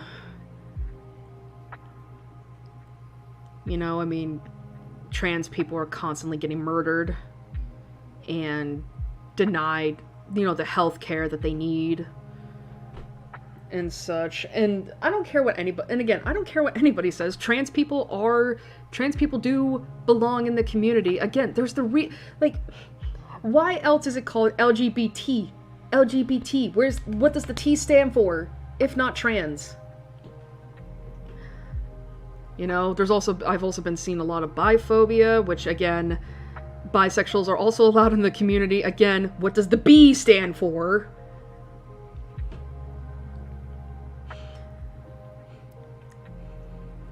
You know, it's just, bleh. But, you know, but regardless, you know, Pride is Pride. We're still here. It still exists, at least. I will say,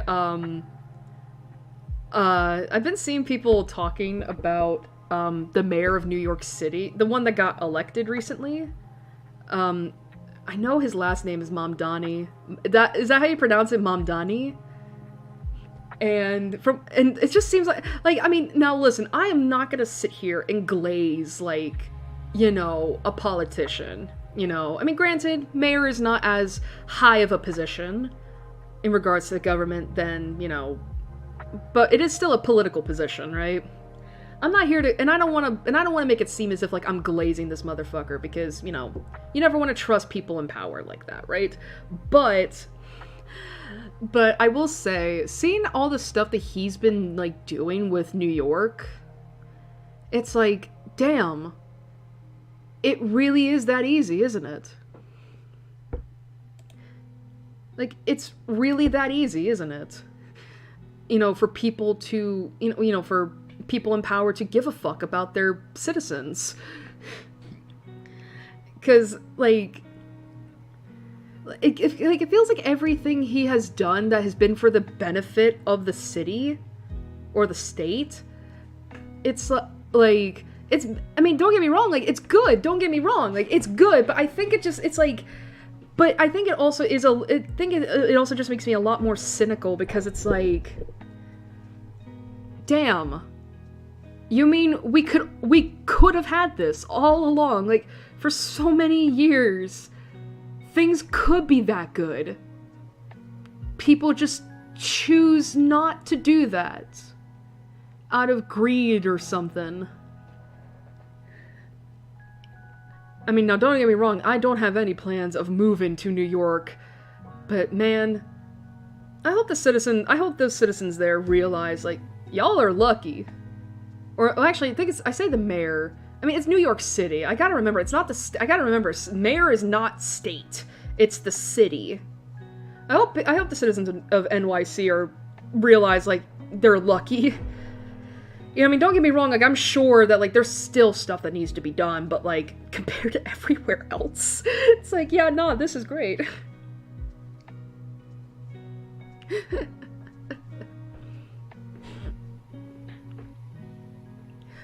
I mean, but then again, I think I don't know a lot about him, but from what I've heard about Mamdani, like, he seems to have grown up as, like, one of the people. Like, he comes from the working class, from what I've seen. And, you know, and it seems like he's stuck true to his roots, pretty much, of, like, wanting to make things better for people, and, you know, and I really appreciate that. I wish more people were like that. At least, I wish more people that were in these positions of authority were like that. But I guess in more personal news, I did finish reading The Everlasting. Once again, I was shocked by the ending. If I had a nickel for every time a story that I was convinced was going to have a bittersweet ending, and it turned out to have a happy one, I would have 2 nickels, which isn't a lot, but it's crazy to think that it's happened twice now. Again, I'm not going to spoil anything about it. But I still highly recommend it.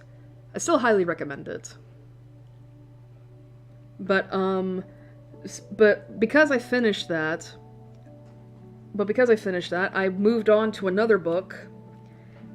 And this one is another classic lit book, and it's of Dracula by Bram Stoker.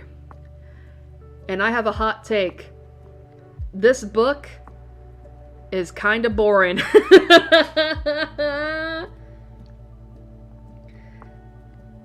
Like, for real, this book is kind of boring. I ain't even gonna lie. And I don't know whether or not it's because I basically know what's going to happen in it. You know, like, I basically know all the major plot beats because of the derivative work I have in my closet that I found a lot better. Or what, but this book is kind of boring. Like, I will say, like, the parts in which, we're actually with Dracula in the beginning, I thought those were fascinating. Because we're learning about, you know, Dracula, right? The #1 vampire. But then after that, I feel like I don't know if I would say meanders is the right word, but it definitely feels like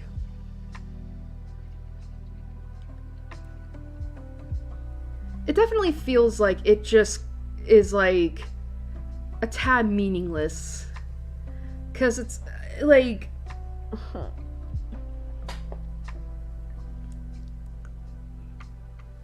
I don't know how to put this. Like, I understand what the purpose of all that is. It's to build up tension. It's to build up, like, you know, make you scared, make you a little bit, like, creeped out, right? But, man, there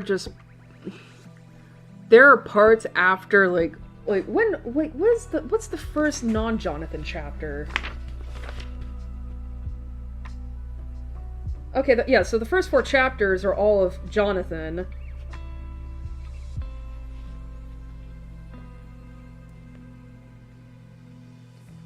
And then of course, but after that, it's just like, holy crap, I'm a little bored. Because, like, the Whitby stuff is fine, here's the thing. I know about what happens to Lucy, right? And it's like, man, the beginning of her character arc is great, but then as it goes on, the more I'm just like, okay, this is more repetitive. This is getting repetitive until the end. Until the end where she dies the first time. And I think a large part of it is because, like, we're with Seward and Van Helsing. Oh my god. And they decide, like, oh yeah, no, let's have blood transfusions to save her life. Now, I'm not going to count this against the book, because again, the book was written in 1897. So of course there probably wasn't as much knowledge about blood transfusions back then as there is now. But man, it is just like, we gotta draw blood from one of these men, give it into her, and then watch as we have to do the process again another time. And it's like, oh my god. All the while, it's proving to be more and more ineffective. And Van Helsing, the fucking vampire hunter, is not saying shit to anybody. And it's, oh my god. I'm not gonna, here's a hot take. Here's a hot take. I genuinely think Van Helsing, I genuinely hate him. I genuinely don't like him. This dude just fucking monologues so much.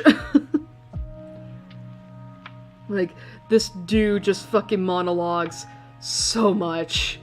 And I'm just like, can we please get a move on? Please. Like, in the beginning I didn't mind it, but the more it went on, the more I'm like, okay, yes, we get it. Oh my god. And he holds out on information regarding Lucy for so fucking much. And then, of course, we got Lucy's, like, suitors. Dr. Seward, the Quincy Morris, the cowboy, and then her soon-to-be husband, Home Arthur. And I'm like, oh my, and it's like... And it's, and I'm like, god, these men are so fucking boring. Like, these men are so fucking boring. I don't want to hear about how much you love Lucy. Like, oh my god, they're such simps. They're such fucking simps. I hate it so much. It's like, there's not much to their characters, I feel like. And again, it's crazy that... Oh yeah, oh my god, that was one thing. So, like, I said Lucy dying the first time, right? Here's the thing, she dies a second time, which is when she turns into a vampire. First of all, I love how Dr. Seward, because we're in his POV a lot, says that, like, oh, he loves Lucy, he can never bear to hurt her, blah, blah, blah, blah, blah. As soon as he sees that she's turned into a vampire, he quickly changes his dude. He is like, he's like, oh, that thing. Like, capital, like, I'm not fucking lying. He refers to her as a thing. Let me find the page, actually, that talks about, him talking, that talks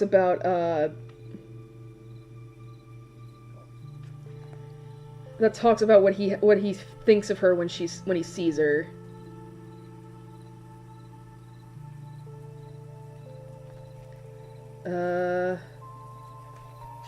Where is it?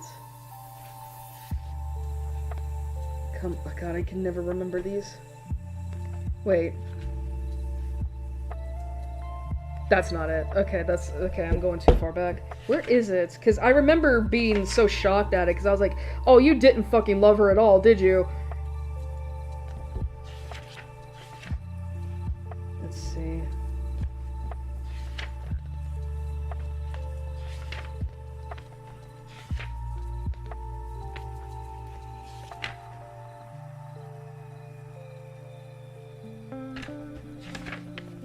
god, where is it? God, all these fucking monologues. That's part of why reading this is so fucking ridiculous.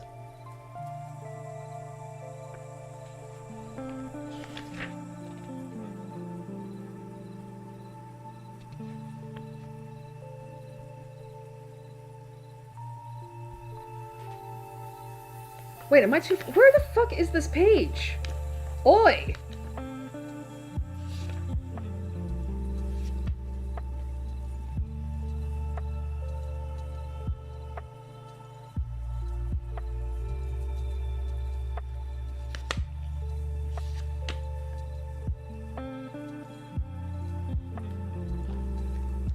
Where is it? I know, I'm taking forever just trying to find a damn page.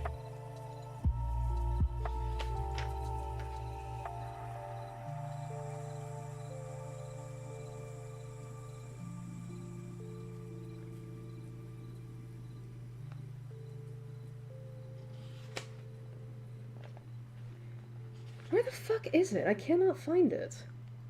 Like, there's no way I'm like...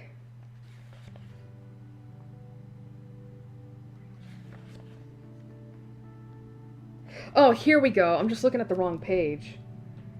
Let's see. It was now near enough for us to see clearly, and the moonlight still held. My own heart grew cold as ice, and I could hear the gasp of Arthur as we recognized the features of Lucy Westenra. Lucy Westenra, but yet how changed. The sweetness was turned to adamantine, heartless cruelty, and the purity to voluptuous wantonness. That's another thing, too, I fucking hated, was the fact that they loved to emphasize how sweet, innocent, and pure Lucy was. I'm like, this is fucking weird. Let's see, by the concentrated light, blah, blah, blah, blah. We shuddered with horror. I could see by the tremulous light that even Van Helsing's iron nerve had failed. Arthur was next to me, and if I had not seized his arm and held him up, he would have fallen.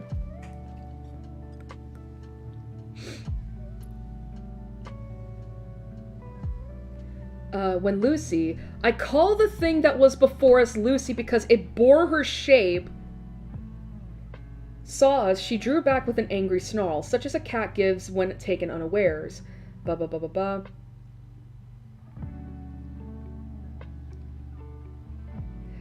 Yeah, here we go. Lucy's eyes, let's see.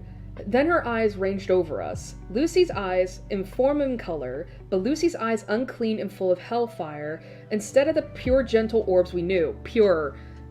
At that moment, the remnant of my love passed into hate and loathing. Had she then to be killed, I could have done it with savage delight.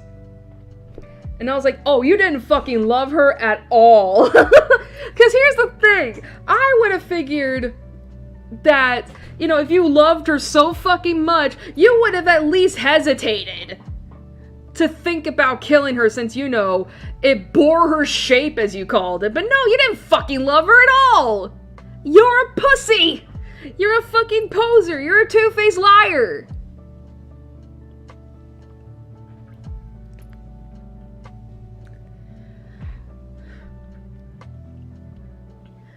You know, but there was that. Then, of course, once Mina becomes the heroine of the story, oh my god, the amount of... The men that simp over her is it's like, oh my god, I hate, like, seriously, I don't like how quick that the men are to, like, you know, to simp over her either. It just screams to me, like... Because the thing is, like, she's capable. Like, she's capable of doing stuff. She's smart, she's clever, I get it, but, like, there is no need for, like, this, for her to basically get a fucking harem. What, like, here's the thing, I can understand her husband thinking that, because, you know, they're married, they're allowed to think that way. But you mean to tell me that she's somehow gotten 4 other men wrapped around her finger? That's weird. You know, there's also there was also the whole notion of, like, where it's like, oh yeah, no, the men have to decide that they can't tell her anything about what's going on with Dracula because it's going to frighten her. And I'm like, she is a grown-ass woman. Like, she is a grown-ass woman. I'm not saying they can't be protective of her. You know, I get it, especially way back when. But it's like, it's the fact that they that they believe her to be so mentally and emotionally fragile. That pisses me off, because I'm like, this is a grown-ass woman. This is a grown-ass woman. And I'm pretty sure she's more worried about y'all because she doesn't know what the fuck is going on.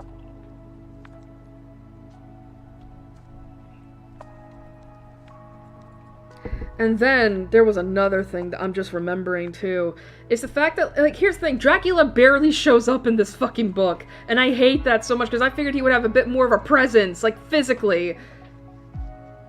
I also don't like the fact that they keep describing, like, Bram Stoker keeps using the same adjectives to describe him as, and I don't know whether or not that's a sign of bad writing, or if, like, he just genuinely couldn't pick up a thesaurus and look through, like, what, because Dracula's always described as a tall, thin man. Literally tall, thin man. And they love to go in, and they love to just describe, like, you know, oh, his eyes are burning red. Oh, his lips are drawn back in a snarl. And I'm like, oh my god, can we please, pretty please, like, use other descriptors? This is repetitive as shit. Like, and as I said, Van Helsing, I genuinely don't like him. I honestly think he's one of the worst parts of the book. Not by his, but again, it's mainly because of the fucking monologues. I'm like, I don't give a fuck. I don't give a fuck about the monologue. Like, I genuinely started, like, just skimming through it.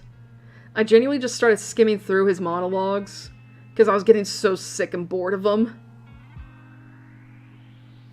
Also, I will say the end of the book is hella laden with, like, we gotta pray to God, we gotta have faith in God, and I'm like, and it's like, I get why they're reacting like that, because again, this was England back in the 1800s. But y'all, I'm borderline agnostic. This is just so ridiculous. And God, people are gonna get so mad because of this. I feel like people are gonna give me so much shit because I'm talking mad crap about Dracula. And it's like, here's the thing, I wanted the book to be better than it actually is. I wanted the book to be better than it actually is. As it stands, I'm enjoying my time with it much less than I did with Wuthering Heights. Like, Dracula is just kind of boring me, honestly. It sucks too, because again, I thought the beginning had such a good premise, like, had such a good start. Like, the book started off so well, and then I'm finding myself just like, oh my god, I just like struggling to get through to the end. Like, I'm like 3 chapters away, which thank god, because I want to move on to the next book I have in my list, which is the Don May I have. But yeah, Dracula is so fucking boring to me. Like, and keep in mind, I read Flowerheart. I read a YA book that I thought was so boring that was only $6.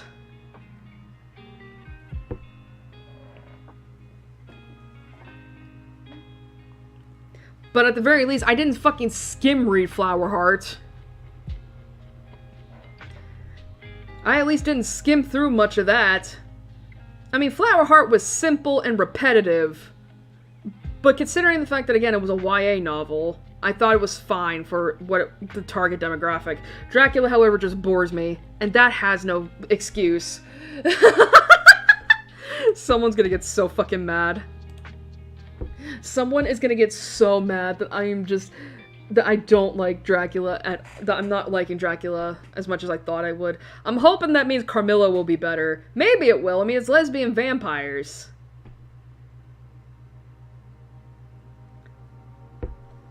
How long have we been at this? I'm gonna say, it can't be that long.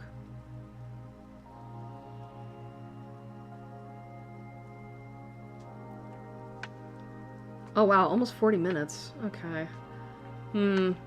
It's a little bit early, I know. But again, I did say at the very least I wanted to have a half-hour break. And again, I want to finish this game before it gets too late into the night, so... Let me pull up,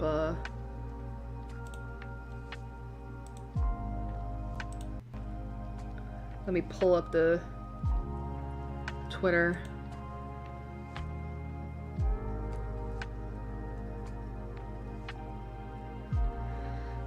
As I will say though, we are close to the end. Well, I say close. Again, I know at least we're halfway through.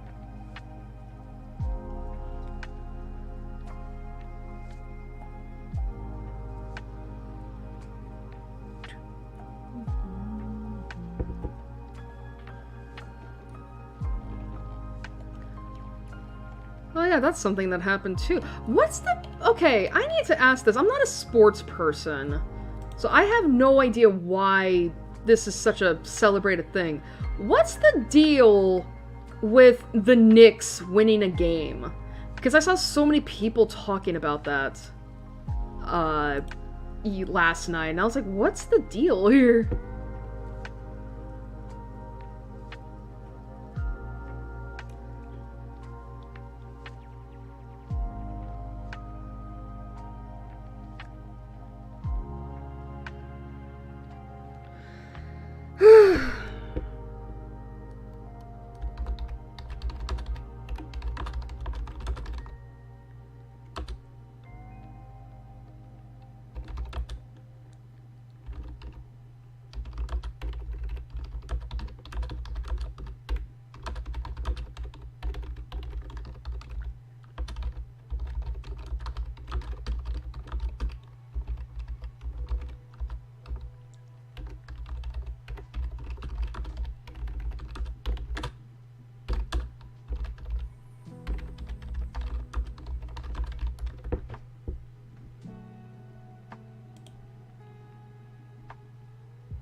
Okay.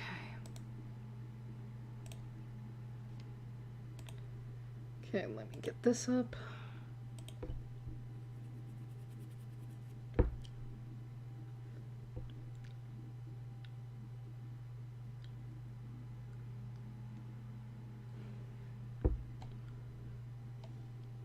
Okay.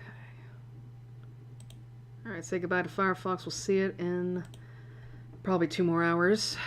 Okay, get the game set up. Hopefully my internet doesn't crash. I still find that really funny, the fact that, like, the main menu of the game caused my internet to slightly go abrupt. It's like, what? How does that work? Not even Saintmaker did that. And Saintmaker turned into a PowerPoint presentation with 2 people on screen.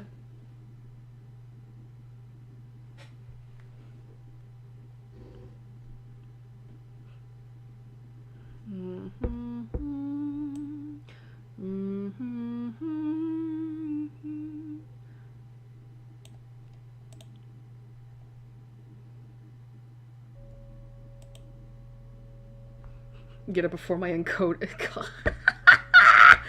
It's so funny, the fact that it's so funny, the fact that, like, my frames will go down to just 1 frame per second because of this menu. Okay.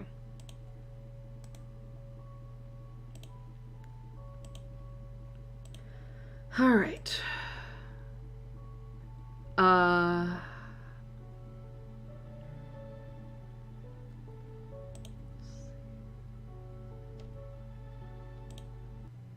Okay, flowchart. All right, let's go back to this.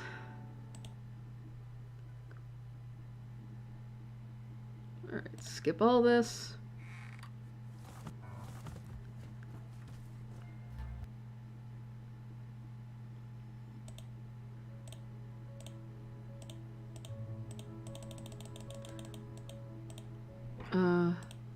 Okay.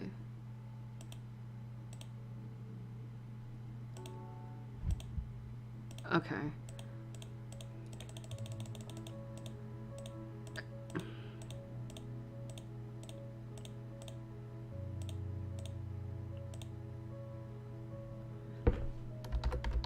There we go. Alright. Back to new stuff. Renee. Renee. Renee? Who? That's who we're missing. We need to find her. If we leave her behind, she might... You're suspicious as all hell. Fine. But if we don't find anyone, I'm going to knock you out and drag you out of here. You got that? Well, now you're making me doubt myself. Good. Nini, you go look near the door again. I'll take the area where I woke up. Sev, you... just do whatever you do. You got it, boss. As the other two busied themselves searching their respective sections of the room, Sev wandered back towards the spa he himself had first woken up from. Oil paintings with dark stains sat discarded in the corner of the room. As Sev moved past them, he could have sworn that their eyes followed him. Waiting. Watching. He tore his eyes away from the portraits and resumed his search. Moss that grew between the floorboards cushioned his steps, though nothing would fully mask the creak that seemed to echo all throughout his body.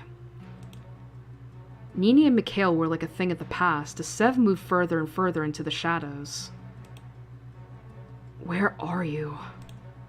Who are you? A drip of liquid landed on the top of his head. It was ice cold. His eyes traveled upwards, but the ceiling was concealed in darkness. Whatever it was, he wouldn't know, and he thought that was probably for the best. As the brunette pushed aside furniture long broken, he heard it. There's no way this man is a brunette. A gentle whimper. He hastened his actions, tossing and throwing everything to the side without any care, which quickly attracted Mikhail and Nini's attention. A young woman, no older than 20, lay sleeping beneath the pile of debris. The three worked together to pull her out and check her for injuries. Is she hurt? She's okay. She's just sleeping. I'm not sure if this makes you more or less suspicious. A bit of both? Sev cradled the woman to his chest. Her breathing seemed normal, and there wasn't a scratch on her body. We'll talk about it more later. We gotta wake her up and get moving. Excuse me, miss. Miss, it's time to wake up. She didn't stir, no matter how hard Sev shook her shoulders. This calls for something more serious. Should I be worried? No, it's not that bad. When I was in school, my mom could never get me to wake up, so she would hold me down and tickle me until I went blue in the face and passed out. It always worked. If you pass out, wouldn't you be in bed for longer? Oh yeah, that's why I'd get to stay home from school. Useless. It's not useless. You're useless. Hey, miss. Miss, what did you say her name was again? Renee. The moment he spoke her name, her eyes fluttered open. They were a deep red, almost the same color as her dress. Her mouth opened slightly, as if she was about to say something in return, but instead she just smiled, her eyes locked onto Sev's. Renee, are you okay? We should probably ask if her name is really Renee. I mean, this whack job is the one that said that was her name in the first place. Yes, my name's Renee. Do you know me? I don't think so. But he knew you were here somewhere in your name. Apparently. Thank you. Where are we? A haunted house! A haunted house. There's yet to be proof it's haunted. Maybe you're all ghosts and you're haunting me. If I was dead, I wouldn't waste my time haunting you. Am I really... dead? Don't listen to him, Nini. With that smile still on her face, Renee stood from the ground and looked around the room. What a dump. I feel like we have a lot to explain. I'll do the explaining while we walk. Come on, into the corridor. Mikhail practically dragged the other three out of the room, rushing towards their hopeful exit.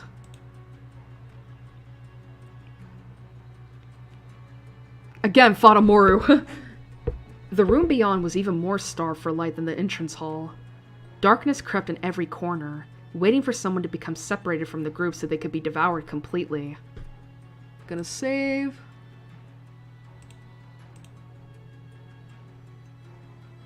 Okay, don't do that, game.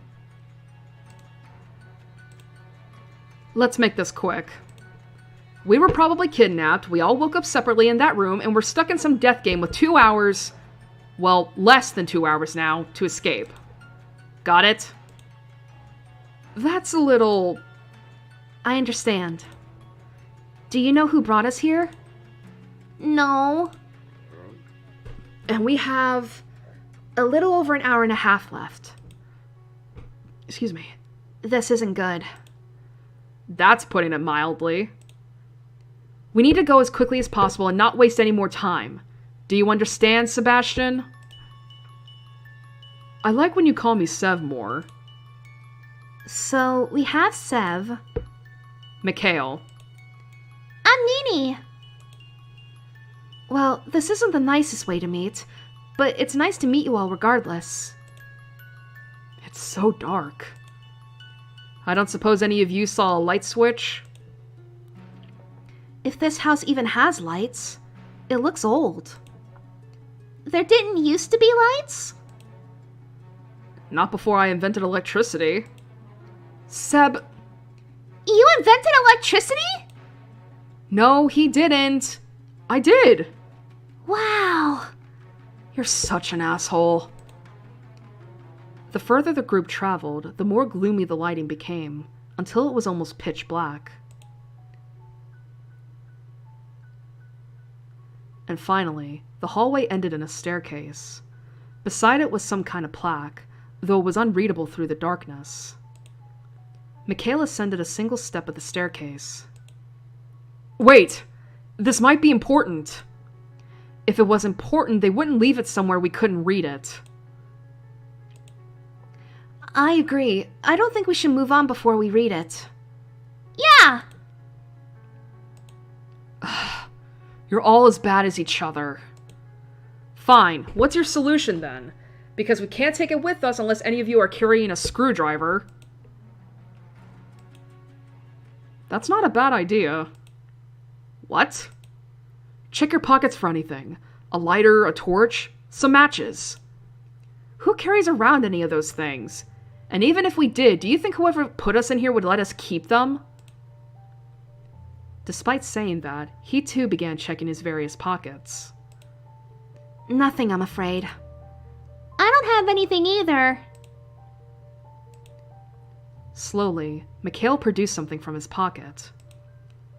What was that you said? Who carries around those things? A small box of matches. Shut up! I didn't put them there! Well, I certainly didn't do it. Oh, really? Seeing that their arguing might continue for a while yet, Renee took the matches from Mikhail and struck one against the box, creating a shallow yet warm light. If you two are finished, it says... They instantly quieted down and gathered around Renee. Okay, this must be something from whatever country 2.5 Studios is situated in, because that is not a word here in America. Above, 2 doors you will find. To escape, you must split evenly. Choose not to, and your time remaining will have. Lucky we stopped to read that, huh? Yeah, shut up. The group, now all the wiser, ascended the staircase together. Renee led the way, with Nini close behind her. Mikhail took up the 3rd position, while Sev was last. He turned around, looking down the empty corridor. For some reason, the house seemed awfully lonely all of a sudden. Like the group had brought a little bit of life back to it, but now that they were continuing onwards, it was double as empty, double as abandoned. Inadvertently, Sev reached for his chest, where his heart sat. It felt empty too. Interesting. Ah! Oh! It happened before Sev could even realize what he was doing. Whether he had slipped or just stumbled or a step had broken, he didn't know. All he knew was that Mikhail was walking a few steps ahead of him moments before, and now he was caught safely in his arms, hugged close to that empty spot in his heart which suddenly felt bursting with life. Okay, that's fucking... The gaze is so great. Shit. Thanks, sorry, I think I tripped on something. The blush. For once, Sev found himself dumbstruck in such a way he didn't have a single thing to say. Not even a joke. It's no problem. Again, they love to show that bed. Sev? You and me. Hello? Earth to Sev? Sebastian? We know each other, don't we? Did I hit you in the head when you caught me? My bad. Sev? Mika? Are you two okay? Sev's heart beat loudly in his chest, to the same rhythm as his head began to throb. No, my head's... Well, not exactly fine, but you didn't... I'm sure we know each other. Did you fall? You have to be careful in the dark. Let me go already, jeez. You're starting to embarrass me with how hard you're staring. Reluctantly, Sev finally let Mikhail go, and the two rushed up the staircase to meet with Renee and Nini, who were peering down at them in worry. I'm glad you're both okay. Uh-huh. Nini, you can come with me. Really? Yay! Wait a second.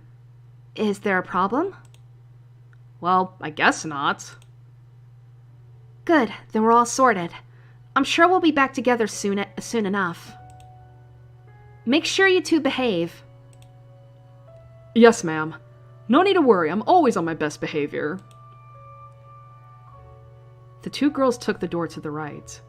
It didn't shut behind them. If they wanted, they could have followed after them. Instead, they turned to the door on the left. The atmosphere between the two men had turned slightly awkward. Guess we're taking this door. Guess so. He made no move to enter. Unless there's something you wanted to say to me. Something to explain that picture in my head? You calling out my name, clinging on to me. Where did that come from? What? I don't have anything to say. Just hurry up. He turned his back on Sev and crossed into the room. Guess not.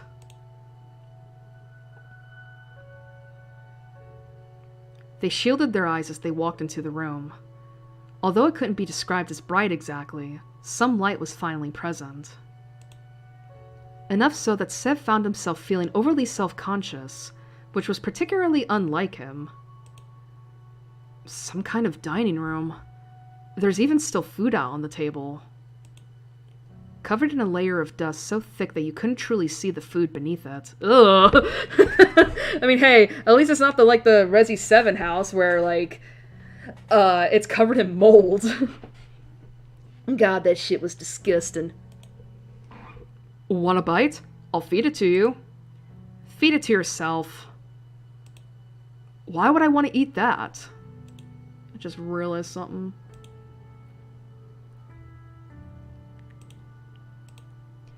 If you wouldn't eat it, why would I? With a shake of his head, Mikhail walked to the other side of the room. The room went silent as their chatter cut off. I feel like I should say something to him.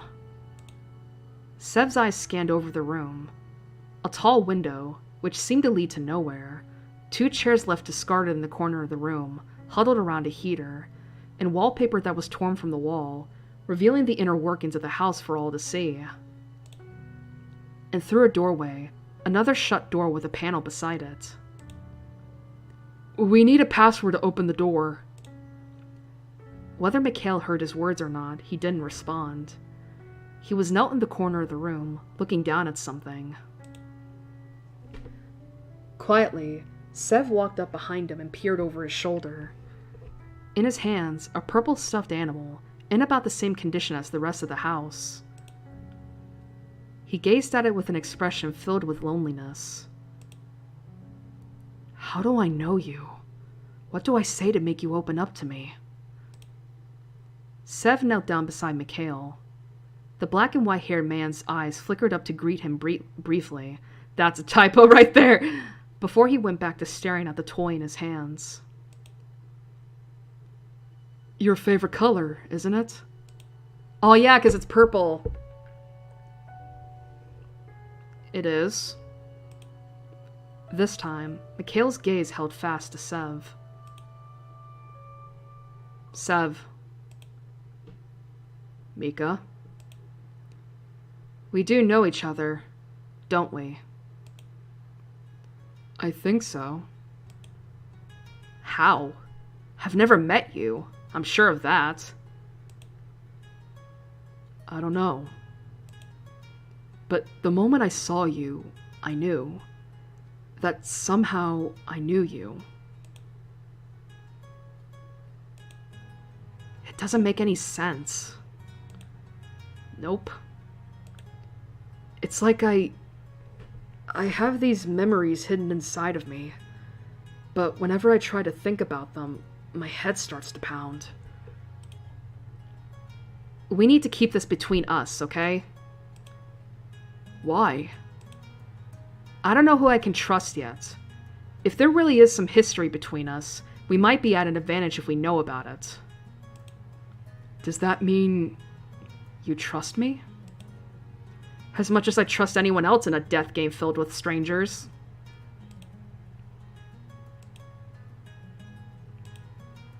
Fine. I trust you. For now. I trust you too. Mikhail stood, putting some distance between the two men that had very quickly been shrinking. Glad we're on the same page. As much as I'm enjoying this reunion, if you could call it that, we need to get moving. You said we need a password? Yeah, for the door. Then let's find it. I bet the other two are already waiting for us. Especially considering we only have an hour and a half left. If I was a spooky ghost and/or kidnapper, where would I hide a secret code? How can one person be so flippant? Pretty easily. Come on, Mika. Time to escape. It's Mikhail. You didn't seem to mind a minute ago. Oh, how about this bad boy? Sev walked up to a large cabinet and opened the doors. It was empty. Looks pretty empty to me. Behind it, then. No harm in trying. Help me push. Mikhail stood facing the cabinet, both hands on the aged wood. Are you deaf? I don't think so. Sev, with nowhere else to go, stood behind Mikhail, wrapping his arms around the man to set his hands against the cabinet. What? What? That's totally how you should, like, help somebody move a cabinet, surely! With a smile, Sev pushed himself onto the tips of his toes and set his chin down on the top of Mikhail's head. Okay, cute.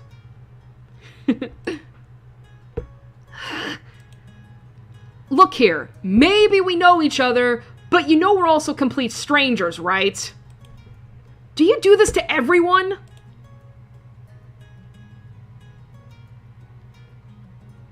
Okay, this is rude. Alright, I'm gonna do a quick save here.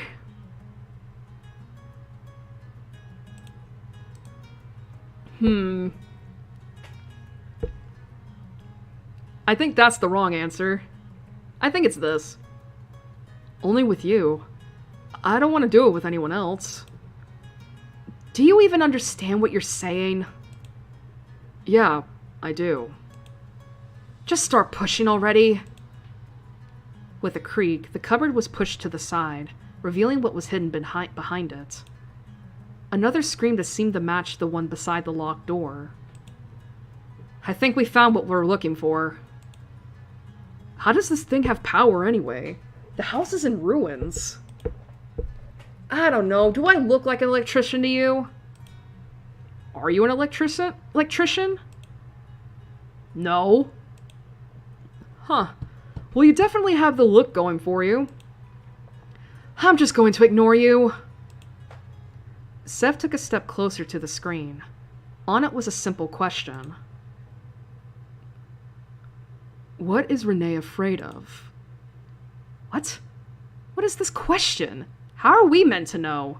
The dark. What are girls usually afraid of? Monsters? Vampires? Ghosts? Okay, listen, the vampires, that's not true. Edward Cullen proved that. Monsters? I mean, ghosts can be considered as monsters, and also, certain girls are into monster fucking. That's what you're afraid of, you pussy. Oh, right. And you are right. I feel like she told us. Huh? When? Before. Back in the church? Didn't peg you for a religious guy. No. We went through a game just like this. And she was praying. Ah! He stumbled back from the screen, tripping and falling until he hit the ground. Whoa, are you okay? Mikhail rushed to his side, quickly grabbing his hand to help him to his feet, but Sev just shook his head. I'm fine. I thought I saw Renee there. In that church we spoke. Their hands lingered. Sev's grip tightened on Mikhail. Then, do you know the answer? Yeah, I do. Sev, still holding Mikhail's hand tenderly, jumped to his feet and approached the screen. He raised his spare hand and started to type the answer with one finger. You don't have to cling on to me, you know. I don't have to, but I feel like if I let you go, I'll lose you again. Again? What? Did I say that? Yeah, you said again. Huh. I wonder why. Well, no time to dwell on that. Hey, wait! Answer time! Sebastian! What is Renee afraid of? Dark. There, easy. Oh, it changed. How old is Nini? Maybe 5 or so? Have you ever actually met a 5-year-old? She's gotta be older than that. I don't know, I'm not the one with memories that seem to answer all of our questions. She's... The pain traveled from the back of his head to the front, behind his eyes, as if trying to force him to stop thinking. I got it. Really? How old is Nini? 8. The screen faded to black before one word came up in white text. Repeating. Ugh. Take it easy. We don't want that head of yours to explode. So you do care? It would be too messy to clean up. Despite his cool words, Mikhail still hung on tight to Seb's hand. I'll try the password. Wait a second. Weren't you the one going on about not wasting time? Thanks. Wait, what did I do? Stuck with me even though I'm this insufferable.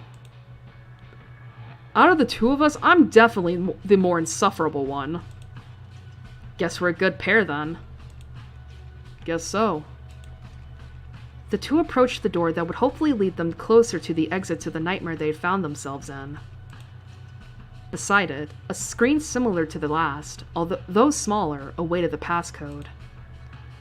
Here goes nothing. What is the code?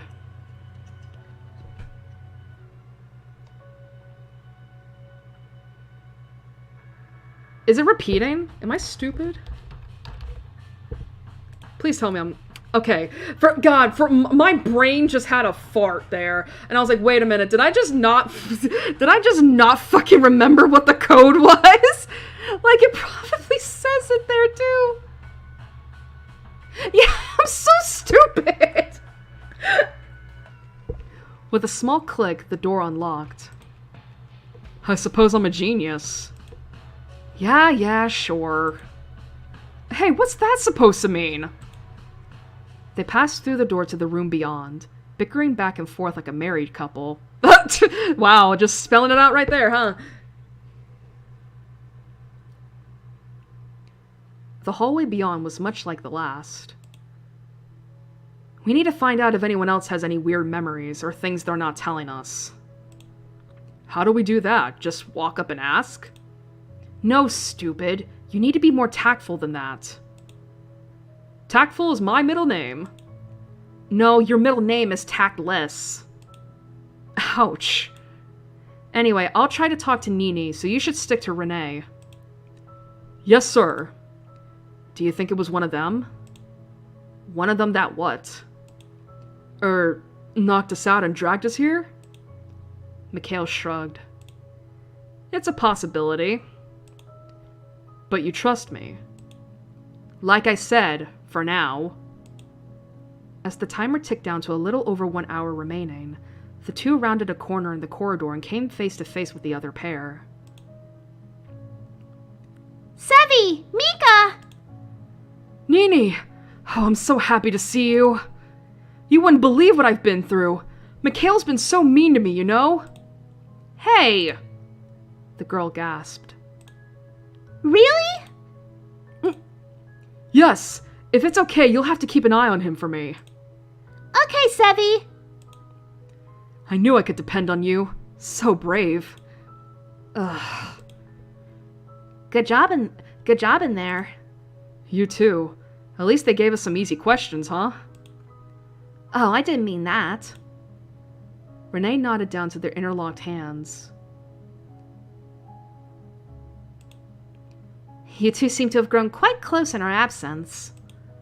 She giggled lightly as Mikhail ripped his hand away from Sev's. It's not like that. Of course not. What's going on? You see, we don't need any more of your bullshit, alright? Fine, I won't pry. I'm sure we'll have all the time in the world to chat about the two of you once we're out of here. It is not like that. It's a little like that. No, it's not. Just a little. No! The two of you make quite the unlikely pair. I give up. Escape yourselves, assholes. Mikhail sped up, quickly leaving the rest of the group behind, but he wouldn't be alone for long. I'll go get him! Nini, wait! Welp. But it was already too late. She broke into a run, chasing after the black and white boy. There's really no stopping kids when they set their minds on something, huh? That's true. I'm sure she'll be a lot of trouble for her family in the future. Yeah, I bet. Can I ask you something?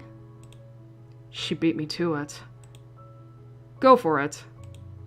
I want you to tell me about your life. My life? Before all of this. Please. I'll show you mine if you show me yours.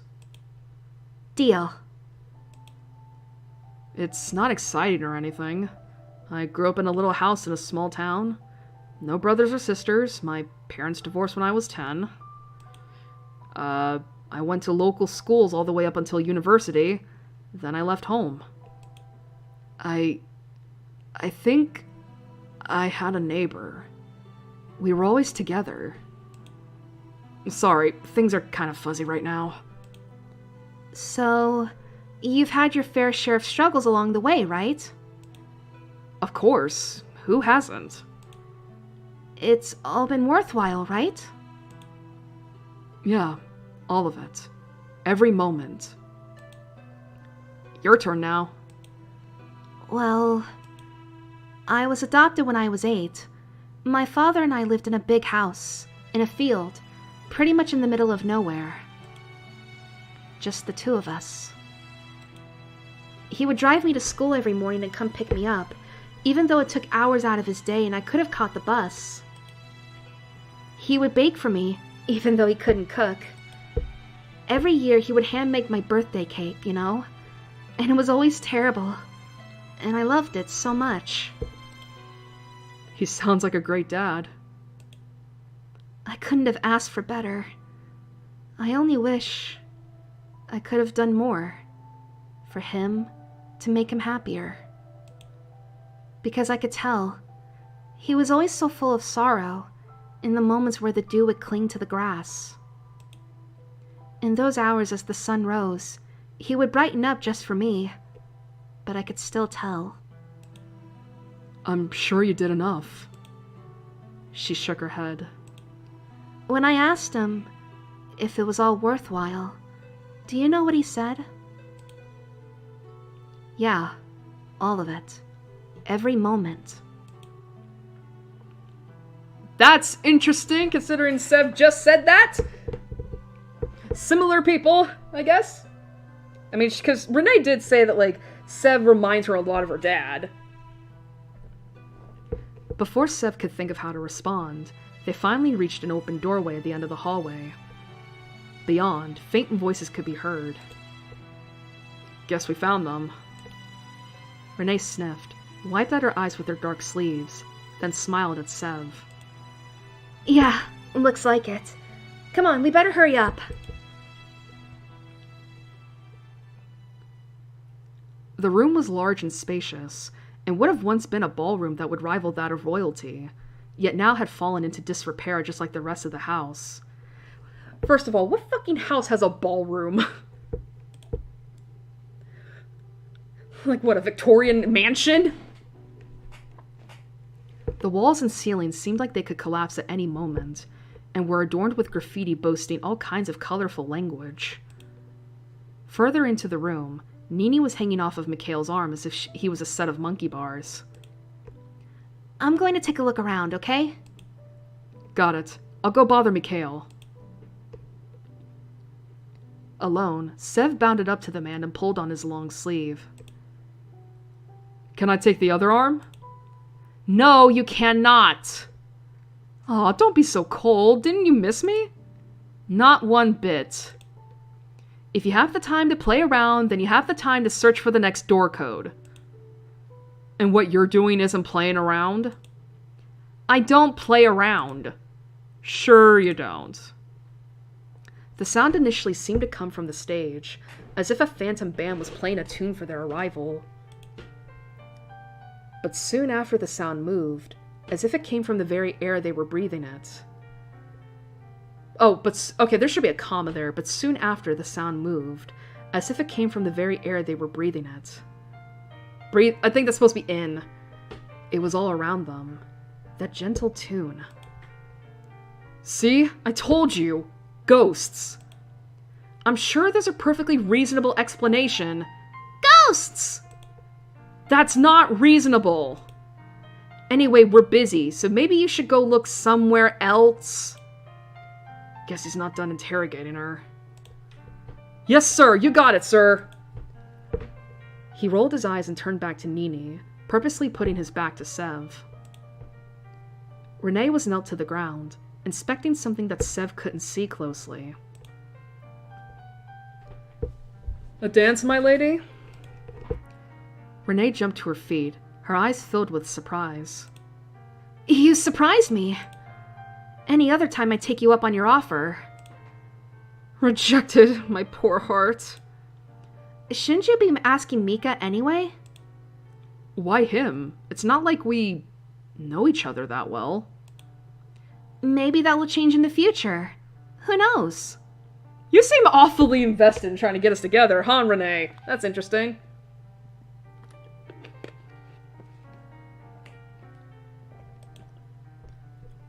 Oh my god. Alright. Renee, about your dad. Yes? Oh! That was a lock! Well, I guess we just go here.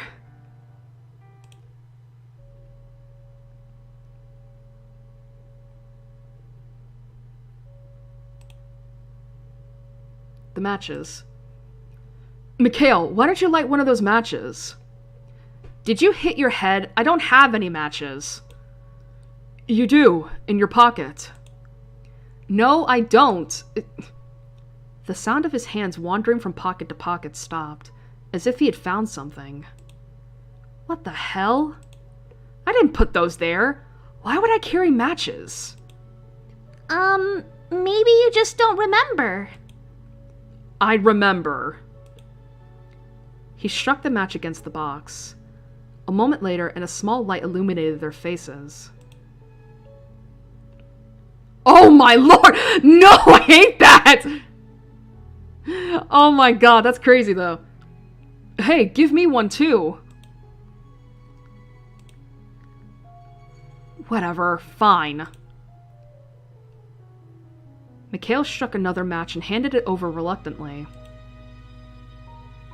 You, how did you know about these? You were the one who told me. You found those marshmallows, remember? Wait, when did that happen? That wasn't... Who? Sevi, are you okay? At some point, his head had begun to throb again. I'm fine. I think I was just... confused. I don't know how I knew. I thought you told me, but... that couldn't have happened. We just met. Unless you were the one who dragged us in here and you dumped them on me beforehand. Do I really seem like the evil mastermind type? Maybe you're only acting like an idiot. Or maybe you did it. Or her. Or Nini. Do you want to doubt each other or get out of here? I can do both. Come on, Renee. Mika, wait. Their lights started to shrink as he left ahead of Nini and Sev, with Renee by his side. Why is he being so mean? No clue.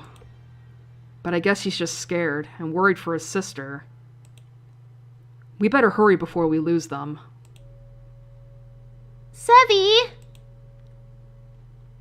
You okay? Did you put those matches there? I don't think so.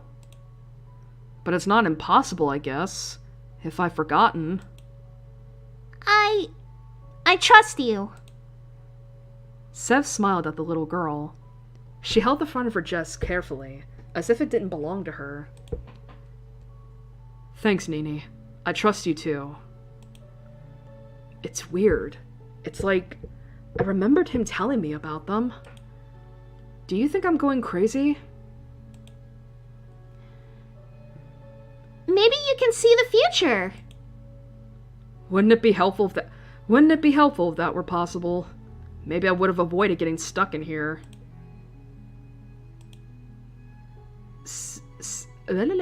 Sev ruffled Nini's hair. You're a good kid, you know that? Your parents must be proud of you. Hey, we're a team, aren't we? A team? Yeah, like those two. They're a team, so we can be a team too. Who is the sidekick? Me, of course. Really?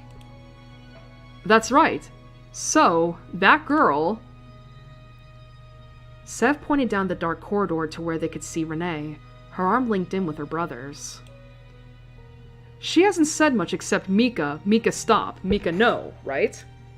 I think it would be good if I could talk to her one-on-one. In case she knows anything? That's right. See, this is why I'm your sidekick. So when we find a place with some light, you go distract Mikhail while I grab her. Sound good? Yeah, I can do that. Then we have a plan. They quickly caught up with Renee and Mikhail, who were speaking quietly, barely above a whisper. Did you miss us? What, you didn't get lost back there already? What a shame. He missed me. How sweet. Wait a second. Look! Just up ahead, light spilled out from the gaps in a closed door. The four sped up, desperate to escape the darkness they had found themselves in for so long. Sev pushed against the door, waiting to find it locked, but instead it swung open with ease.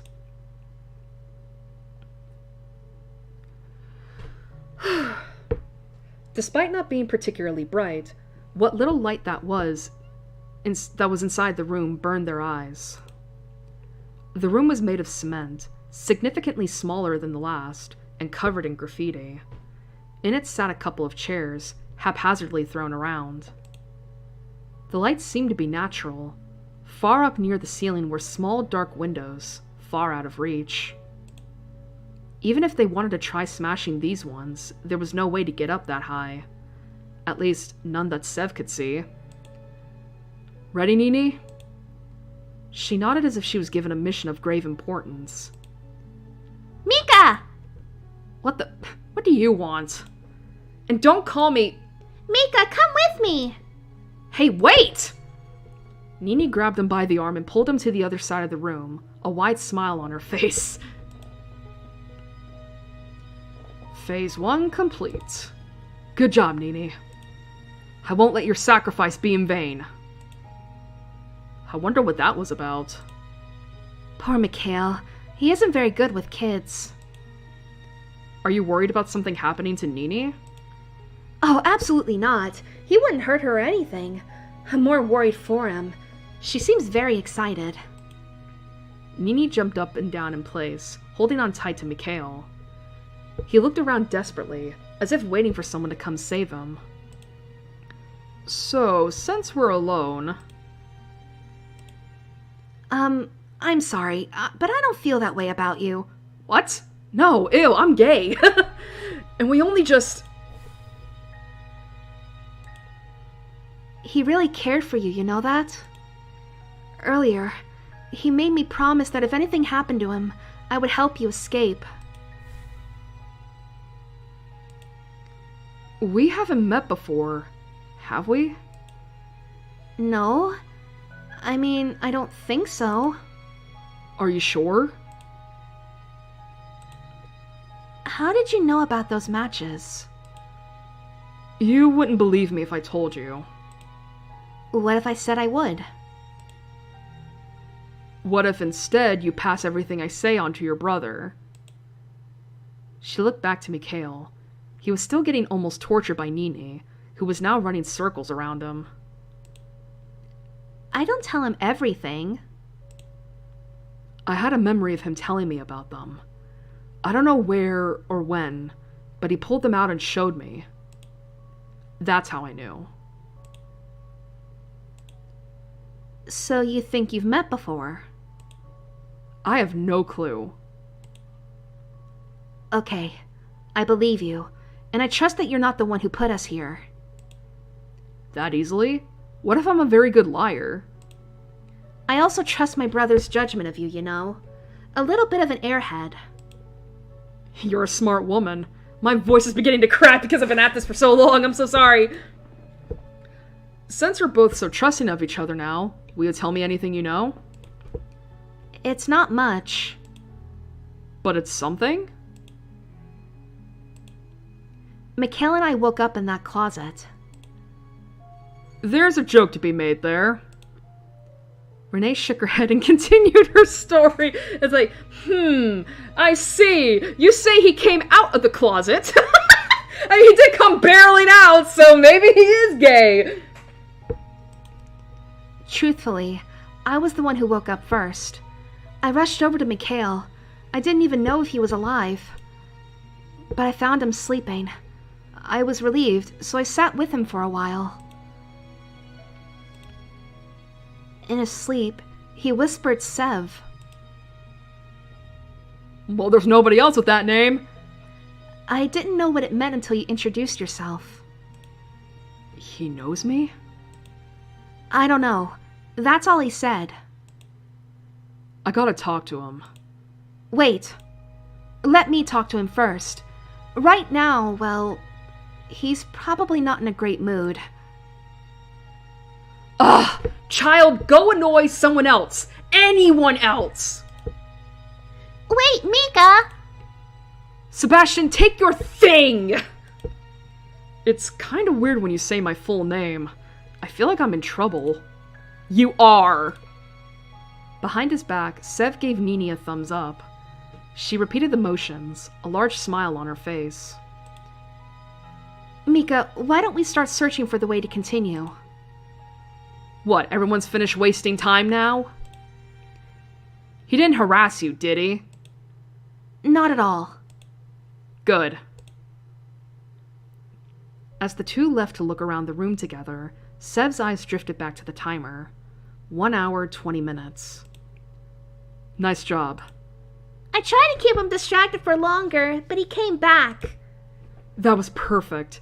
I got some more info out of Renee, too. We'll work all of this out, and be out of here in no time. And find out what Mikhail is hiding from me along the way. When I was talking to Mikhail, I tried to look for the password, but I didn't find anything. The room is pretty bare, isn't it? Sev walked through the middle of the room, looking up. The ceiling was at least 2 stories high. Oh yeah, I should probably save. I'm doing a bad job of saving. We're missing something. Uh-oh. Nini, don't move. Under Nini's foot, a metal plate had pressed into the floor as she had stepped onto it. What is it? Just stay still for a second. It's not a bomb, is it? Oh god, she said it. Did you say bomb? Where? Calm down, calm down. It might not... Might? Well... There's easier ways to kill us. Why bother putting us through this if they're just gonna blow us up in the end? It's some kind of pressure plate. She has to come off of it. I'm scared. Better just rip the band-aid off. Nini, take my hand. You trust me, right? At once, she took his hand, and he pulled her off of the metal pressure plate and away, shielding her body with his own. When nothing happened, he turned back around. All of that for nothing? Did you want it to be a bomb? Well, no, but it's a little anticlimactic. Savior complex much? Mika. Renee elbowed Mikhail in the ribs gently, nudging him forward. Do I have to? Yes. Ugh. Sorry. I was wrong to...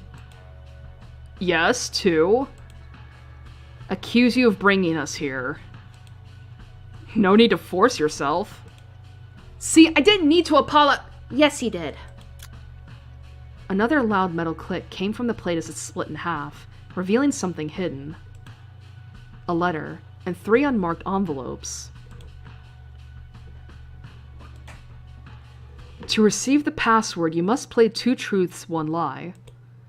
Choose one person to be the guesser. Is this supposed to be a joke? Treating us like we're children. Sorry, Nini. And making us do this shit? Whoever set all this up must be watching us, laughing his ass off. Sevi should do it. Me? Why? I think you know everyone the best here. Oh, she means that random memory. Wait, was that Nini or Renee? Yeah, it was Nini. Okay. Well, if everyone's fine with it. That works for me. Yeah, whatever. Just get it done and over with. Thanks for your confidence. Carefully, Sev flipped over the 3 envelopes. Each one had neat, careful letters on it. Renee, Nini, and Mikhail. Wait, where's mine? Well, you're not playing, are you, Sevi? I guess not. But how would they know that ahead of time? Think about it later. We're running out of time. Right. How do we do this? Guess I'll just go first. He opened his envelope, holding the letter inside close to him to stop anyone else from seeing what was on it. My favorite color is blue. Well, that's a lie. Wait a second. This is stupid. All of these are... Shh, Mika. If you spoil it, we might get punished or something. I don't have a little sister. And... ugh. I'm in love with someone. What's true and what's a lie? Well...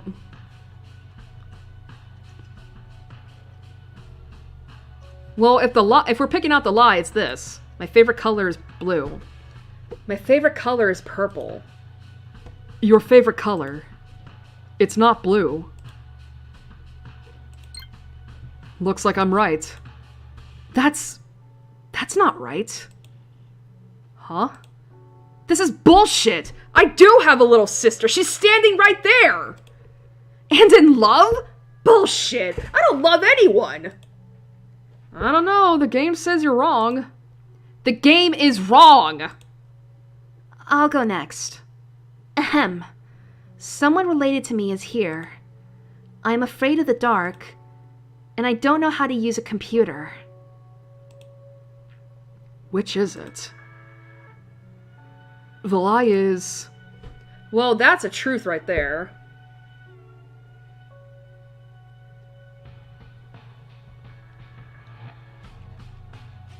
I'm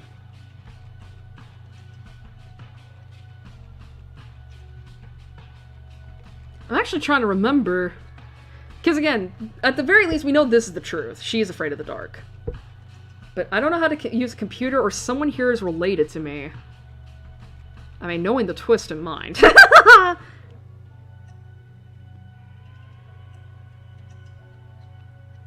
actually, no, we know what the lie is, because if she didn't know how to use a computer, how the fuck was she able to do all the panels? You know what, just in case though, I'm gonna quick save, because I might be wrong here. Yeah, see? One by one, the questions started popping up on the screen. Renee considered each carefully, taking her time to answer each attentively. You do know how to use a computer. So that's the lie. Phew. Good job, Sev. It's your turn, Nini. Oh. Her small hands trembled as she opened her envelope. I am 8 years old. Truth. I have a family. I've never been to school before. Well, that's a lie. What? But these are horrible. I suppose she could be 8, but the other 2...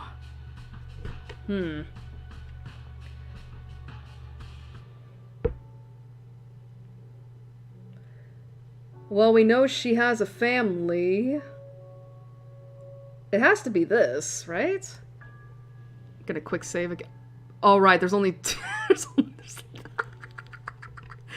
not that many choices. But yeah, we know that's true.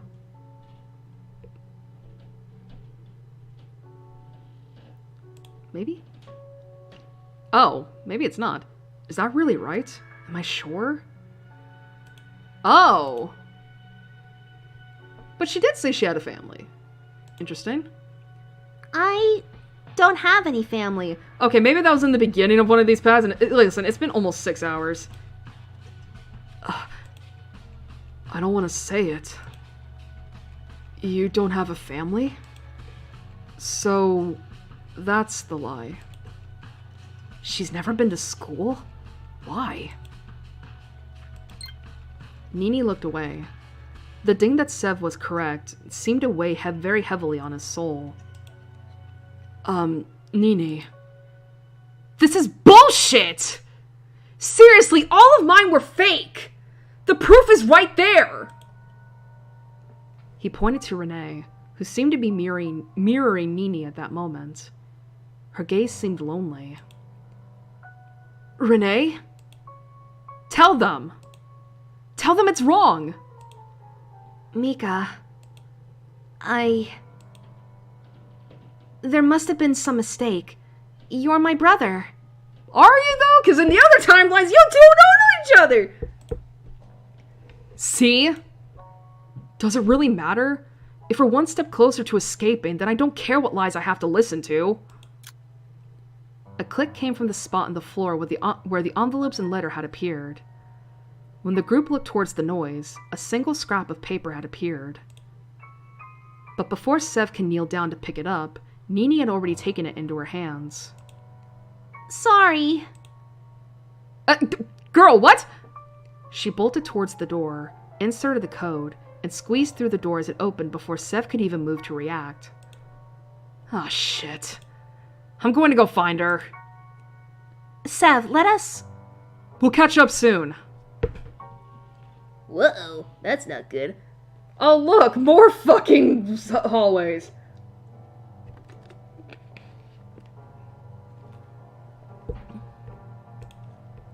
Alright, gonna save. The corridor was long and quiet, but fortunately not nearly as dark as the last one. Sev scanned around, in search of where Nini could have gone, but everything was quiet. Far too quiet. He could hear his own heartbeat, his own quickening breath, his own pounding footsteps as he ran as fast as he could muster. She's just a little girl. A little girl with no one else to look out for her. It's too dangerous here for her, especially alone. 1 hour was left on the clock. Where could she have gone? If I was her, where would I... Hush, hush, little lamb. A gentle voice came from behind a pile of wood and metal scraps. Actually, Hush, hush, little lamb. it sang a tune both incredibly sweet and incredibly sad. A song of simple pleasures. Sunlight on your face. A home-cooked meal waiting for you.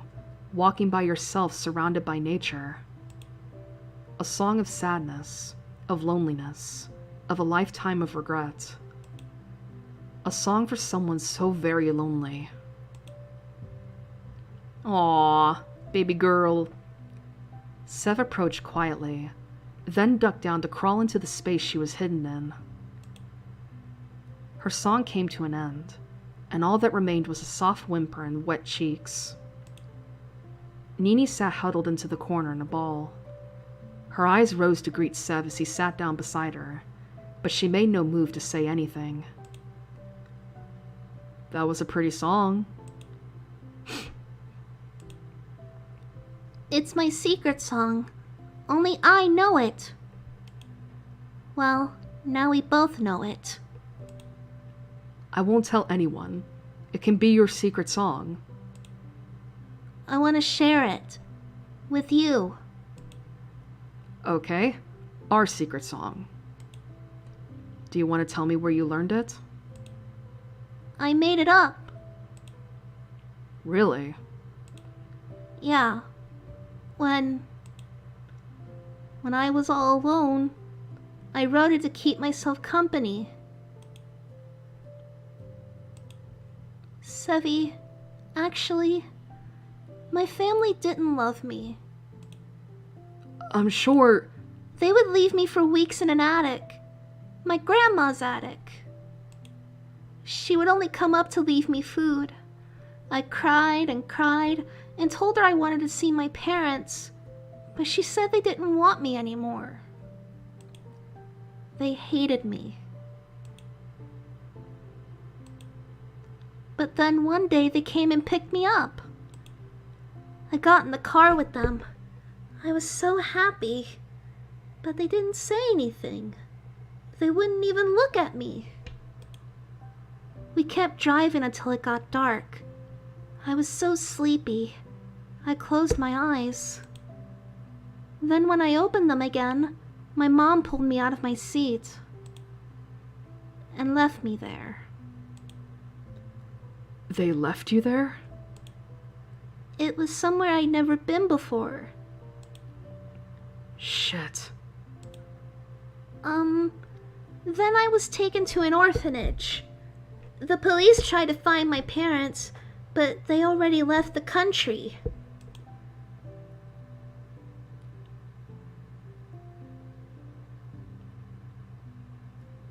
I don't know what to say. What can you say to someone that's been through all of that in such a short amount of time? She's so young. Too young. Nini. Watch out! It was only a quiet creak, one that would have been unsuspecting if the corridor had not been entirely silent. Sev quickly grabbed Nini by the arms and pushed her out from behind the pile of rubble and metal. But he didn't move fast enough himself. Ow! With another creak, this time louder, a metal pole used to support the ceiling fell first, hitting Sev in the leg. Sevy! Go! Get the others! Okay! His leg throbbed in pain. It felt as if someone had gone at it with a bat. He tried to stand, to move, but he couldn't. Just as in the distance he could see Nini running back alongside Renee and Mikhail, it happened. The ceiling, minus the support beam, began to collapse, faster than either Sev could move or the other three could run. At first, there wasn't any pain. It was more of a blazing hot feeling.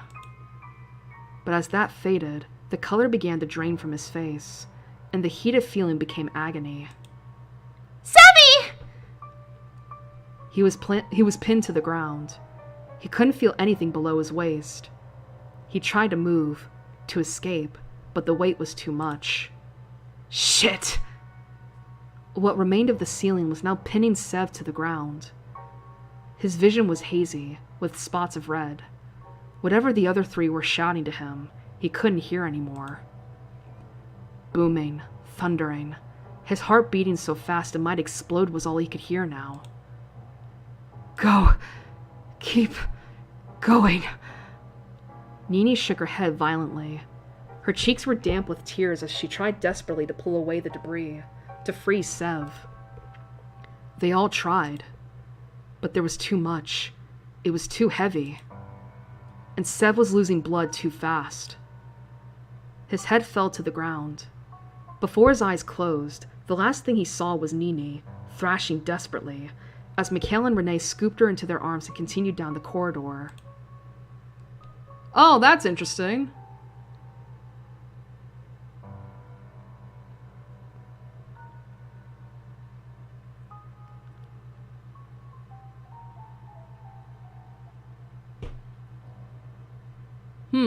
So there's a choice here, huh?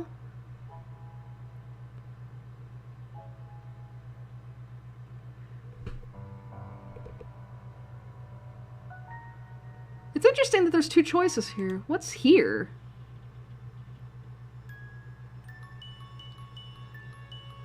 Skip.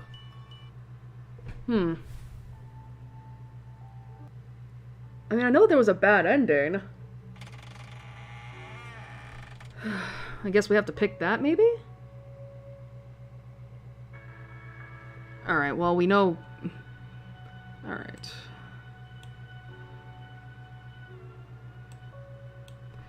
There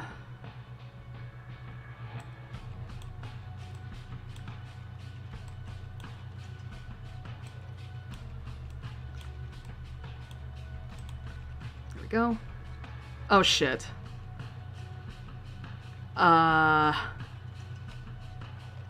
Fuck. Oh no! Oh, this is mean. This is mean, y'all. This is mean. I don't remember.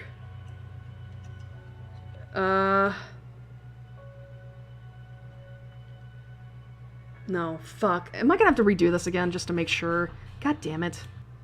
I gotta do it again because I don't remember. Because I don't remember the code.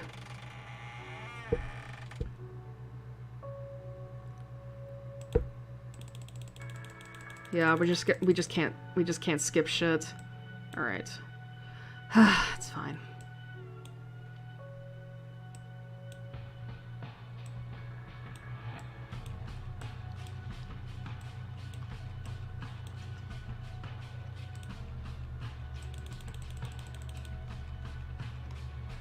Oh wait, it was stop bomb. I'm so stupid. For some reason I was like, it's not fucking that, is it? There we go.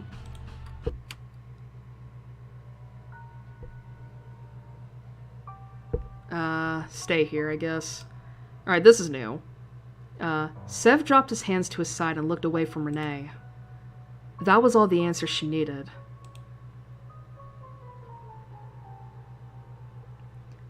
I understand.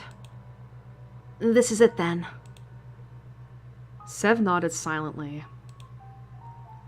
Thank you. For everything. For trusting in me, even in a place like this. You too. I hope, if the next life does exist, we can meet again, under better circumstances. They can't really get much worse, can they? You'll jinx it if you say that. Renee took a slow, careful step forward, then two more, then ran to wrap her arms around Sev's shoulders. Thanks, Sev. No, thank you. Good luck. She didn't waste another moment. Renee, with an expression both complex and simple all at once, turned and ran from the library. The room was once again silent. Sev walked from shelf to shelf. He mimicked Nini's curious nature from earlier, his fingers trailing against each book as he passed. Is this the right decision? Sev looked back up at the timer. Under 5 minutes. They must all be up there searching by now.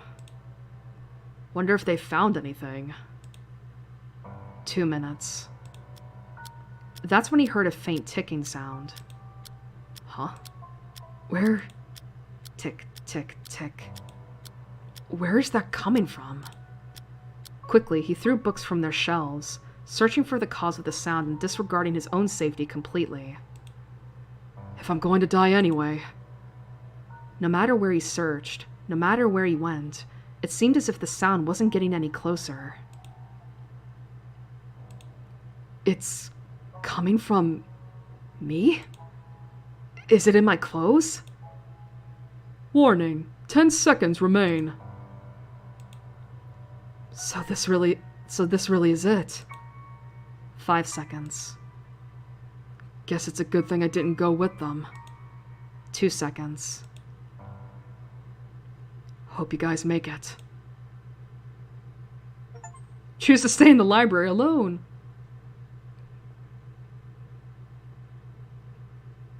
Huh.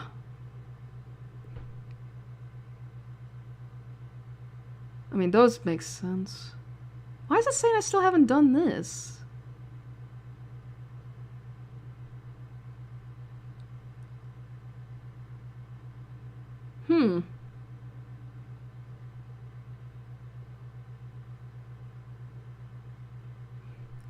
That's interesting. Why does it not...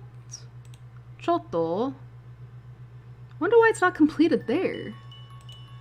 Whoops. God, I have to do the fucking puzzle again.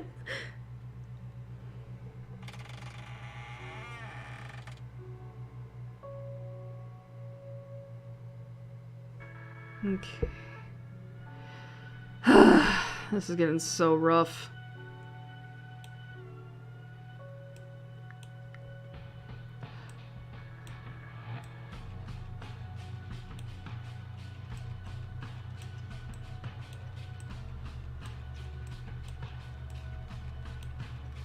Actually, you know what's funny? I could be well, no. Okay. Stop bomb. Yeah. Go with her.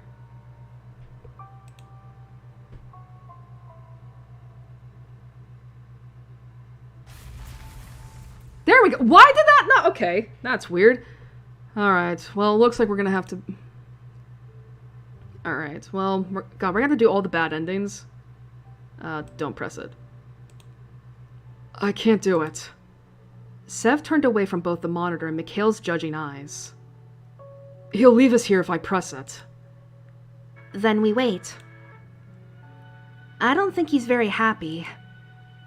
Renee nodded back towards the window, where Mikhail was banging on it soundlessly. Whatever colorful words were escaping his lips were fortunately lost before they ever reached him. The brown-haired man shook his head. Sorry, Mikhail. I can't trust you. I want to trust you, but I can't. It seemed as if Mikhail went through all 5 stages of grief in a constant cycle. But no matter how much Sev insisted he press his button first, he utterly refused. See? If he really wanted to get out of here, he'd do it, wouldn't he? Yeah. Ignoring the furious white and black-haired man behind the window, Sev used one of the tables as a chair, his back turned to them. When the door opens, we won't have much time. 15 minutes, maybe. Yeah. It probably won't be enough time, will it? Maybe not. The 45-minute wait was slow, almost torturous. The seconds ticked down on the clock until finally the door opened. Mikhail slammed into it only a few moments later. Alright. You asshole! Mikhail, with Nini in tow, stormed into the room. What the hell were you thinking? Hey, what do you mean what was I thinking? You refused to press yours first. And don't you think there's a good reason for that? What, did you think after you let us out we would have just abandoned you in here? I'm not you. Come on, Nini, we're getting out of here. Alone. But... Those two want us to die. I won't let that happen. They joined hands, Nini trailing behind Mikhail as he stormed out of the room.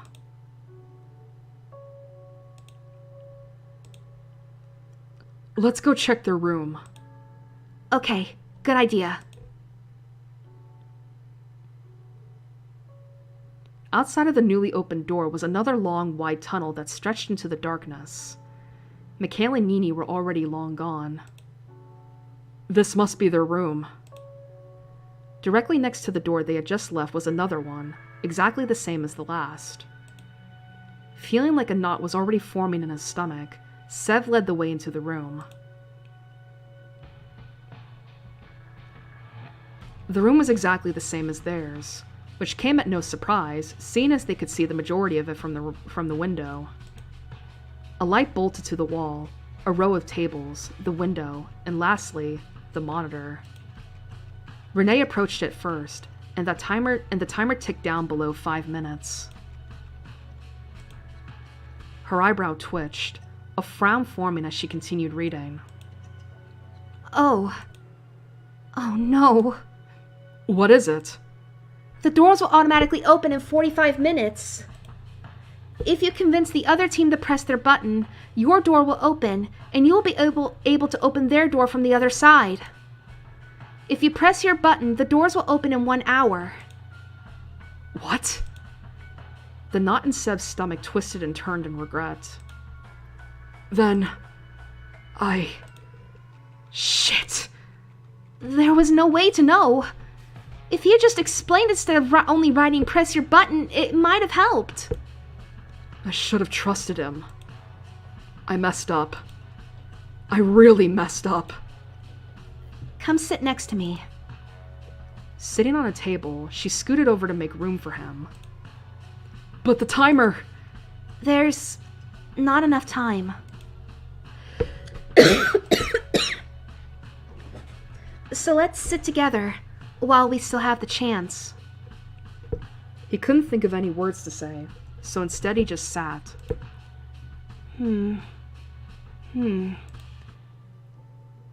It started low and soft. Warning, 10 seconds remain. She hummed a song of simple pleasures. Sunlight on your face, a home-cooked meal waiting for you, walking by yourself surrounded by nature.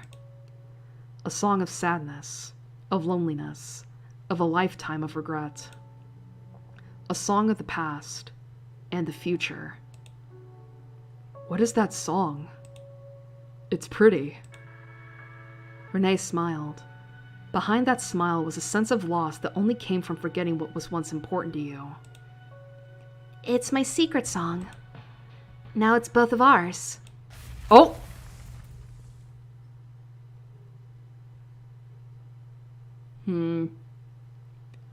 Alright, let's try this one.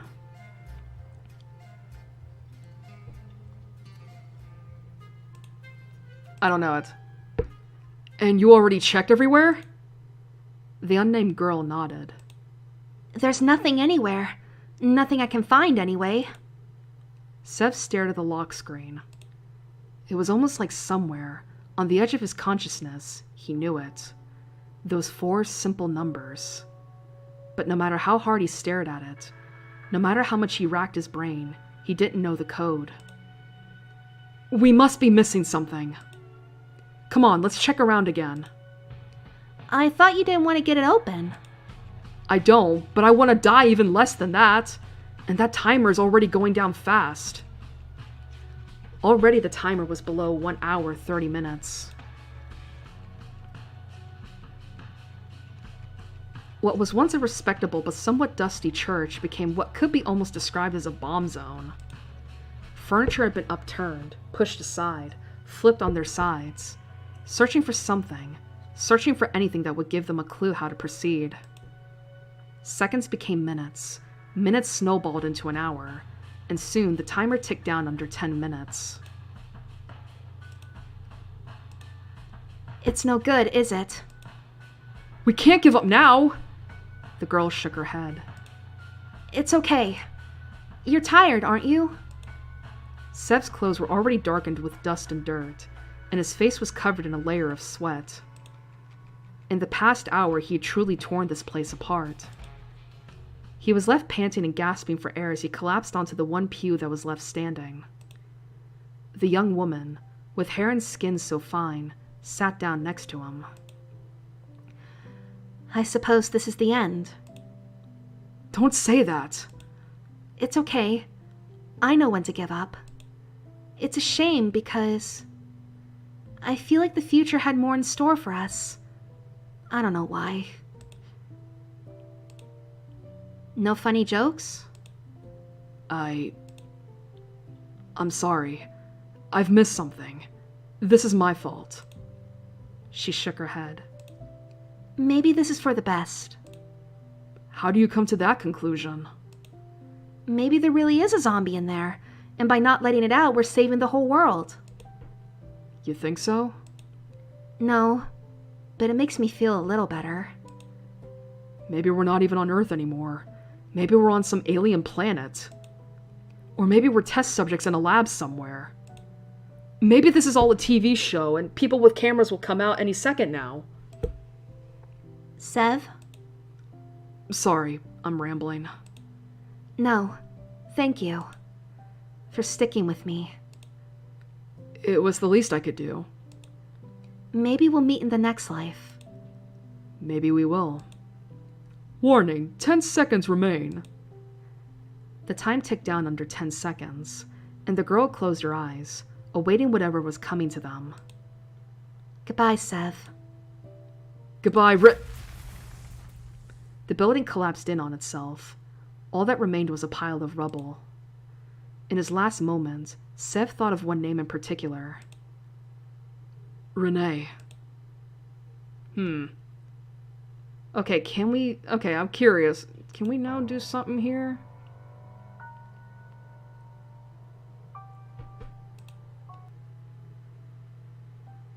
Hey, there we go. Okay, I know what to say. You know, in times like this, there's something you can do. Really? Close your eyes and take a deep breath. Everything will be okay. I hate that they couldn't...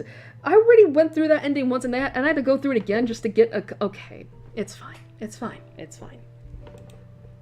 The dawn will break, and tomorrow will come, and you'll be okay. Because you're strong, and kind, and hardworking. We'll be okay. Together. You promise? I pinky promise. Sev held out his pinky, and Nini looped in her own. Sevi, would you still be friends with me if it was my fault we're here? Is it? I don't know. Nini, nothing that's happened is your fault. You're not to blame for any of this, or any of what came before this. We'll be friends no matter what, alright? She didn't have the words to respond to Sev's earnestness. She simply wrapped her small arms around him and buried her face in his shoulder. There you guys are. We were worried about you. You were? We were. Mikhail looked away from Renee. Obviously, the two still hadn't quite got over what happened earlier yet. Whatever. We found the next door, so hurry up and help us find the code. Is that okay with you, Nini? She wiped out her eyes with her sleeve, then nodded. Yeah. Sev stood first, then held out his hand to Nini. She took it, quickly rising to stand beside him. 40 minutes left. There's no more time for sudden outbursts, emotional episodes, or stupid jokes, you hear? Are you talking to yourself? I'm not going to dignify that with a response. But by saying that, you've responded. Doesn't that just prove I'm getting to you? Just shut up already. Look, up ahead. That's the room we found. How does it look? Well, you'll have to see for yourself, I think. That doesn't bode well. They passed through a metal doorway and out onto a platform of sorts.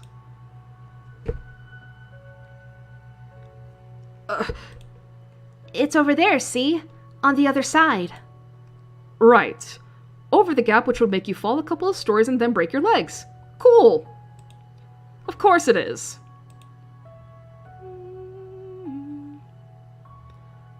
And there's a hook in the middle. Brilliant. Fucking fantastic. We'll have to swing on it and jump across. Is that really the only way? No ladder anywhere? None of the other rooms have anything useful? Not that we could find. This is it. We have to swing across? What should we do? There's not much choice. No, there's not. Alright, I'm up first. Wish me luck. Sev, wait! He took a few steps back, then ran and jumped. His hands caught the metal hook, which was luckily not sharp, and he swung, building momentum. Just a second later, and he landed on the other platform. Remember what I told you before, Nini? Be brave. I'll catch you. Is this really a good idea?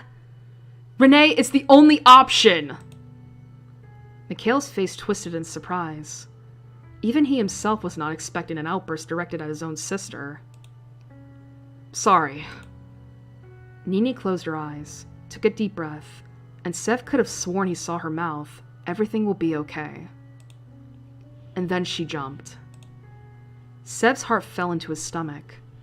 The moment she flew through the air seemed to go on forever. Time only returned to normal as she caught hold of the hook. She swung, and then swung some more, then finally went catapulting towards the opposite platform. Her feet hit the edge of the platform, but it wasn't enough. She teetered over the edge. Before Sev caught hold of her arms and pulled her away from the drop. She smiled, widely. I knew you would catch me! I wasn't so sure for a second there, holy fuck! Renee and Mikhail both made the jumps themselves smoothly. Perhaps after seeing such a young child accomplish it, they felt more confident. Alright, I hope none of you left anything on the other side because we are not going back! If only we left you over there, it'd at least be a lot quieter. Oh, I have a very loud voice. I'm sure he'd still hear me. What's this? It looks like some kind of list. What kind of list is this supposed to be? They're just random words. Maybe there's some kind of code in them. A phone. A QR code. A password. Doesn't someone have a phone? Mikhail, give me your phone. What are you talking about? How the hell do you know everything I'm carrying? No clue, but can we argue and possibly have a fistfight about it after we escape? Tick-tock, time's going down. Whatever. The passcode is... It's fine, I got it. Let's try searching for these words. You're more of an idiot than you look. Do you think I have a signal? Don't you think I would have called for help if I did? For some reason, that doesn't matter. I know it will work anyway. It's worth a try.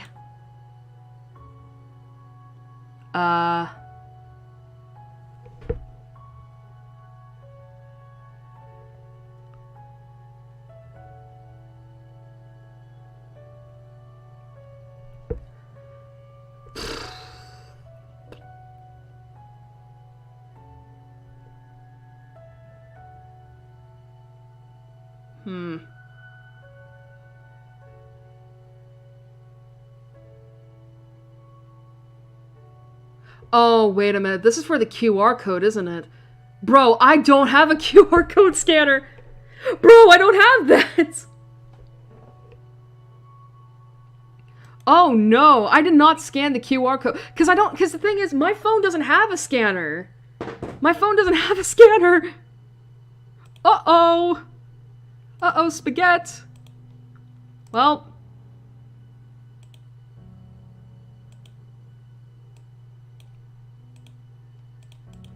Oh, okay, I thought it was picking. Oh, shit. Bruh, am I about ready to fucking quit? Bro, I did not have a fucking QR code.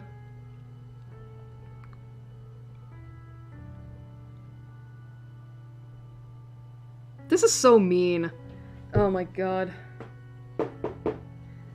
I'm gonna look this up. I do not have... Like, it has almost been 6.5 hours. I'm tired as fuck. And again, I don't have a QR code scanner on my phone. Like, my phone's not that advanced.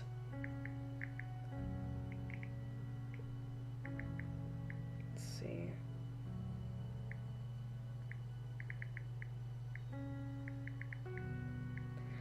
Like, as cheap as this is, I do not, like...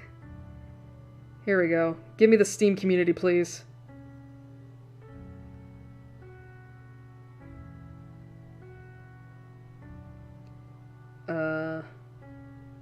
That's not it.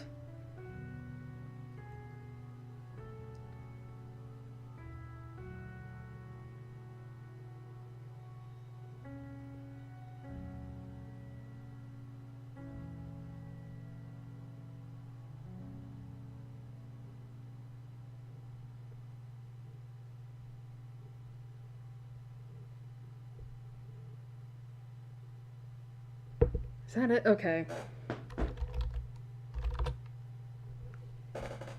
Actually...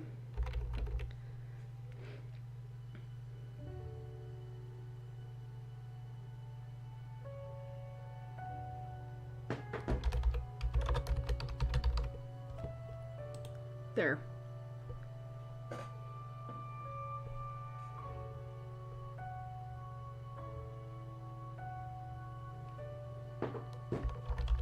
Let's see.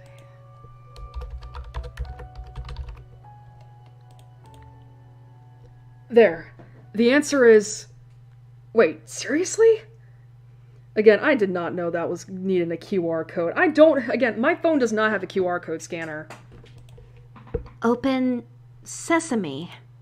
For fuck's sake. Renee elbowed him in the ribs again. Forget these stupid puzzles. All these passwords are something a child could have come up with. Perhaps we should be thankful they aren't more difficult. Thankful for any of this? No chance. Okay, this is good. You two argue, I'll go do all the work. Once again. Sev ignored their bickering and approached the screen. It awaited his answer. With one swift motion, he typed in the answer. What a stupid password. Whoever set this up is really dumb. Okay, the door's opening. Oh, wait a minute. Okay, the door's opening. That's enough. Chop chop through the door. You can bicker and run at the same time. 20 minutes left! We must be near the exit. Or there's no exit. There is. I'm sure of it. There has to be. What if you're wrong? Are we really doing this now? Then we die. Why are you arguing with me so much, Mika? My name's Mikhail. You're mad about earlier. I'm not mad. You sound kind... Wait a minute, you sound kind of mad. You stay out of this. This is a family matter. Is it? You're the one that's so sure our relationship means nothing because of a stupid game. That's not... I'm right. Don't disagree with me just for the sake of disagreeing with me. Do you know how hurtful it is for you to treat me like just a stranger? This is getting awkward. So, Nini, how's it going? Do you think I want to treat you like that? I just want some kind of explanation. Not bad. You? I wish I had one to give you. Yeah? Alright. God, what did I do to be in the middle of this? Why don't I believe you? Why do I feel like you know something? Mika. There's a Mikhail. hole in the ground! The group drew to a halt. Just in front of them, a sharp piece of metal stuck out from the large hole in the ground. I'd say that's the room we're looking for, too. Just ahead, light spilled out from a room beyond the corridor. Natural, bright, fresh light. It felt like their savior. Sev and Nini led the way, speeding towards that light. Mikhail and Renee, somewhat separated, followed behind. The room was large and bright. Windows faced the outside world, taunting them. And on the far side of the room was a large doorway, waiting to be opened. This is it. Look, it leads outside. We're really going to get out? Looks like it. Should we do a group hug? Group hug yourself. I'm going to look for the code. Roger that, Mika. Mikhail left the group first. Renee stared in his direction, unsure if she should follow or not, before finally deciding against it. Looks like it's just you and your sidekick again. I have the best sidekick ever! Yeah, you do. Well, we'd better join the others.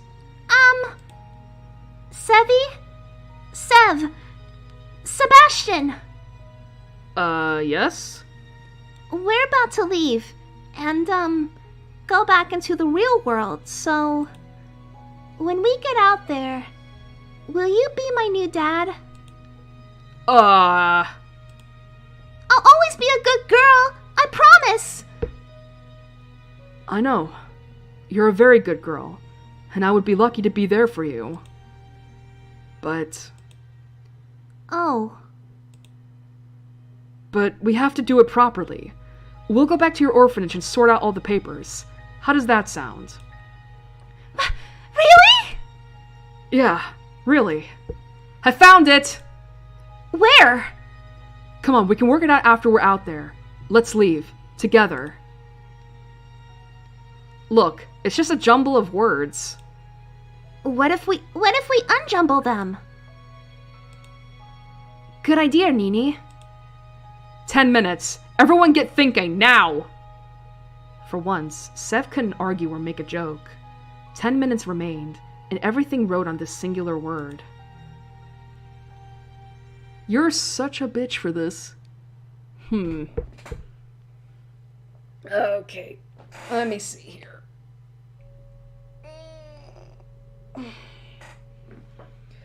I don't know why the fuck I feel like it says raptured. I'm actually curious. Does it really say raptured?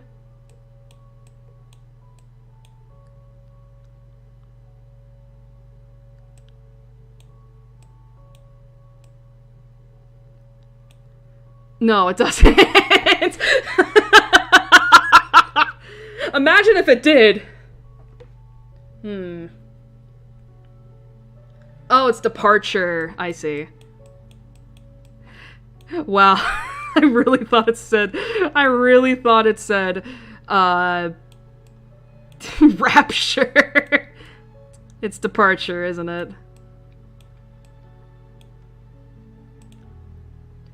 3 minutes remained on the clock when the word clicked in Seb's mind. The code is departure. Once again, a stupid-ass password, but I don't care at this point. I'm getting out of here. Mikhail ran to the door and started typing in the password. A smile naturally rose to Seb's face. We've done it. Yeah. Time to... Sev tried to move towards the door, but Nini grabbed him by the back of his sweater. Renee ran over towards Mikhail, smiling much the same. Sevi, before we go, I need to tell you the truth. Can it wait? Wait a minute, can it wait? She shook her head. I want to tell you now, because I want you to trust me. Alright, go on. Before I woke up here, someone came to my orphanage. They told me if I went with them, then I could have a family again. Wait, what? They gave me this dress and my nickname, Nini. They brought me here and told me I couldn't tell anyone.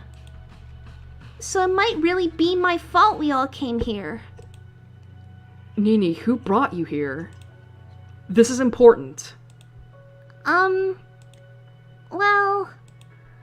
Nini looked Sev in the eyes. It's...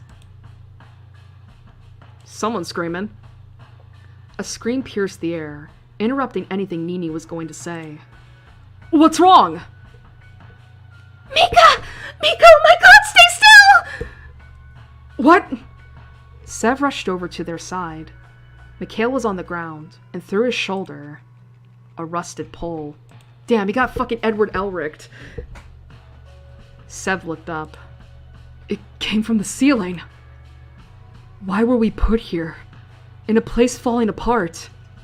Why? Shit! Shit, it hurts! The door was open, just beside Mikhail. He was so close to freedom he could smell it. We need to get this out of your shoulder, now! They both looked towards the timer. 1 minute. She grabbed onto the pole, and he groaned in agony beneath her. But no matter how much she pulled, it wouldn't budge. It's stuck in something under you! No! No! Let me help! Me too! They pulled and pulled, then pulled some more, but it didn't even move an inch. You have to go. There's no more time. Shut up! I'm not going anywhere without you! I won't! Tears had long dampened her pink cheeks. You have to. You have to go. Now. But before you go, tell me one thing. Promise me you'll tell me the truth. She nodded. Are you really not my sister? She collapsed to the ground by his side. Her tears fell to the cement floor, so littered in rubble and trash. Sev couldn't help but look away as the timer hit 30 seconds. I'm so sorry, Mika. I'm so sorry. I didn't mean to hurt you. I didn't want this. I can tell I loved you so much. Nini, Renee, we have to go! Renee shook her head solemnly. You two need to survive. Go. Just leave me here. Renee! I'm not going anywhere! I'm sorry. Nini, we're going. Wait, Sevi! Warning, 10 seconds remain. Sev grabbed her hand and ran. Ran with all the speed he could muster, and jumped out of the open doorway into the fresh air. Outside, the sun was starting to... It's time to go. Leave 2 people behind! Fucked up. Outside, the sun was starting to set on an unfamiliar city, as the factory behind them became nothing more than a pile of rubble. Well, we know who Renee's dad... No, we know who Renee's dad is.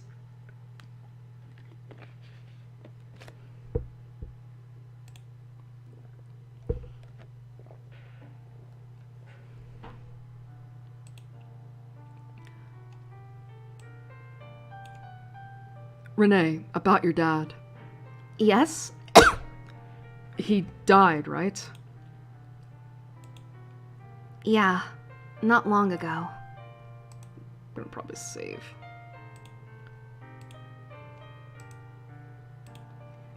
What will you do after this? After? I don't think I'll be going back home, to be honest.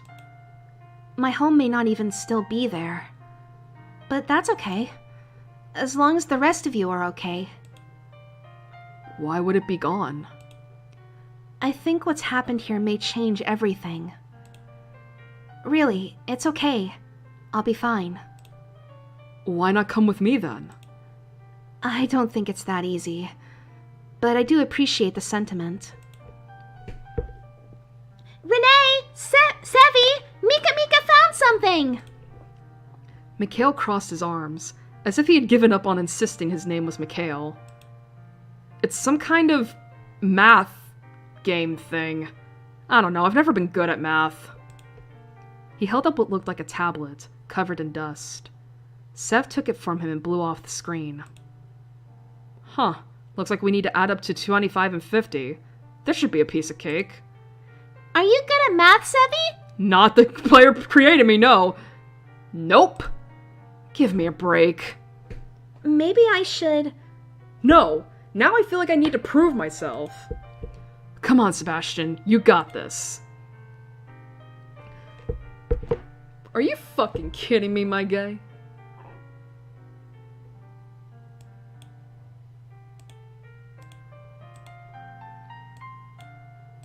Wait, what am I even doing here?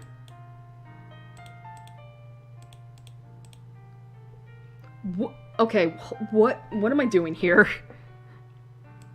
I probably shouldn't have gotten rid of that. What the fuck is... What am I doing here? Oh, I shouldn't have fucking closed that window. I'm just gonna cheat the rest of this because I'm tired. It is after 2:30 in the fucking morning.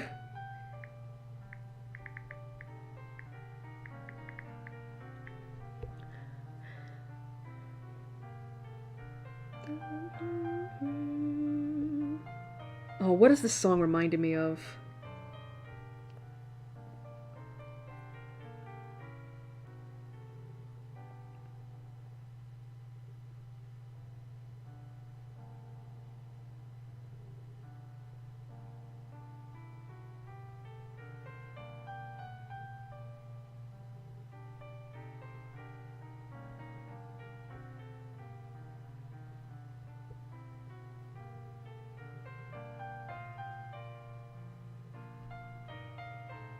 Here we go. Oh, I see.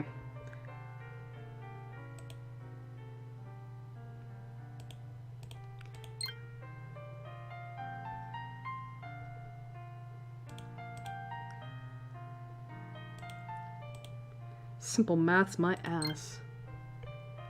Okay. Simple maths! Easy. Uh-huh, you didn't struggle at all. I never struggle.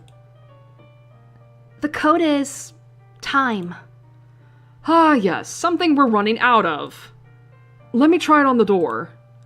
You're having way too much fun with this. You and I have something to talk about anyway. Come on.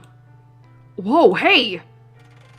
Mikhail grabbed Sev by the collar, causing surprised looks from both Nini and Renee. As he dragged the man towards the door, a rumble came from behind. Nini! A scream sounded. It echoed through the room, piercing through the melancholic melody.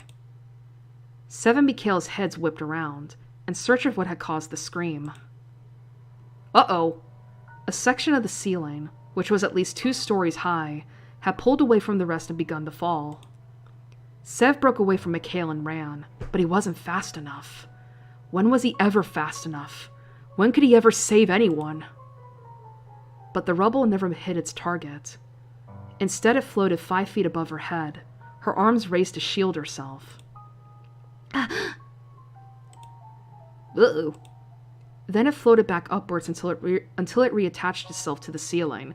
Oh, you're the reason for the time stuff. Nini? No. No, I'm sorry, I didn't mean to! I didn't know! Calm down. I'm sorry! Please, I'm sorry! What just happened? Nini.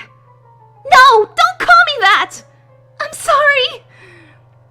With speed, she ran towards the locked door, inserted the code, and dashed through the now open door. What the hell was that? I don't know, but does it matter right now? We need to find her. Nini. Well, shit. Things are just getting worse. The hallway beyond the ballroom was much larger than the last. Various doors sat open, leaving their contents free for anyone to examine. She could have gone anywhere. Let's split up. If we don't find her in 15 minutes, we'll meet back up here, okay? On it. Renee left first, dashing into one of the rooms. Sev, about Nini. We'll talk after, okay? Fine.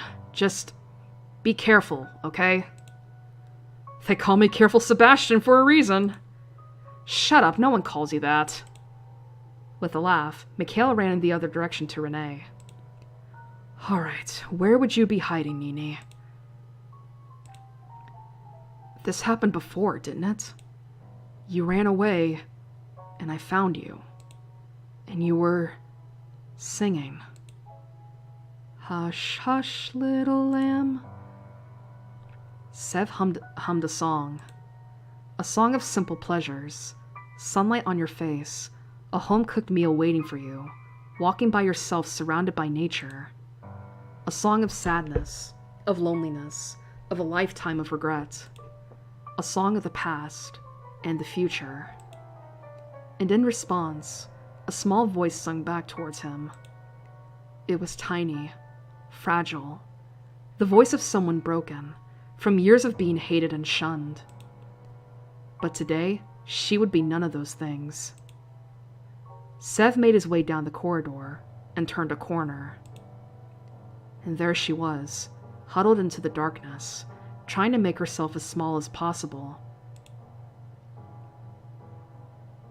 Stay back, or I might hurt you. You wouldn't ever hurt anyone, Nini. I've hurt lots of people.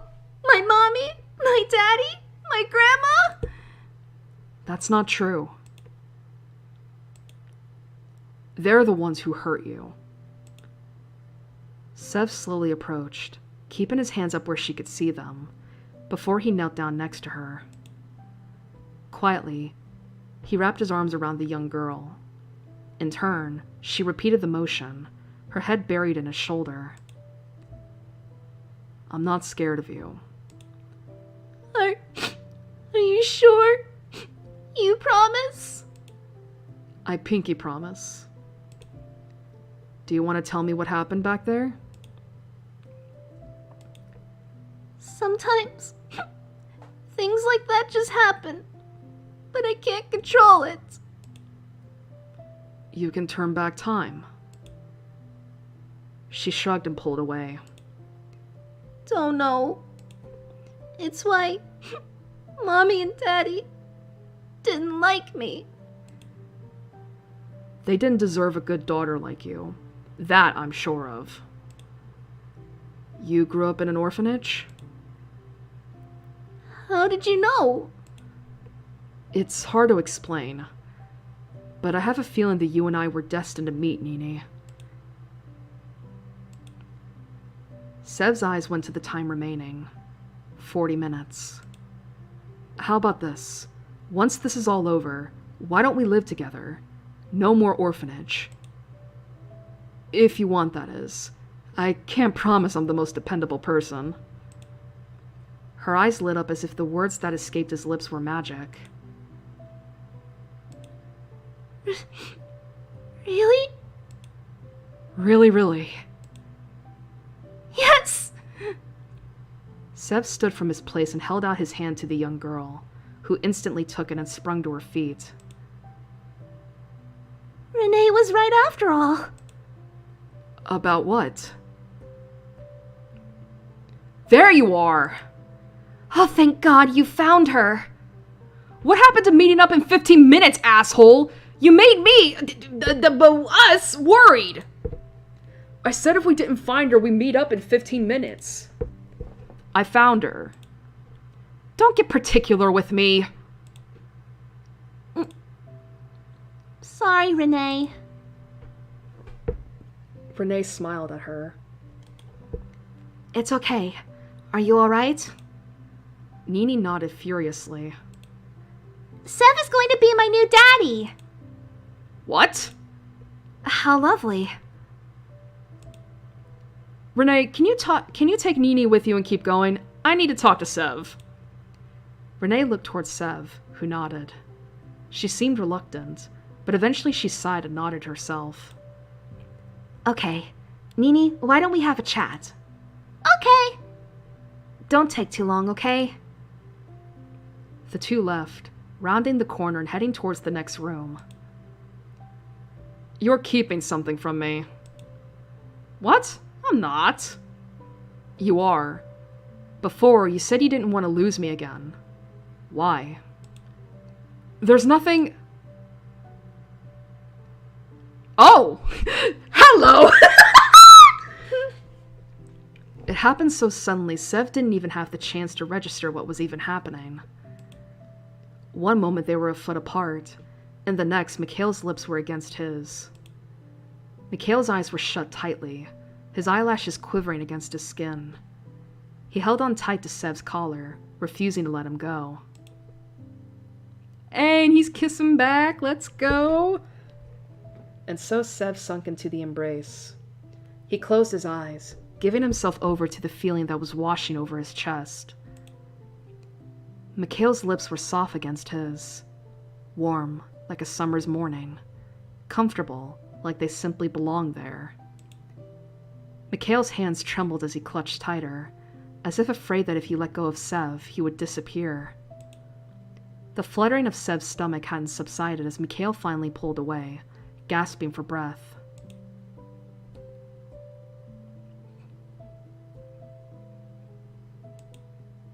It's pissing me off that you know something and you're not telling me. What happened to trust, huh? Wait a second. Stop. You just kissed me. Mikhail's eyes darted away as his face became an even deeper shade of red. So, got a problem with it?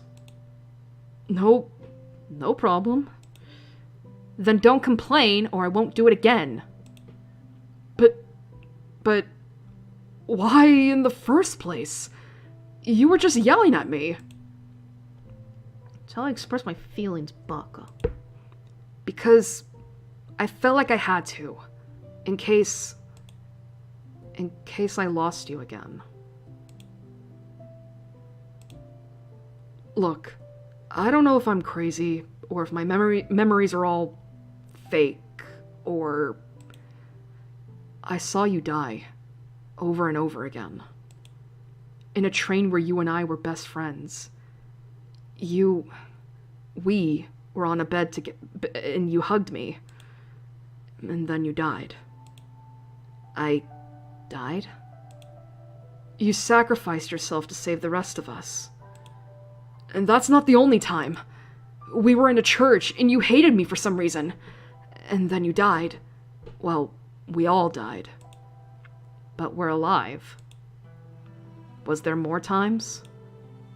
In a factory. We didn't know each other then. You and Renee, you both died. How? How could that be possible? What did you want to tell me about Nini? She lets slip that she knows Renee. They met before we were locked in here. And then after we saw what she did back in that ballroom, I was suspicious. There must be some answer here to what's happening. Your guess is as good as mine.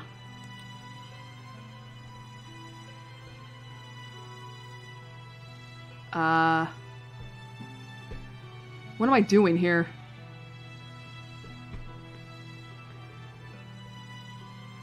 I mean, how many? That's 8 letters.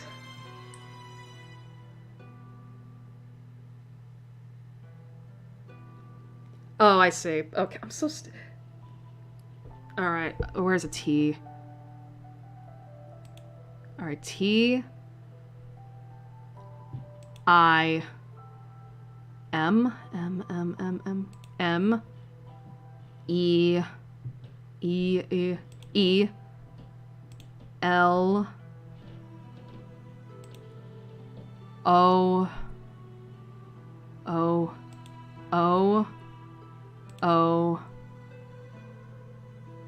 P. Where's a P? Please, I want to stop. I'm so tired. What is it?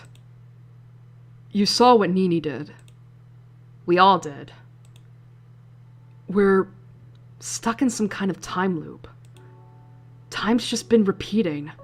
We've met each other over and over and over again, and watched each other die over and over and over again. You realize how insane you sound right now, right?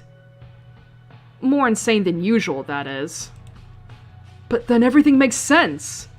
Hold on, not quite everything. Why? Why would we be stuck in something like that? That I have no clue about. We need to go find the other two. Now.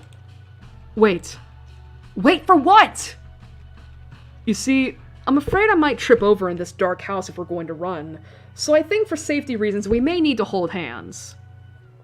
You are so ridiculously full of shit. He held out his hands, in opposition to his harsh words. And Sev took it as they broke into a run. They followed the corridor, twisting and turning, checking every doorway for the pair. And finally, they felt it. A breeze, escaping out from a door at the end of the corridor. To the pair that were used to the stale air already, it felt like heaven. I'd say that's what we're looking for. We're almost there, guys, I promise. We're getting so close.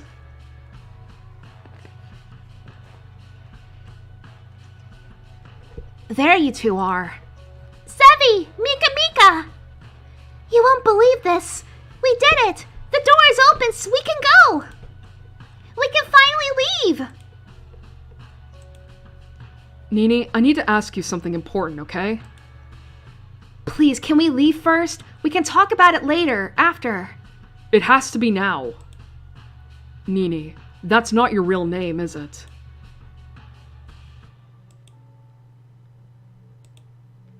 Wait, what?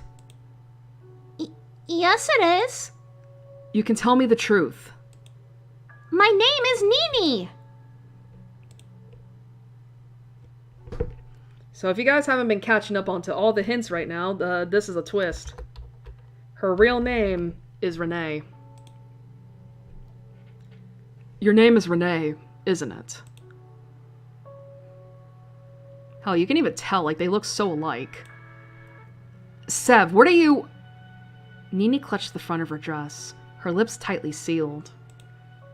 Sev turned to Renee. You're the one doing this to us, aren't you? putting us through this over and over again, repeating time. She what? Mikhail, a frown on his face, went to approach Renee, but Sev put his arm out to stop him. Of course not. I have no clue what you're talking about. Come on, we need to go.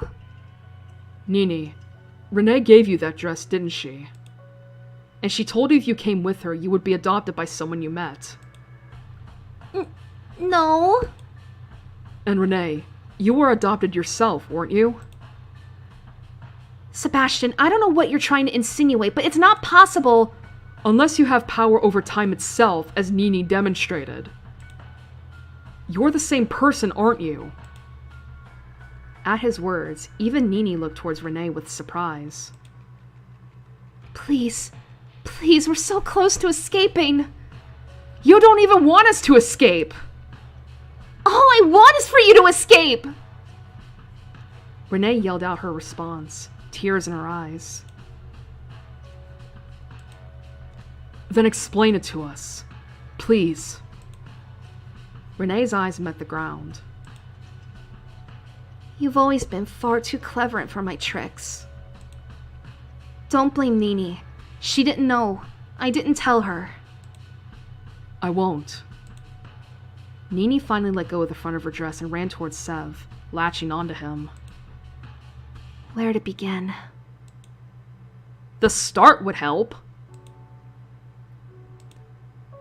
I was only a child when I was abandoned by my family. I ended up in an orphanage, but no one ever wanted me. A young woman with dark red eyes broke into my orphanage in the middle of the night. For some reason, I wasn't scared. The gentle look in her eyes told me she wouldn't hurt me. She told me that if I went with her and played a simple game, then I could have a family again.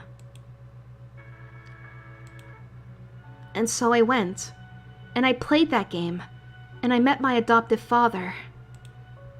But the person my father loved dearly died that day. My father and I lived a quiet life. We were happy together. But he didn't speak much about the man he loved much after what happened. Not until he was on his deathbed.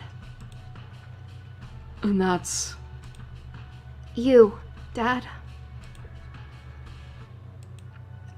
You're from the future? Yes, that's right. And I... The me from the future. I told you to come back and do all of this? Renee shook her head, her long light hair swaying around her as she did so. You told me not to. You told me that the life we had together was enough. But I had no choice. For me to get adopted by you in the first place, I had to come back here and relive everything. Then why? Why is it repeating? Why have my memories been so jumbled? I wanted to find the timeline where both you and Mikhail would survive. But doing so started to mess with our memories. All 4 of our memories. Even now, I'm not exactly sure what is true and what is false. Wait a second. Wait, I'm the one he's in love with? That died? Renee nodded solemnly. In response, Mikhail crossed his arms and looked away. At the same moment, the timer hit 5 minutes remaining. I have seen tragedy after tragedy. So many times where you nearly survived, but then didn't. This time, I think you've really done it. Look, this all sounds crazy. Can we maybe leave, then talk about it some more? Yeah, come on, we have a lot of talking to do. Sev, Mikhail, and Nini all turned to leave, but Renee held her place. Renee, let's go. Because the timeline is fixing itself. She simply shook her head and raised her hand. Her hand which had become transparent enough to see all the way through. What's happening? I finally found it. The timeline where you all survive. But what's happening to you? My timeline's disappearing, and me with it. No, wait! She walked forward, kneeling down in front of Nini and wrapping her arms around the little girl. You're a strong girl, Renee. Sorry for making you lie. I know you don't like lying. Make sure to look after your new dads, okay? Tears overflowed from Nini's eyes as she nodded furiously. I promise. I'll look after them for you. Next, she walked up to Mikhail, who was standing stoically, trying his best to look indifferent. That all changed as she wrapped his arms around him in turn. Mikhail, Mika, thank you for everything. Over all the times we've met, I feel like we've gotten to know each other better than I ever could have imagined. Now I understand why my dad loves you as much as he does. She took a step back from Mikhail, who had tears overflowing from his eyes. Thanks, Renee. Lastly, she approached Sev, but before she could hug him, he had already embraced her first.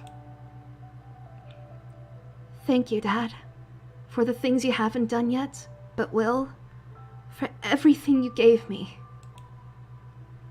I hope this repays even a little bit of the kindness you showed me. No, thank you, Renee. He hugged her extra tight, but she was already beginning to be hard to grasp.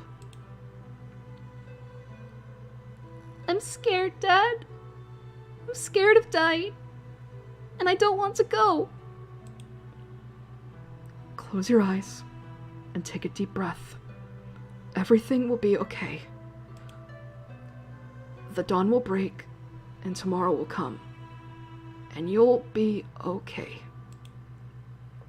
Because you're strong and kind and hardworking. We'll be okay together. You promise? I pinky promise. His shoulder had long become damp with her tears. She pulled back and placed her hand against his cheek gently, tenderly. Thanks, Dad. And with that, she disappeared into the breeze, becoming one with the world around her. Warning, 10 seconds remain. His tears fell silently to the ground as he watched the space she had been only moments ago. Sev, come on, we need to go. For her. Yeah. Nini, Renee, Mikhail, let's leave. Together. 5 seconds. 4 seconds. The building began to shake and tremble, crumbling around them as they, hand in hand, shot out of the door and into the fresh air. The moon was high in the sky, and a cool breeze reminded the three that they were alive, as they collapsed to the dew-covered grass of the outside world. There, side by side, they stared up at the star-filled sky, and each gave a silent prayer to the one that had allowed them this blessing. To another self, to a would-be sister, to a daughter, to a friend, true and dear. And there, the three finally found their future. Family, meet your daughter, the achievements! Aha! Yay! Bittersweet ending. But it worked.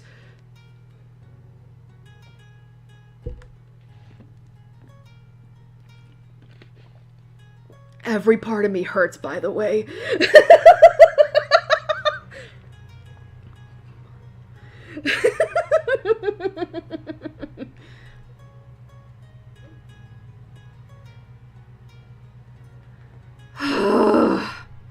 Look at all these fucking patrons. How did you guys like that? I hope it was good. Hope it was great.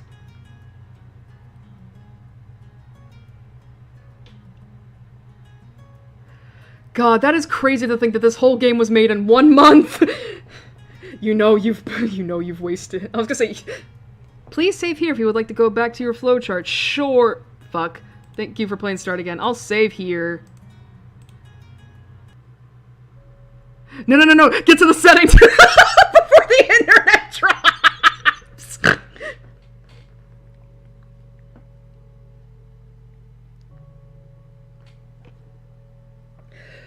Oh, man, what a nice little game. What a nice story. I feel like I voice acted my ass off this stream. Oh, man.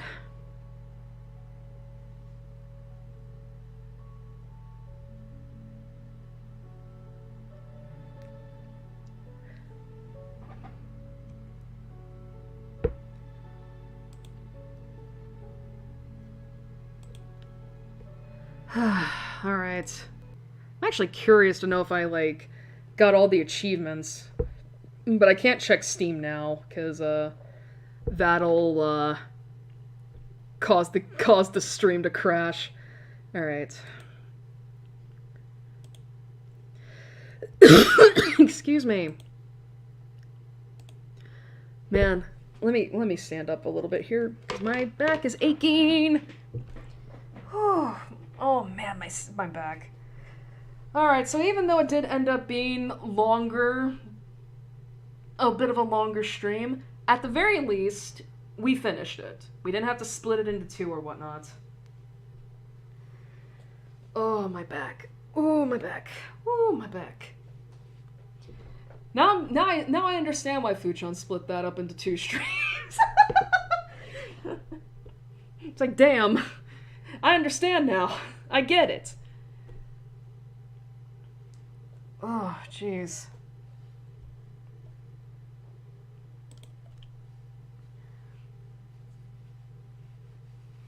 But, yeah, it was a nice little game. It was a nice little game. I remember the emotions I was feeling through it when I first, watched it. When I first watched the playthrough, because I remember feeling really fucking sad, because damn man, there's something, because there is something about, like, I think like the train route was definitely the one that got to me, because I'm like, oh no, childhood friends, where it's like, you know, oh, we both love each other, but we're also but it's doomed. There's a reason why I don't do that stuff.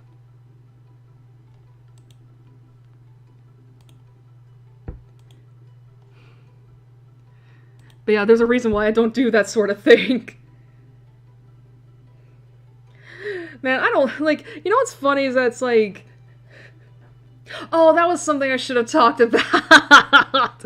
Because, it made me think about, oh, jeez. It made me think about,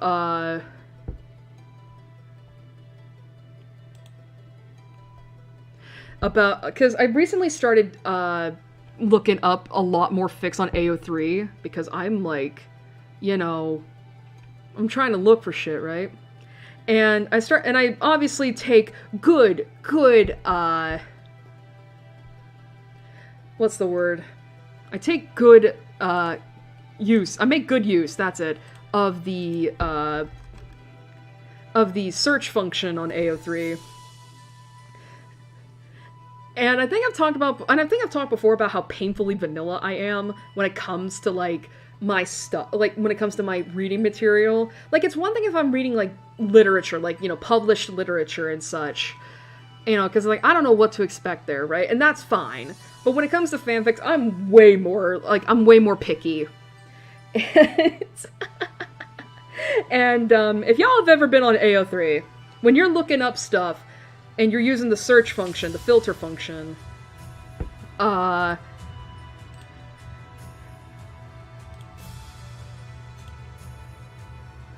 think of, the thing is that, if I decide to do, like, a deep dive on a ship tag, I'm like, okay, I gotta make sure that I'm looking at English fics because I don't read any other language. I want to, and I don't really care about the ratings and such, but there are warnings, and there's always 3 warnings in which that I always exclude because I'm so vanilla like that. It's one of them is underage, not interested in that. 2 is rape / non-con, and 3 is major character death. And it is fucking hilarious to watch a ship tag that has like maybe 5,000, 6,000 fics, you know, in its entirety. You take off fics that have those warnings, that number goes down. It's so hilarious. It's like there was one ship I did a deep dive tag for that I think is like over 1,000 fics, 1,100, like it's either 1,000 or 1,200 fics. I did all my warnings afterhand. The end result was like less than 500 fics. No, I think it was like 200. And it's like, what the fuck?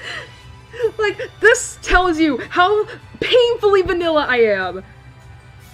Like, listen, I know that Doom Yaoi is a fucking thing that everybody loves. I don't! I fucking don't. I'm not a fan of tragedy, okay? I read fanfic to escape from that shit, not to get back into it. If I want something to cry about, I'll look at the world news.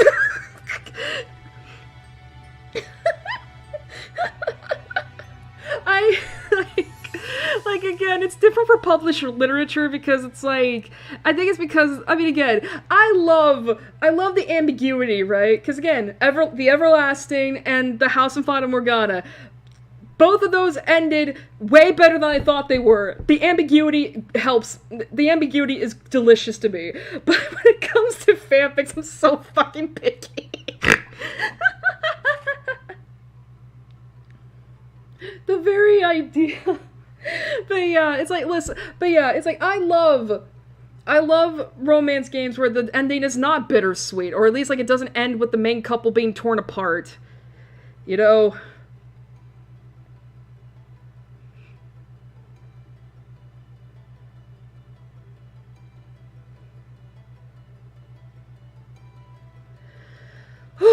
But yeah. But yeah, nice little game. Again, it's crazy to think that it was made with only within a month. You know, like, that was so much content to go over. But, yeah, I hope you all enjoyed it. I know it was a long one, but hey, I still think it's a pretty interesting story, all things considered. I mean, hey, for my first BL game, it's fine. Anyway, I need to start wrapping this up because, like, it's so late. Alright, so, this was only the first of the portfolio of 2.5 studio games that I'm going to be streaming this month. So we have Start Again, which we've finished. Next stream is going to be Amelie, which, I'm going to tell you, it's a GL game, meaning it's a Yuri, it's a Sapphic game. Listen, we have to include the Sapphics, otherwise, you know, it's not going to be me otherwise. However, so here's the thing. I screwed up when it came to internal scheduling of this month, because I forgot that I have something going on the 21st, meaning next Sunday. Because normally, the way I would have gone about this was, oh, we'll stream Start Again on the 14th, like we did today, then we'll do Amelie on the 21st, and then, of course, we got the third game on the 28th. However, I forgot I have something planned for the 21st. So, instead, what I'm thinking of doing is I'm gonna stream Amelie, probably on the 26th. Here's the thing. It would be nice to put it on the 19th or the 20th, like maybe this weekend. But again, I'm trying not to give my PC a fucking, like, heart attack. So, the plan is that we'll be covering, the next stream will be on the 26th of June, which is next Friday, not this Friday, at 9 p.m. CST, which is an hour later than usual because, as I stated before, when it comes to weekend days, I stream at 8 p.m. CST. However, when it comes to weekdays, I stream an hour later, which is at 9 p.m. However, I will say I do know that Amelie can take at least one stream. I don't think it's as long as Start Again. At least I don't think. But, yeah. So, reminder, next stream of mine will be on the 26th of June at 9 p.m. CST. We got that? Do we have that? Yes, we have it.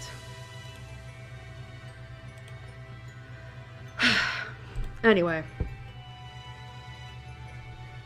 Let's wrap things up. Thank you all for joining me tonight. I hope you all enjoyed only the first of the Pride Month streams that I have planned for this month. And I hope to see you all next time for the next stream, for the next game. Until then, have a good night. Have a good, week or so. Maybe I guess we could say 2 weeks. Please stay safe out there. Please be careful. Things are crazy. Especially for my fellow people in the queer community. I know things look rough right now, and I'm not even gonna say that, oh, things will get better. I don't know that. I don't know for sure. But that's all the more reason to, latch on to community, because, hey, we can get through this together. We'll get through the hard times together. But, yeah. Until then, have a good night, everybody.